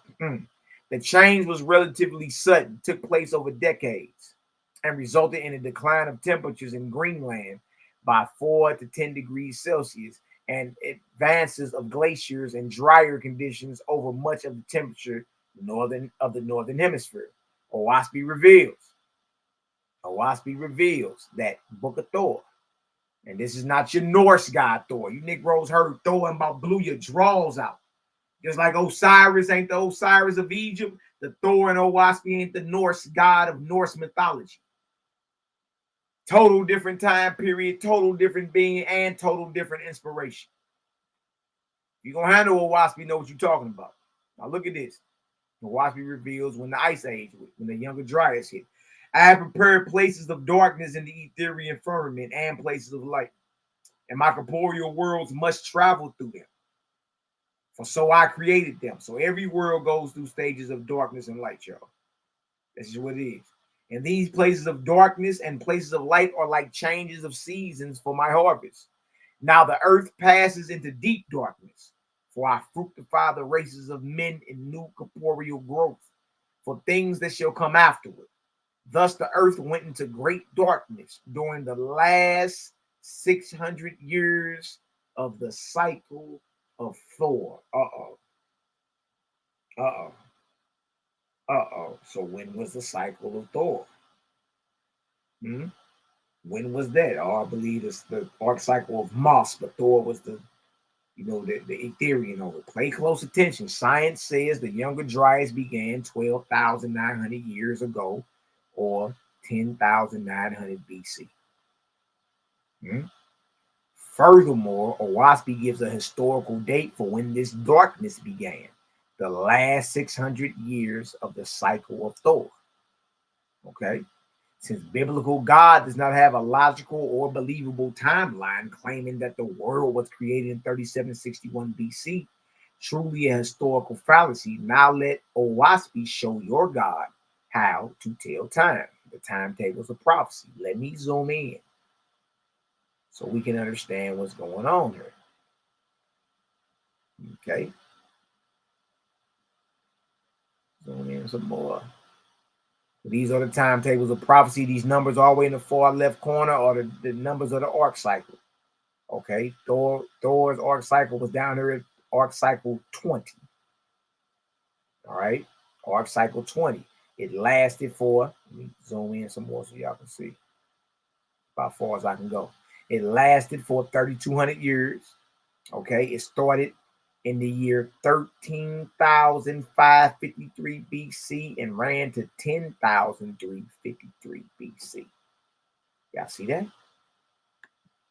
It started 13,553 BC, went all the way to 10,353 BC. Name of the arc cycle was the Ark of Moss. The Etherian angel over that arc cycle was a guy by the name of Thor. All right, y'all, you do realize this is well over 13,000. I'm tripping. Hold on. Yeah, this is like 15,000 years ago. Yeah, because if Gobekli Tepe is 12,000 years ago, this 3,000 years before that. It's like 15,000 years ago. So this ain't the Thor of Norse mythology that was in the 900 ADs. You look silly trying to say that. Okay, so again, this ran from 13,553 BC to 10,353 BC. The name of the arc cycle was the Ark of Moss. The Etherian angel presiding over the arc cycle was Thor. He was an Orion chief. All right, and during his time, there was a lot of symmetry and everything, and also idols. All right, that's during this time period. Okay, now let's get back to it. All right, so by the timetables of prophecy, we see that the last 600 years of the Ark of Moss, or Thor, and his darkness on the earth began the year 10,953 BC. Why is he saying that, y'all? Because the last 600 years of the arc cycle, the last year of it was 10,353. Add 600 and you have 10,953 BC. Trip off this. While science gives the date 10,900 BC for Younger Dryas, coincidence? The darkness or the fallen nebula start falling in the year 10,953 BC. When does science date the Younger Dryas? Which was an ice age, a time of darkness. When do they date that? 10,900 BC. Y'all, you can't make this up. You can't make this up. What made him say the last 600 years? Why that? Why not the last 200 years? Look at this. Right here. OSP, Book of Thor, 6 and 13. Thus the earth went into great darkness during the last 600 years of the cycle of Thor. It ended in 10,353. Add 600, you get 10,953. Right? Science says that the Younger Dryas was dated to 10,900 BC. Now hold on. This is written in 1881, right? About something that happened 15,000, between 13,000 to 15,000 years ago, right? Look at this. So when was the Younger Dryas discovered then? You see? Look at this. Historical for your information. The Younger Dryas cold event was discovered in Denmark by Hartz and Mithers in 1904. Remember, YAH'KI was written when? 1881. 23 years later, it was discovered. And the term coined by Hartz in November 4th, 1912. Now see this? YAH'KI beat science by 23 years. Let that sink in. You can't make this stuff up, man. Told you this. We gave you the time period, told you what arc cycle was. Last 600 years of the arc cycle, the earth went into great darkness. That's when your Younger Dryas went down. And YAH'KI beat science by 23 years. Are y'all getting some understanding up in here tonight? Are y'all getting some understanding? Are y'all understanding what we're saying? Because I don't think our people really understand what Cal did last night, man. He really, really cooked. You know what I mean? He really cooked. Share some with y'all real quick. Give me a 4 up in the chat if y'all getting some understanding around these pods. Give me a 4 up in the chat. I want to share something with y'all real quick. Real quick. Cal, you got something you want to say, big dog? Talk to us. Just going back over enlightening. You know what I mean? Because you break it out. You know what I mean? This is actually deep, man. And welcome. All praises to the Most High. Please subscribe now for the latest Earth and space science news.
Hello everybody, and welcome to Space and Planet. Please subscribe now for the latest Earth and space science news. Just about everybody with an interest in ancient civilizations has heard of the Younger Dryas. This was, of course, a period of time from roughly 12,800 to 11,600 years ago, when the climate returned to freezing glacial conditions, temporarily reversing the gradual climatic warming that began around 16,000 years ago. It's almost strange that a scientific term for a climatic period in prehistory has become so widely known. The Mousterian pluvial or the Huelmo-Muscadi cold reversal are not names often cited, but the Younger Dryas is talked about by academics, historical authors, YouTubers, enthusiasts, people with a passing interest, and so on. It's as popular a subject now as any in the study of prehistory. But it's popular because of its timing, because the end of the Younger Dryas pretty much marks the beginning of the Holocene, and the climate has never been as cold ever since. The Younger Dryas was like the last stand of the Ice Age. After the Younger Dryas, we find that large megalithic settlements were built in southeastern Anatolia, hunter-gatherers transitioned into farmers. In time we get cities, civilizations, kingdoms and empires, and human society, technology and ingenuity has continued to progress to where we are today. Of course, that all depends on how we define progress. The Younger Dryas is most popular because of how authors like Graham Hancock have tied it to Atlantis, the mythical land spoken about by Plato in his philosophical fictional works. This is because datasets like the Greenland ice core data show that the drop and eventual rise in temperature were dramatic, and because Plato dates the catastrophic end of Atlantis to roughly the same time as the end of the Younger Dryas, when the world was heating up and we see the onset of what scientists call meltwater pools 1b. Although this could have been catastrophic if you lived in close proximity to the melting ice or in the vicinity of broken ice-dammed glacial lakes, for most of the world, the peak rate of sea level rise was just 25 to 40 millimeters per year. Maybe not even that. But the end of the Younger Dryas is not what is so hotly debated by scientists today. It's why the cold period began, and there are a number of hypotheses championed by many different scientists around the world. Most agree there is a change in the behaviour of the ocean circulation, with large injections of cold fresh water into the oceans, affecting the fragile conveyor belt-like currents. But what triggered the release of this meltwater? Author Graham Hancock and of course researcher Randall Carlson are popular personalities who have forwarded the Younger Dryas impact hypothesis to a large and broad audience. And although this somewhat exciting yet frightening concept has gained significant scientific support and credibility, it's by no means accepted by all scholars. Certainly not in the same way that the broad scientific community accepts the cosmic end to the age of the dinosaurs.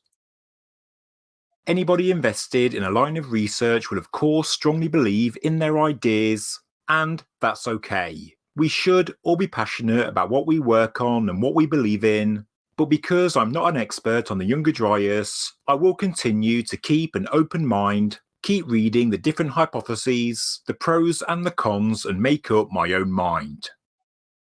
The reason there is no scientific consensus is because evidence for and against is open to interpretation. And that's why I'm making this video. I'm highlighting something that I don't see others talking about on an accessible platform like YouTube. Maybe they have been addressed, and maybe someone can point me to a scientific paper, but it's really made me question if an impact really was the main trigger of the Younger Dryas. I'm not being dismissive or making an argument for argument's sake. I'm asking questions for good reason, to further my own understanding. And I don't think that anyone should stop questioning the narratives that are told to us, especially if we do find conflicting evidence. Now, to a mainstream audience, the extreme and abrupt beginning of the Younger Dryas is often shown by this graph, created from the Greenland ice core data. Now let's take a look at the Wikipedia entry for the Younger Dryas and see if it matches what we see. I'm using the words of Wikipedia because this is, of course, the first port of call for the layperson who wants to learn more. It's a natural starting point. On Wikipedia, it says, the Younger Dryas was a return to glacial conditions after the late glacial interstadial, which temporarily reversed the gradual climatic warming after the last glacial maximum started receding around 20,000 years ago. My problem with this statement is the bit where it says, reverse the gradual climatic warming. Well, this graph does show there was a climatic warming preceding the Younger Dryas. This period is known as the Bolling Alarod, but what we actually see warming preceding the Younger Dryas.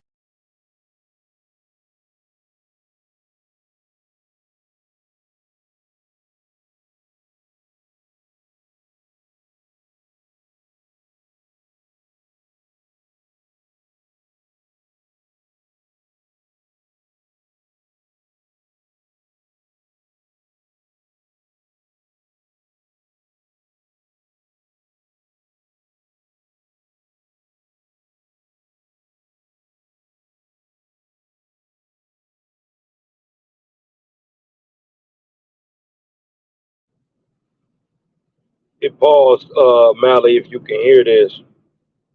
The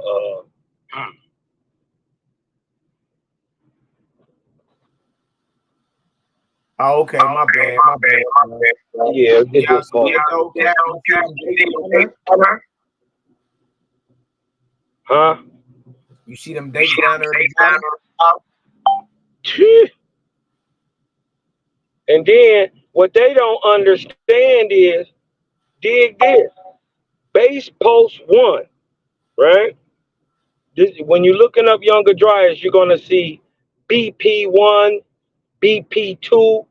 These are called base pulses, or massive dumps of glacial water that can be traced to certain historical times during the Younger Dryas. Base pulse 1 happened circa 9.7 or 9,700 BC. Gobekli Tepe, this is massive glacial flooding. Gobekli Tepe was built 100 years after.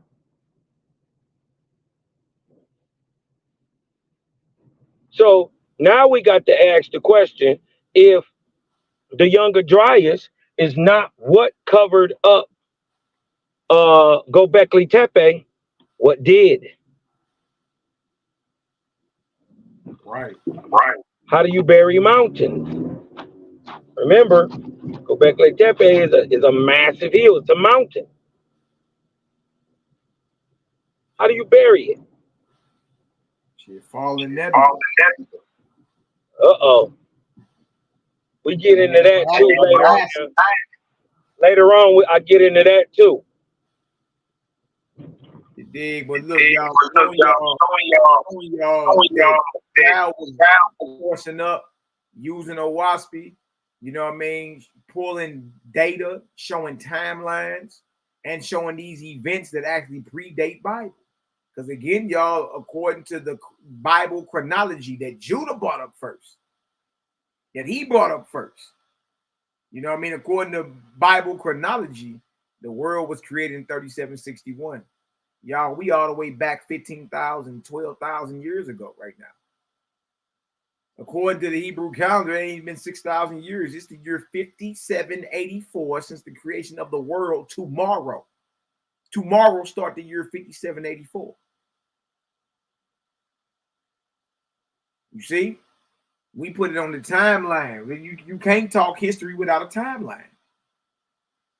You know what I mean? Put it on the timeline. Once you do that, you start seeing, man, these cats are just regurgitating stuff.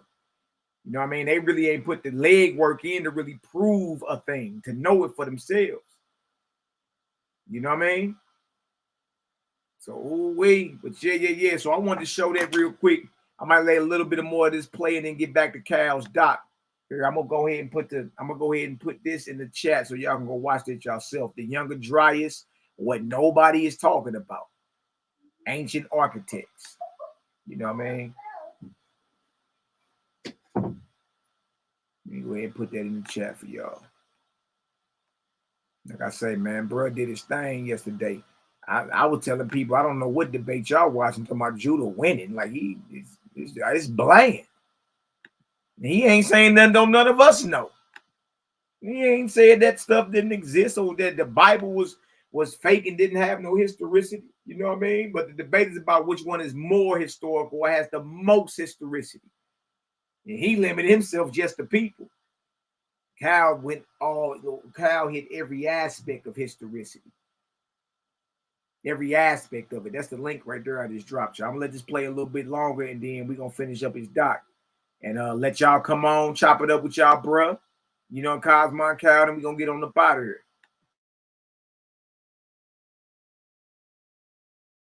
Yes.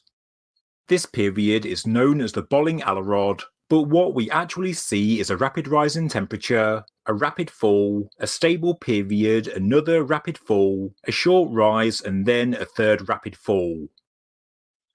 The Bolling Alarod was not a gradual climatic warming. It wasn't a stable and improving warm period like is often stated. It's a progressive decline in temperature with not one but 3 sharp falls. The temperature change on the first drop is actually more dramatic than the one at the very beginning of the Younger Dryas. I'm not an expert, but this doesn't look like, boom, an impact changes the course of an improving climate and plunges the world into chaos. It looks more like the beginning of the Younger Dryas is actually the end of a period of cooling, and we can actually see a cycle of repeated behaviour on this graph. Up, down, up, and then down. I've heard some people say things like, the world was coming out of an ice age, it was warming up, and then something plunged the climate back to glacial conditions. But that's not quite right, is it? There was a huge rise in temperature, but then straight away the temperature began to fall, and it continued to fall for another 2,000 years or so, until we reached the beginning of the Younger Dryas.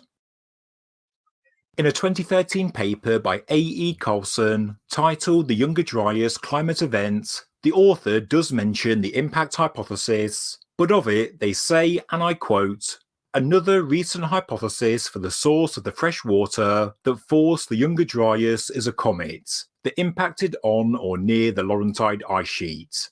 But evidence for Younger Dryas-like events during earlier deglaciations precludes the unique comet forcing.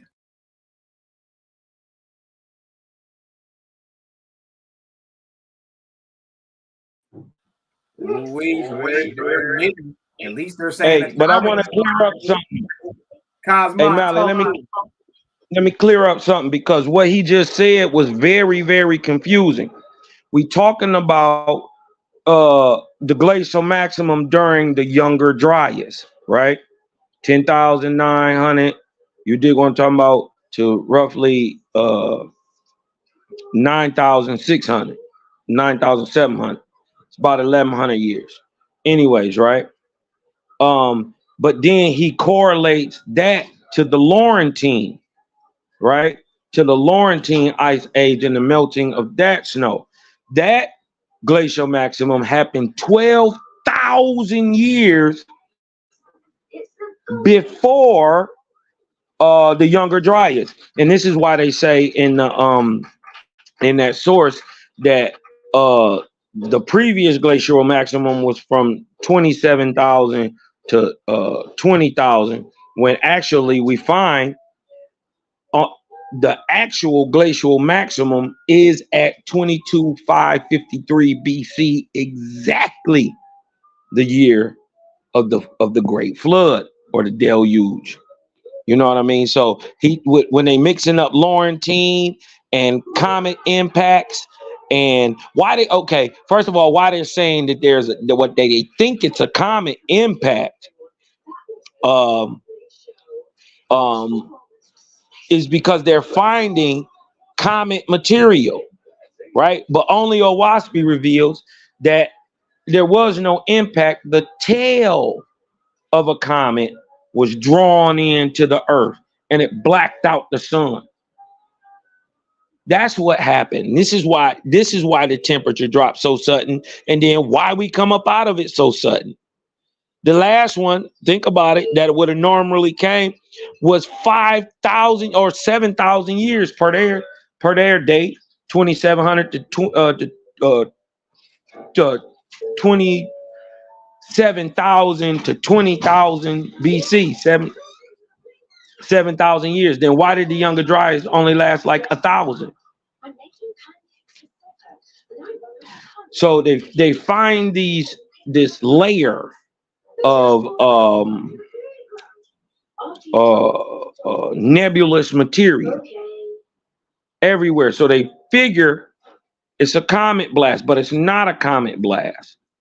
It's just the tail, the material from the comet was dragged in by our atmosphere and rained down onto the planet for years. For years this happened. And that's why they say the world went down in the great darkness, and many of these places were buried. You know what I mean? People died out, things happen, you know. But so I just wanted to, you know, clear that up for people who can get confused about the Younger Dryas and the Laurentine. They're 12,000 years apart, so don't let them confuse you. And they're looking for an impact, right? They're looking for an impact from a comet, right? There was no impact during the Laurentine, right? What actually happened was True God at the time, whose name is Af, punched the goddamn side of the planet in and sunk a continent, dumping cold etheric space over 63 million miles, or what we call the Pacific Ocean today, just literally dumping cold spatial air into the region. We instantly, that day, 22,553 BC, on the 10th day of May, went into an ice age. Instantly, that day. Didn't take no whole bunch of time. None of that. Within 24 hours, we had a flood going on, and etheric cold ass space is being dumped onto the planet. You know what I mean? We instantly go into an ice age. So that's what's really going on, man. Well, wait, but you know the crazy part is that during these time periods that YHWH is giving these details that modern science is dating to these time periods. That's right. That's the elephant in the room. You know what I mean? Correct. That's something how is it right? How is it about something dated 4,000 years ago? How does it make sense? Not a proof. This is the book of Thor, son of the creator, being the records of Thor, Apollo's successor on the earth and in her heaven, from the ark of Mos to the ark of Day, in the Ethereal heavens, and of 3,200 years. So from 15,000, what is that? 15,553 BC to what? 10,353 BC. This is the time period, right? Now, remember, they dating the Younger Dryas to roughly 10,900 BC, which would be in this arc cycle right here. This is 13,553 BC to 10,353 BC. This is that period of time called the Ark of Mos. The Ark of Mos. Thor is the son of the creator that sent to progress man in his day. Okay, this is not Thor, the Norse mythological cat in the 9th century. You're not talking about him. Somebody totally different. All right. Now, look what's revealed. Since we got the time period, 13,553 to 10,353. We got that. That's the time period this all went down in. We got that. Watch what it says about a specific time in this time period. You see? And then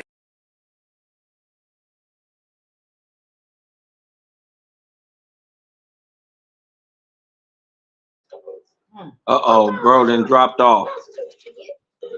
Hold it down real quick. You dig what I'm saying? Okay, here we go. Here we go.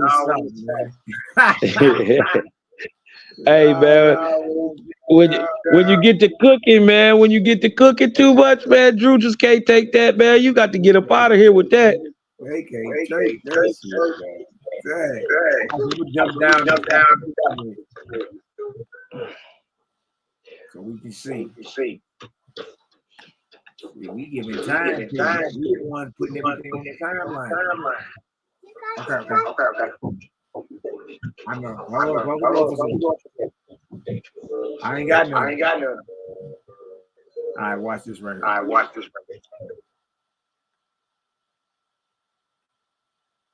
I'm gonna get on down to chapter 6. We always got to remind these cats we not talking about Osiris in the Hall of Ma'at. We ain't talking about Thor from Ragnarok. We ain't talking about Apollo. We ain't what you think you got, you don't got. You ain't studied what we had. You ain't even looked at it. And if you did, you looked at it from a biased perspective. Now, since we know the time period, again, 13,553 to 10,353. Watch this. Now watch what this says. This is the book of Thor. I speak. Son of Creator. I know you Millie Mouth nigga. Oh, it says Thor. But Nike's in your New Testament. You don't say nothing about that. The English word victory is translated from Nike. We got the victory in Jesus. Nike is a false god, ain't it? Niggas still wear Nikes.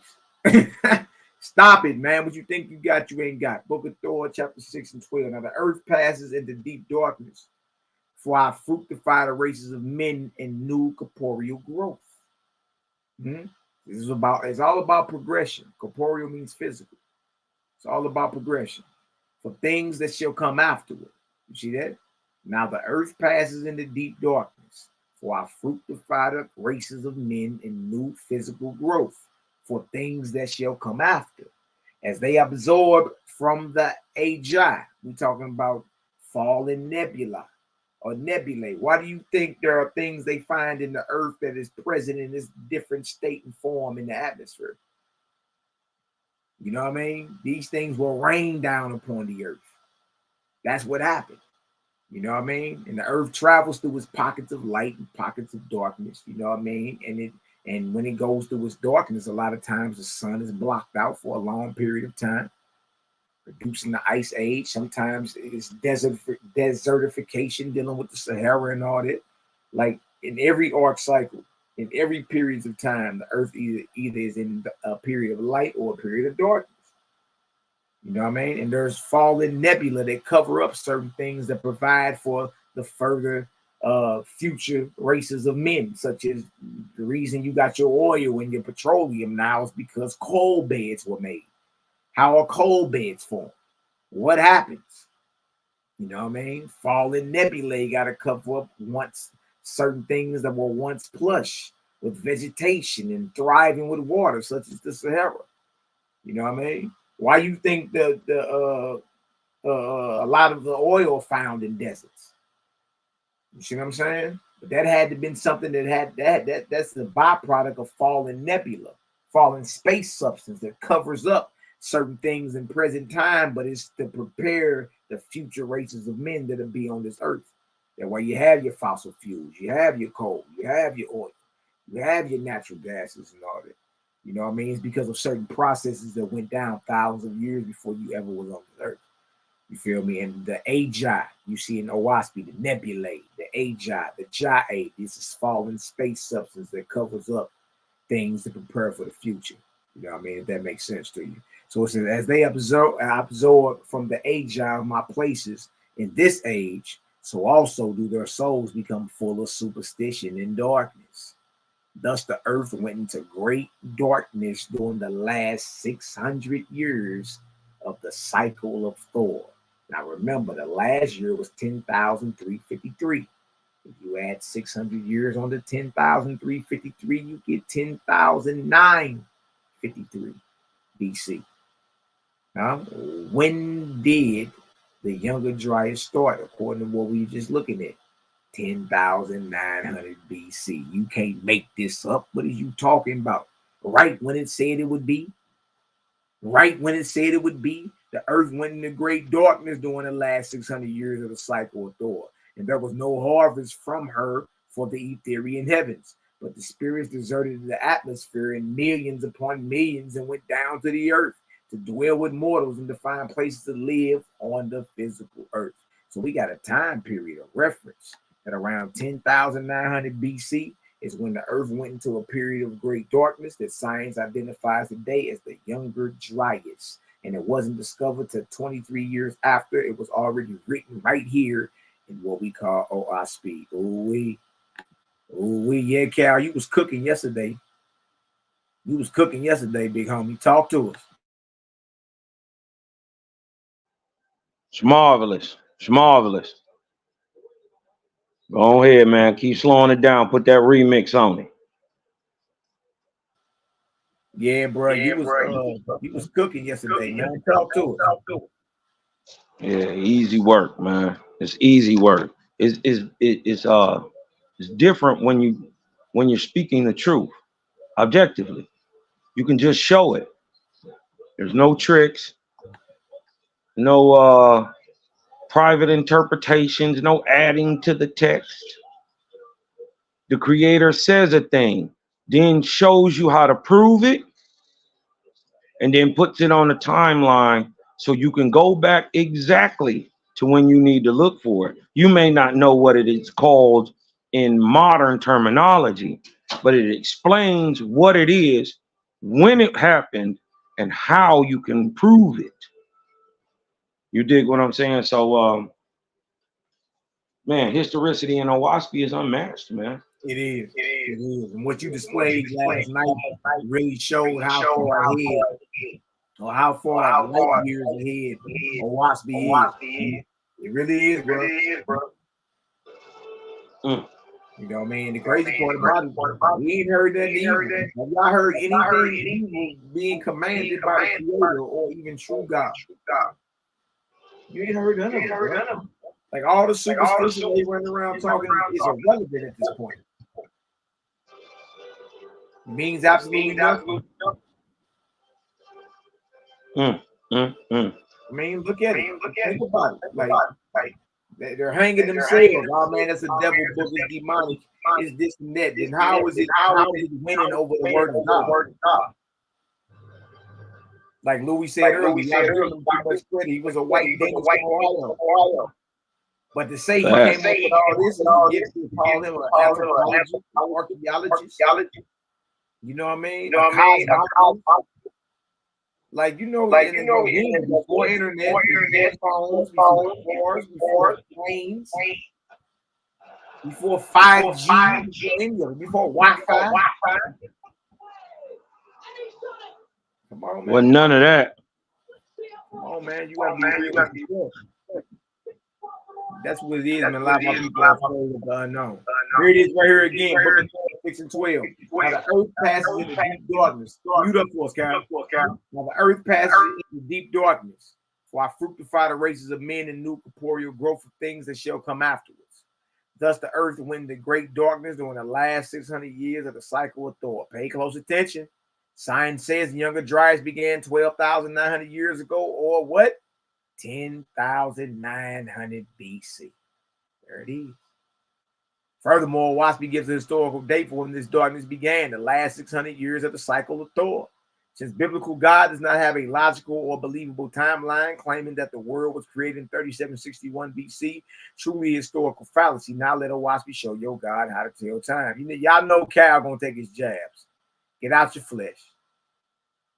All right, by the timetables of prophecy, we see that the last 600 years of the arc of Moss, and hence the darkness on earth, began the year 10,953 BC. Y'all see how it's coming together?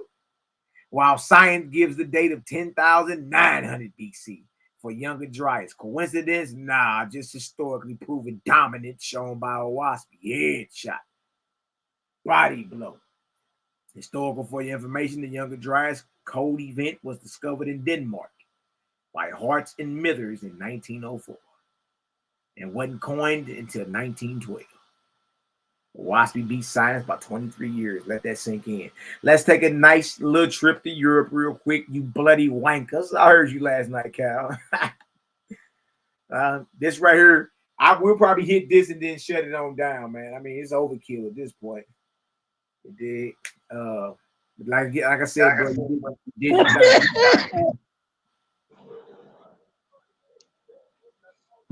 a Waspy reveals the book of 4500 BC. What was going on? Book of Forgotten. Chapter 40. Verse 2. Nevertheless, Jehovah said to Europa is an angel. Why is that hard to believe? You already knew that Europa was supposed to be a black goddess that the continent of Europe was named after.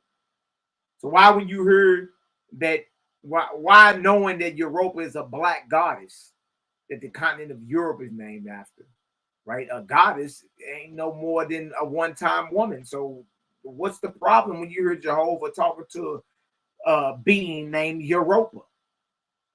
You're not being solid. Nevertheless, Jehovah said to Europa, you shall found her a kingdom in my name, and it shall become mighty in heaven and earth.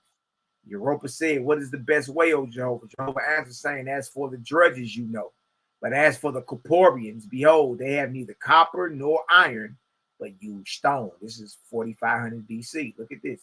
Therefore, send 500 of your ashars, guardian angels, who are well skilled in the art of inspiring mortals, to Arabia, which is Northeast Africa.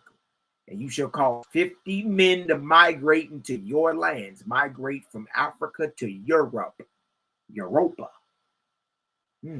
And the 50 men shall be skilled in mining and working copper and iron. And your guardian angels, your ashars, this is what the Creator is saying to Europa, an angel.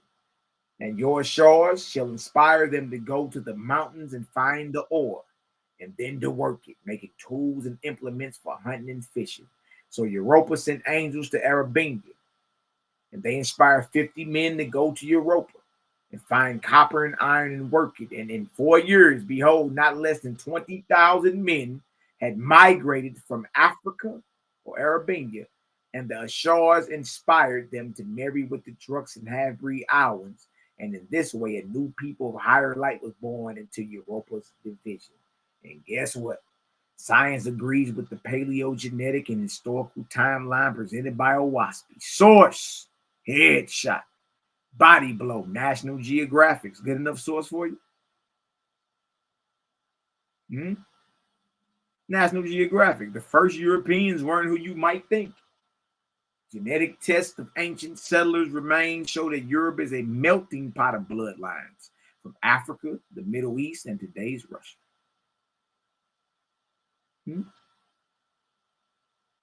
Look at those shows and maps. This is just over their head, bro. They can't even, process any of this.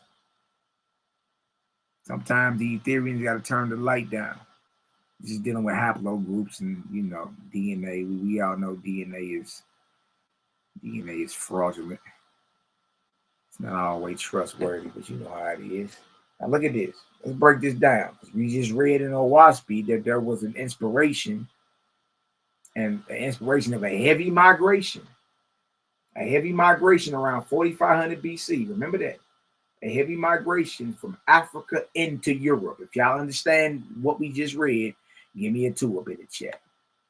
If you understand what we just read out of Owaspy is about a major migration from Africa into Europe circa 4500 BC.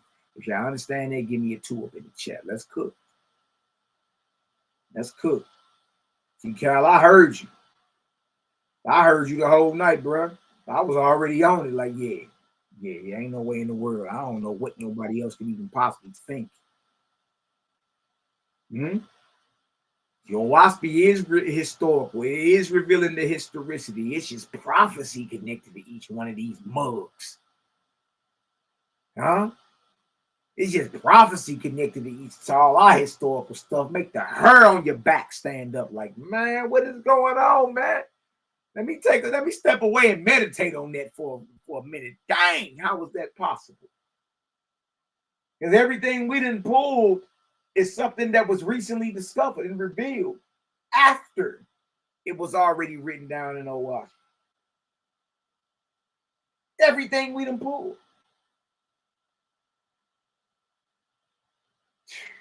Yeah. It's getting real Mickey and tricky, ain't it? I already know. But see, that happens when you try to disprove it.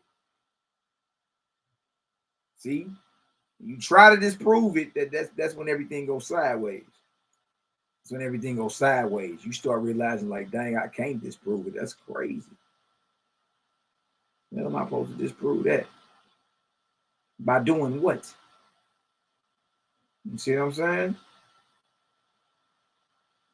Oh, for a second, yeah.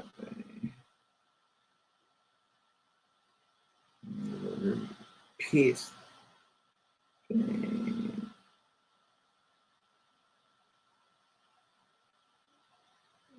So y'all good real quick.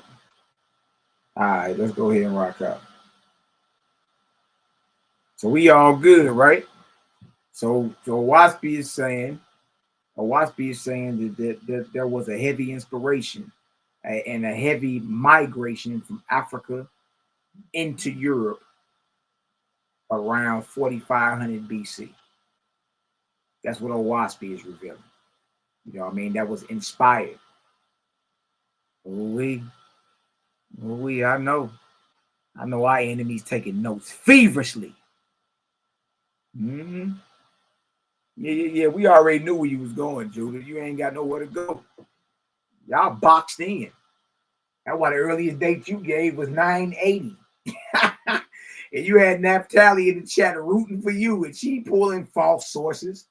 She running around here talking about the earth 6,000, 12,000 years old, or 6,000. Then pulled a source out that didn't say it. I said, look at all the misfits congregating together. Stop it, man. Stop it. Y'all looking sad around here, and y'all all are agreeing just to agree because y'all can't stand the fact that it's higher light outside. It's higher light outside. No matter what you cats talking about. Map of early to middle Neolithic cultures in Europe, historical. Neolithic cultures are historical. What are we really talking about here? What are we really even talking about, cheers, huh? Look what this says right here. Look what this says right here. It says, my brother said, you said the echo crazy, is it? Hopefully y'all cool now. Map of early to middle Neolithic cultures in Europe from 6,500 to 7,000 years ago. Stone Age group. When? 5,000 to 4,500 BC. Same time period dealing with what we just read out of Owaspy. Now watch this. Circa 4,500 BC, Owaspy reveals a historical tidbit that allowed us to unravel the great mystery of the builders of the first European civilizations. And that is that the first builders of European civilization were who? African. Remember, you shall inspire those of Arabia to migrate to Europe, to these divisions. And guess what they're going to be dealing with? Copper, iron, ore, all that. And it went from 50 to thousands. And that is that the first builders of European civilizations were African, but more importantly, that people are workers of copper and ore, leaving a literal copper bread trail directly across the continent of Europe. There the map is right there.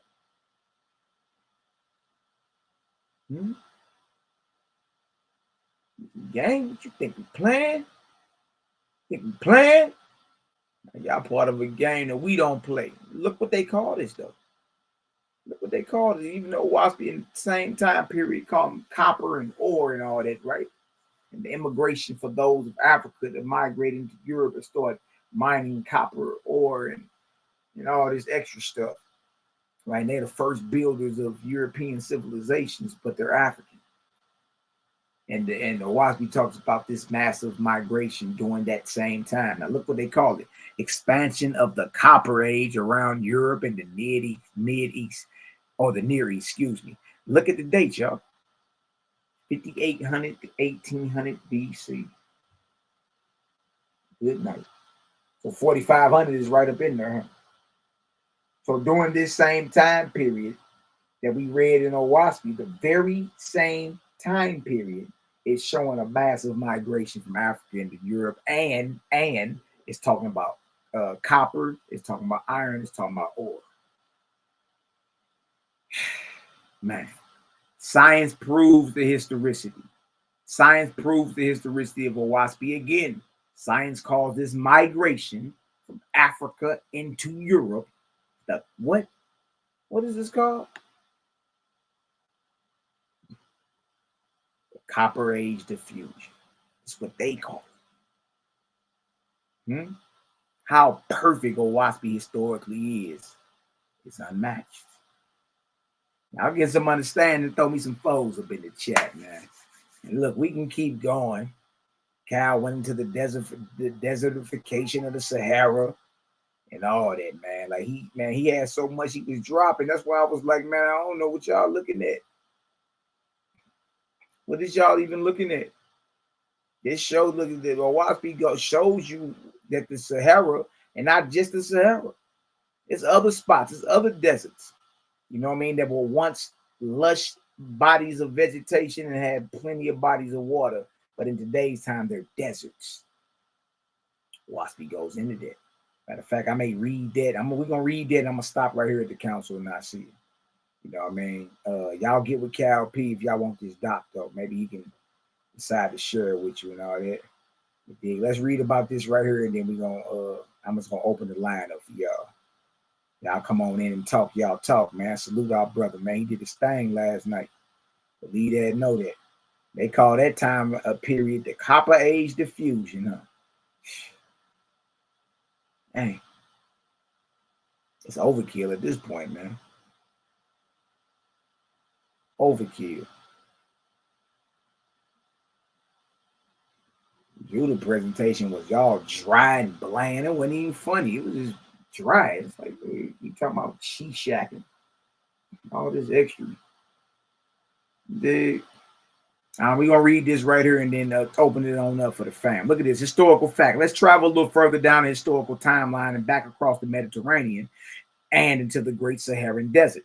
Science admits that the final stage of desertification in the Sahara took place during what science calls the 4.2 kilo year event. Y'all heard that? The 4.2 kilo year event. Look at this. 4.2 kilo year event. 1,000 years BP aridification event, long-term drought, also known as the 4.2 Ka event, was one of the most severe climatic events of the Holocene epoch. It defines the beginning of the current Megahalayan age in the Holocene epoch. What's the dates right here? What's them dates? What's them dates? Whew. What's them dates? 4200 BC to 4100 BC. What you talking about? What you talking about? Look at this. This. That sounds like a major historical event until you first understand that at this time the Sahara was lush. Source. This went right over everybody's head yesterday, man. Source. How the Sahara Desert went from a lush inhabited land to a wasteland. Written 2023. One of our African brothers live on the continent. Today, the Sahara, which covers much of North Africa, is regarded as the world's largest hot desert and the world's third largest desert, after the deserts of Antarctica and the northern Arctic. However, this desert was once bursting with vegetation, grasslands, lakes, and rivers, providing a suitable environment for humans to inhabit. So how did such an enormous transformation happen? The North African climate cycles. How did that go from something with lush vegetation and massive bodies of water, y'all, to the hottest desert on the earth? Can you explain this? Is it something that can be explained? Watch this. Watch this. What's up, little joker? What you got? All right, right on. Good looking. All right, now look at this. It says source, africabirth.com, how the Sahara Desert went from a lush inhabited land to a wasteland. You know what I mean? Powerful. Y'all look all that up. It'll blow your mind. Now let's let Owaspy prove its historicity once again. And remember, I'm not here to teach you what you already know. I'm here to teach you what your God don't know. Y'all know Cowboy, Book of Forgotten, 13:1. In the 180th year preceding the dawn of day. That is to say, 2,920 years after Forgotten and Zarathustra. Yahweh, Jehovah, sent swift messengers with 6,000 Etherian geneticists, Louis. Know the historical date is given.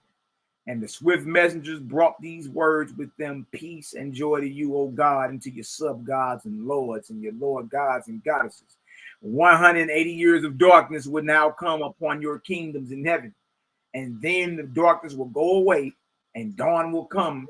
And during the darkness, 4133 through 3953 BC, behold, the nations of the earth will go down in great darkness. Now, notice what it said.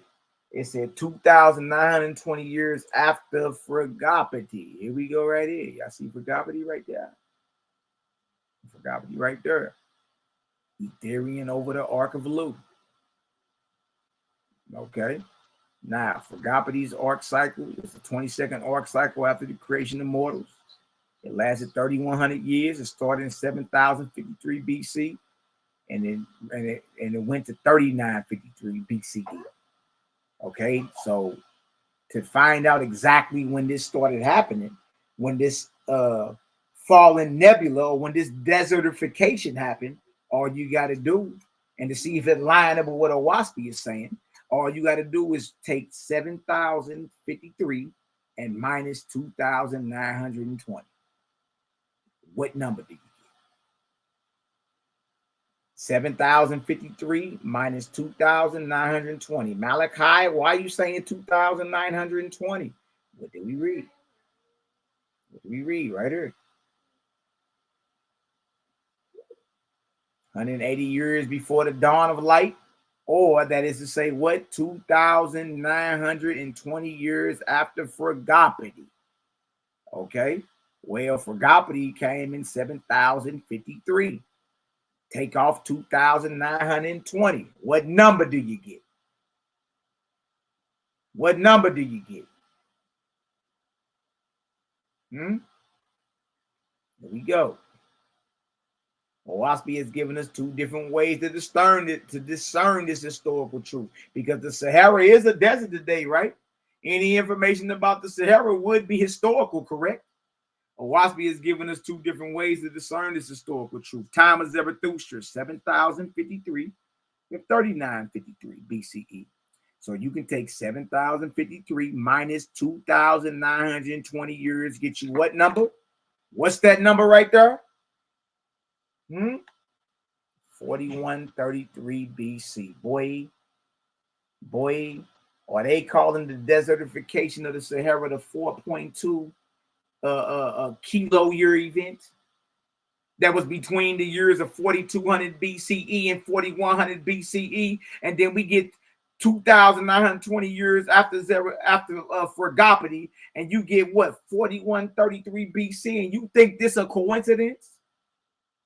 You can't make this up. You can't make this up. Look at this. Look at this. So this is what this means, so you can understand. You can understand. I'm gonna open it up so y'all can come holler at our brother Kosmon Cal. Brother, you did an excellent job yesterday, brother. Jah's glory. You know what I mean? To the creator go all the glory, man. All the praise. So we find this is what this all is saying. And this is what Owaspy revealed in 1881, but was recently discovered that the Sahara was a place of lush vegetation, and had massive bodies of water. Y'all, that was just discovered in the 2000s, written down in 1881, that during this time period in 4133 BCE, the earth went through another period of darkness and falling nebula in massive amounts, very hot, covered up these once places of lush vegetation and bodies of water. And that's why you got your coal beds, your fossil fuels, your oil. I think Saudi Arabia got the most oil. How about it wasn't always a place of oil? How about what you call sand ain't nothing but space dust? How about that? Dang, that part, huh? Yeah, it hit different when you do your homework. Oh man, right? My brother say so. The dentist just rolled out of bed and made all this stuff up according to the sippy bros. Man, stop it. You out of your league. So we find dark falling nebulous material smack dab in the middle of the 4.2 KYE event, the exact time of the worst part of the Sahara's desertification. And they would have us believe it's just a coincidence. I think not. Just more historicity, historical fact. Historical observations reveal not only does history agree with Owaski concerning the author of Bible, but also the who, when, and where of its compiling. What about the historical fact that not one black person had anything to do with the compiling of the biblical text? And yes, history agrees. And then he goes to the Council of Nicaea and all that. You know what I mean? But I found that very interesting too, that Owaski records a massive amounts of falling nebula during that time period of 4133 BC. And what they are already dubbed the worst desertification of the Sahara Desert during that time period. I find that very, very interesting. Very, very interesting. You know what I mean? So I'm gonna let y'all come on and wrap with our brother Cal. Cal, once again, brother, you did an excellent job. You know what I mean? You did an excellent job. All praise to the Creator. I'm about to drop this link in the chat. Y'all come on here and chop it up with you, brother. What y'all witnessed was last night. Excellent. Like, Cal, what's good? Oh man, just enjoying the replay, man. You dig what I'm saying? I enjoy watching the work. You know what I mean? I know what I put into it and what it mean to me. So to see people get something off of it and enjoy it, you dig what I'm saying? That's all it's about.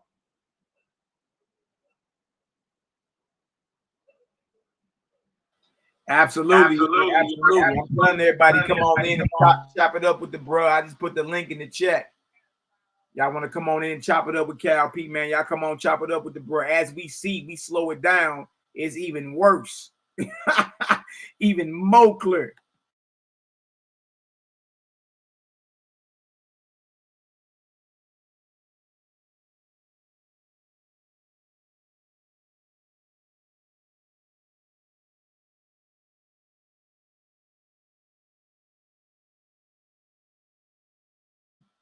Yeah, bro. And I already knew what you were gonna do because I had we be behind scenes and praying stuff anyway. To go back over and catch little jewels and nuggets that I ain't even catch the first time. You know what I mean? It's truly amazing. Y'all come on in and chop up the Cal, man. We've been on this deal 5 hours. Chop it up with the brother, man. And let us know what you think. Cal, you clearly show a higher light. Clearly show. You know what I mean? I learned something yesterday. He only stuck to proving like 4 or 5 people. He was giving back his time. You know what I mean? And I learned something yesterday. What you learned? You dig what I'm talking about? First of all, I'm fearless. I mean, I knew it, but it's always good to be able to prove it. You know what I mean? We knew the deck was stacked against us going in anyway. But if I can just get one person, just one to listen,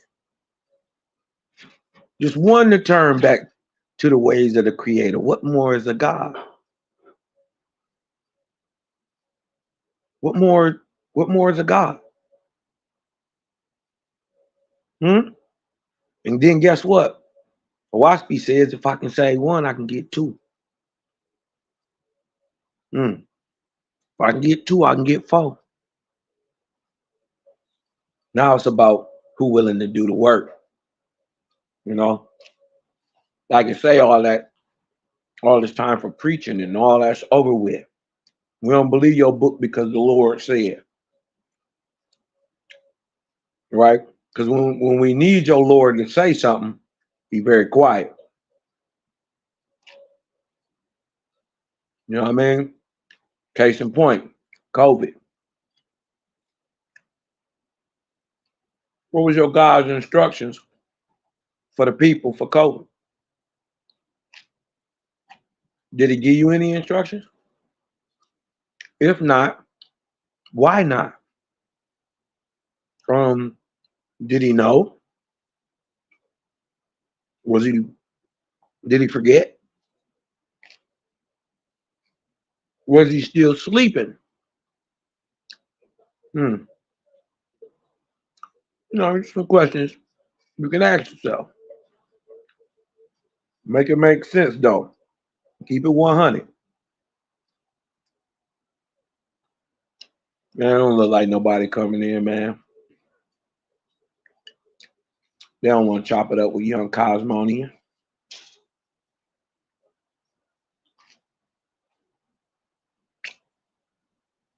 Listen, I am a peanut butter and jelly fiend.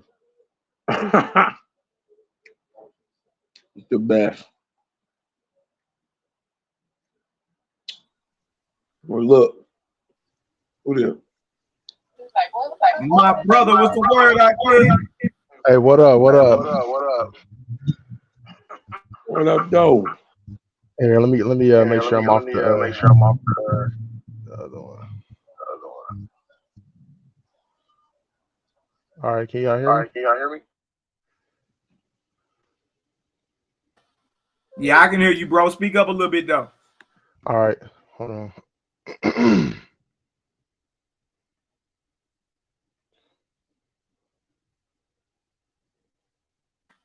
I can't hear you, bro. If you speaking, I can't hear you.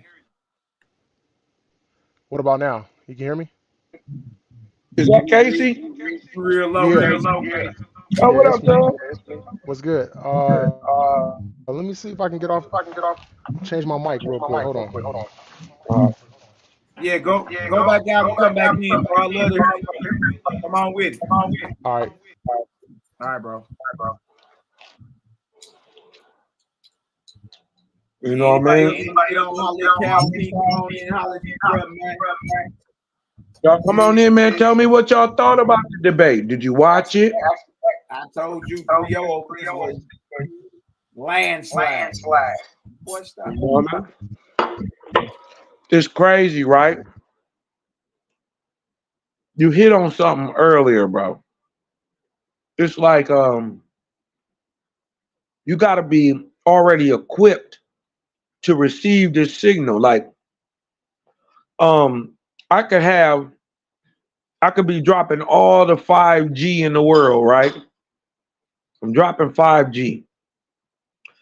But if you're only equipped to accept and comprehend 3G, regardless to what I'm saying up here in 5G, you're not at a level to perceive it. Not that you can't understand it, it's just that you can't understand it now. Because you're not set up for it. It's like trying to put an HDMI cord into one of the old bubble back TVs. It's not set up for it. You see what I'm saying? So I understand why Benny don't get the message, man, but also I love my people, so, and I know where they at. So many times we got to go in the gutters.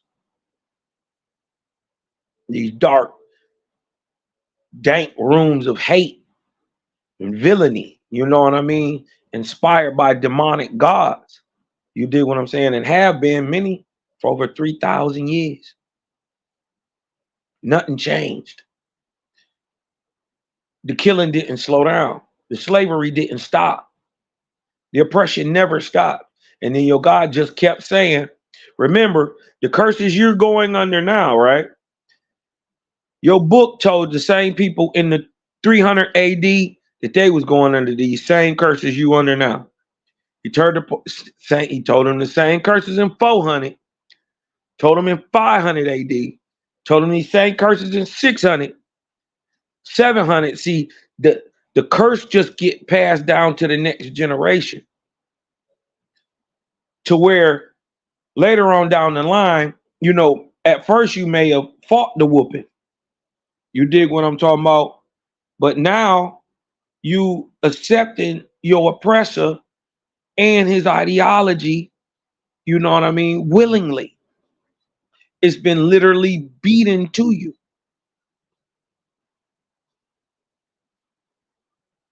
You know what I mean? It get real slippery. You know what I mean? When you're standing next to the edge, man, you're close to the edge. But that's where you always get the best view. So, man. Hey fam, I'm not gonna be on here long. I just wanted to come and say, you know, outstanding job, excellent job, Calpy. Like, you know, listening to the breakdown today, I even got way more than I heard at during the debate. So that just lets me know that you know, each time you go on a debate, you might have to just tell the audience, listen, the stuff I'm sharing with you guys is on a whole nother level. I might be saying more than you hearing. Please go back and re-listen to this and just remind them, because what you were sharing was on a level that was far beyond where they were even thinking about understanding. You know what I'm saying? Like they in there on some other energy, and so they might need to calm down, go back and listen objectively, because they're listening to reply. They're listening to rebut. They're not listening to understand, and they're not considering new information. You know, they already don't believe the OSPI, so therefore anything that come out of there, they're already dismissing and discrediting. So they're not hearing what you're saying, how you connecting it to history and facts and science and stuff like that. So, but yeah, outstanding, bro. Appreciate it.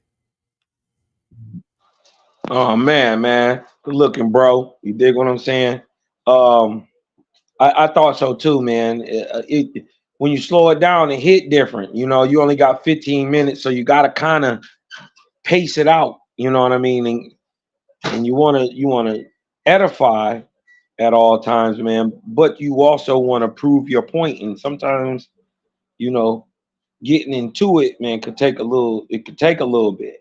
You know what I mean? So 15-minute rounds could be very short sometimes.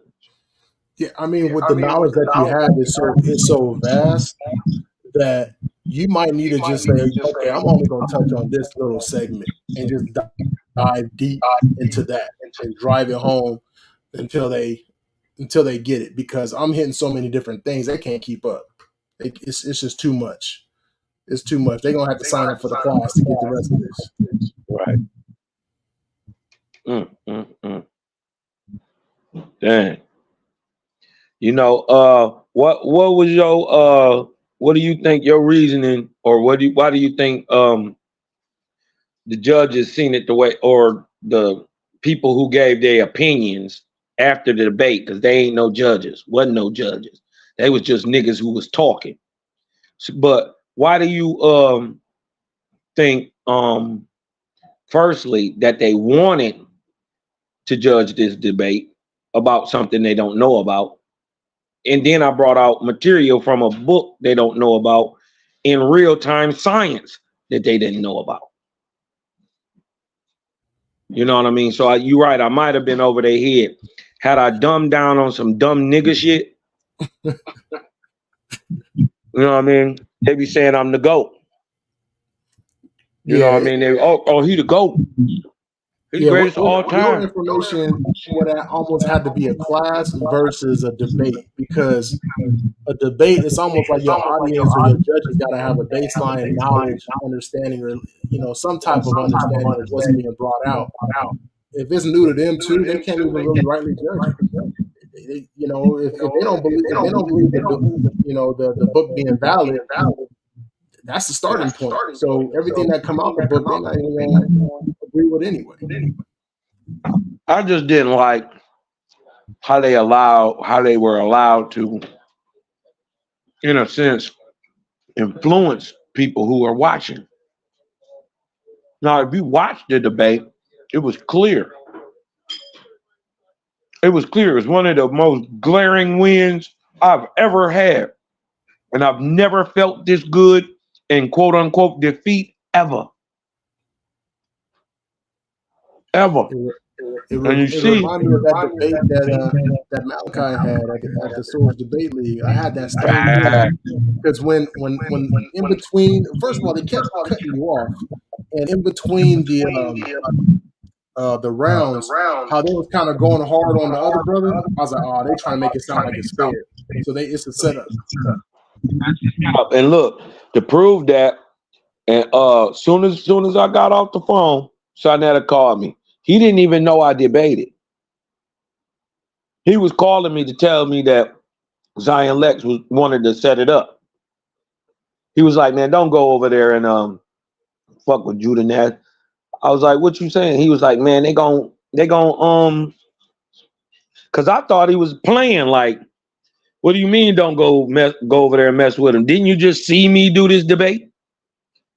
And he was like, nah, man. He was like, man, all they gonna do is try to put some judges on you, Cal, and they gonna rob you. They gonna rob you, Kosmon. Don't matter if you beat that boy to death. You dig what I'm talking about? They gonna rob you. And Sonetta was right. Yep. He was right. You dig what I'm talking about? He was like, man, and plus he was like, Cal, you gonna beat up on him, and they gonna say he won anyway. And then once the streets start coming back saying, nah, Cal won that. That's, you dig what I'm talking about? Then they gonna start slandering you. He was like, that's the next thing to come. He was like, they ain't got nothing else. And he right. Oh yeah. He's right. Of course. Yep. Because that's you know what I mean. They talk about the homie, right? They talk about the homie Sonetta. You dig what I'm talking about? They talk bad about him. But one thing I can say about him, you dig what I'm talking about, is he honest with his opinion. You dig what I'm saying? He honest with his opinion, and he fair. Yeah. He fair. He don't believe shit on Waspy side. And that's good. That's good. You want me to tell you why? Because it showed more of his character, that he gives it a listen. And then once he give it a listen, he say, damn, man, that Waspy is hitting. Right. You know what I mean? So for those who are in line already, I think Case seeking, you know what I mean, really looking for that light already. When they get a glimpse of a Waspy, it piques their attention. You know what I mean? And once you in there, I got you. It's a wrap. It's a wrap. Once I'm in there, no, you can't. First of all, your mind is blown. Right. But then your mind is blown. How ignorant we are as a people. How much we really don't know. It's humbling. It really is. I mean, all the stuff that y'all was just discussing right now, I'm like, man, this is on a whole nother level of information, and connects all the dots. It leaves no mystery, no questions. It's just right there, right in front of you. Facts, verifiable facts. How do you go against that? With multiple sources and resources. You just got to humble down, like, you know what? Dang. That's real. And you know what? This is why I hate to say this, but we got to go to higher platforms. We got to go deal with our white folk family. Yep. We gotta go deal with them, man. Because listen, the information. Listen, a lot of what many of these guys are out here pushing, they just don't make the connections. Many of their theories are in a point correct, right? But to a point, and then it stops, and then it varies. Man, OWASP make them links to where these things can stop being scientific theory and become scientific fact. You know, provable, objective. But you can't find that if you don't know what you're looking for. You don't know how to look for the sign. You see what I'm saying? They don't see the sign in a thing. You know what I mean? So they wouldn't know what to look for and how to tie it back into creation because they ain't even got a cosmogony. They tell you something blew up. They tell you something blew up and created everything. Where?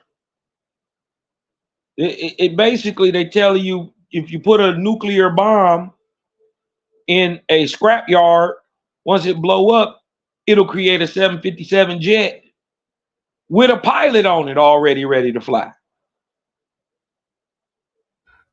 Right. That's what y'all telling me? That's the equivalent of you know, nothing turning into something, and then that something blowing up and creating everything. What? And see, that's where religion, the religion always held that over the scientific community's head by saying, "Oh, that don't make sense. You know, it had to be creation, it had to be intelligent design." But with the OWASP, it takes it a step further and say, "Okay, well, what happened before that? What you know, what was the cause, and what's the So it ties it all in because, and then it goes into talking about the false narrative of the creation story from religions. So it kills both theories.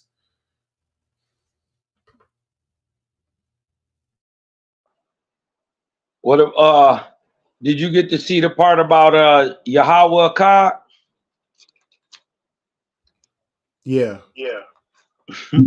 What you think about that part, man? Learning that YAHWH'S is a Baleen, one of the demonic worker bees of Baal. Oh, see, I gotta go back and listen. I heard that part, but I was listening to it, but I was doing other stuff. I heard you talk about it, and I heard you talk about the babies and everything. But you also touched on that a few times before that debate about who YAHWH'S is. Yeah, that was just see. I wanted him to keep saying the name. He first of all, he the only one. Them Toilet Knights is the only dudes that do that. You dig what I'm talking about? They only dudes that talk about. Too. You call them the Toilet Knights. They felt some kind of way about that. That's the thing. We was up in their house disrespecting. They'll be all right. Right. But I'm saying that's where that bias come out.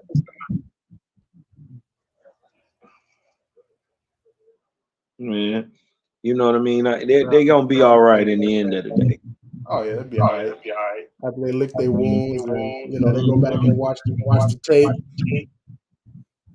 And soon, and the streets is talking. That's the thing. You should have heard all them calls I got last night. Like, bruh. Like, you know what I mean? Like, bro, I ain't read OWASP and I don't even believe in that shit. But laying down the shit you laid down last night, man, it was better than dog. You dig what I'm talking about? This is dude that's Israelites. But that's the thing. Real always recognize real. Yup. So yeah, man, keep doing your thing, bro. Man, good looking, bro. You know what I mean? Much love, man, and much love to you, man. May the Creator keep shining that light on your path too. You dig what I'm saying? Walking that red road. You dig what I'm saying? Appreciate you, fam. All the time, love one. All right, I'm about to get up out. All right, bye. Yeah, man. Mally. Get your thing, big dog. We could have kept going on your dock about 5.5 hours. Yeah, man. Yeah, man. Everybody else understands. Hold on. I don't know what your phone. Bro. It's crazy. But you did your thing. And I think it's even more evident. And it always is when we swing back through. We swing back through and slow it down, boy, and put that timeline up and show them illustrations and all that, bro. It ain't nothing else to talk about at that point. It's over. You feel me? So, bro, I salute you. You dig, bro? You handled your business very well prepared. Document or doc. Very easy to understand. It's just time for us to take this to higher platforms, higher plateaus, and all that. Yeah, all this is low-hanging fruit, man. You dig? And yesterday showed it. For me, it showed it. It don't even matter how, because Cal, you put that together. You know what I mean? And then you put that together quick. That didn't take you long. And for that to be that thoroughly put together, back to back to back to back to back like that, for you to come with all those different ways to look at the historicity, because we're dealing with events and places, you know what I mean? You even had more seasoning on your message than him. Like everything, there's no way possible that anybody watched that can believe he won. You know what I mean? So that lets you know how dark the judges are. You know, they weren't official judges. Them was just niggas that was talking. Because you ain't agreeing no judges. You dig? So, bro, you won that. I don't know what nobody talking about. You won that. Hands down, landslide. It wasn't even close. You dig? So I salute you, brother, in the name of the ever-present creator. You dig? Brother, may you be protected in your comings and your goings. Love, light, wisdom, and all that in between to you, my brother. Bless up. You got any last words? Oh man, just bless up, man. Peace to the righteous gods and Nirvanian goddesses, man. Y'all go over there, sub, like, share the Kosmon Cal TV, man. Check out them Jehovah Chronicles, man. Let's get it. Yeah, y'all go over there, like, subscribe, and share, man. Hey, Cal, damn near on Jehovah Chronicles 100. I remember when he was on number 5. You dig? So yeah. We cooking Megaton light bombs. Y'all make sure y'all tune in next weekend. Creative Game TV, Sonetta Studios. We got our brother Sila Shalom battling Captain Desire YAH'KI, the UPK. Another slaughter is about to go down. Slaughter. It's over before it starts. It's over before it starts. You know what I mean? And then 2 weeks after that, we got our brother Daryl Kosmon going up against Ghana Stepper or Gideon. I guess he a HOK cat too. Another slaughter. Slaughter. You dig? So it's all good, and as usual, y'all, it's all glory and praise to the ever-present creator, the all in all, that always was, is, and ever shall be. Love and light to the family. Y'all stay solid. Y'all stay sucker free out here, man. Stay sucker free out here, you dig? All praises, glory, and honor to the ever-present creator. I'm out of this deal. Love y'all indeed in truth. You dig? Y'all got any questions, get at me. Those that know how to get at me, get at me. Those that don't, well, that's just too bad. Much love, family. I get at y'all later on. Bless up.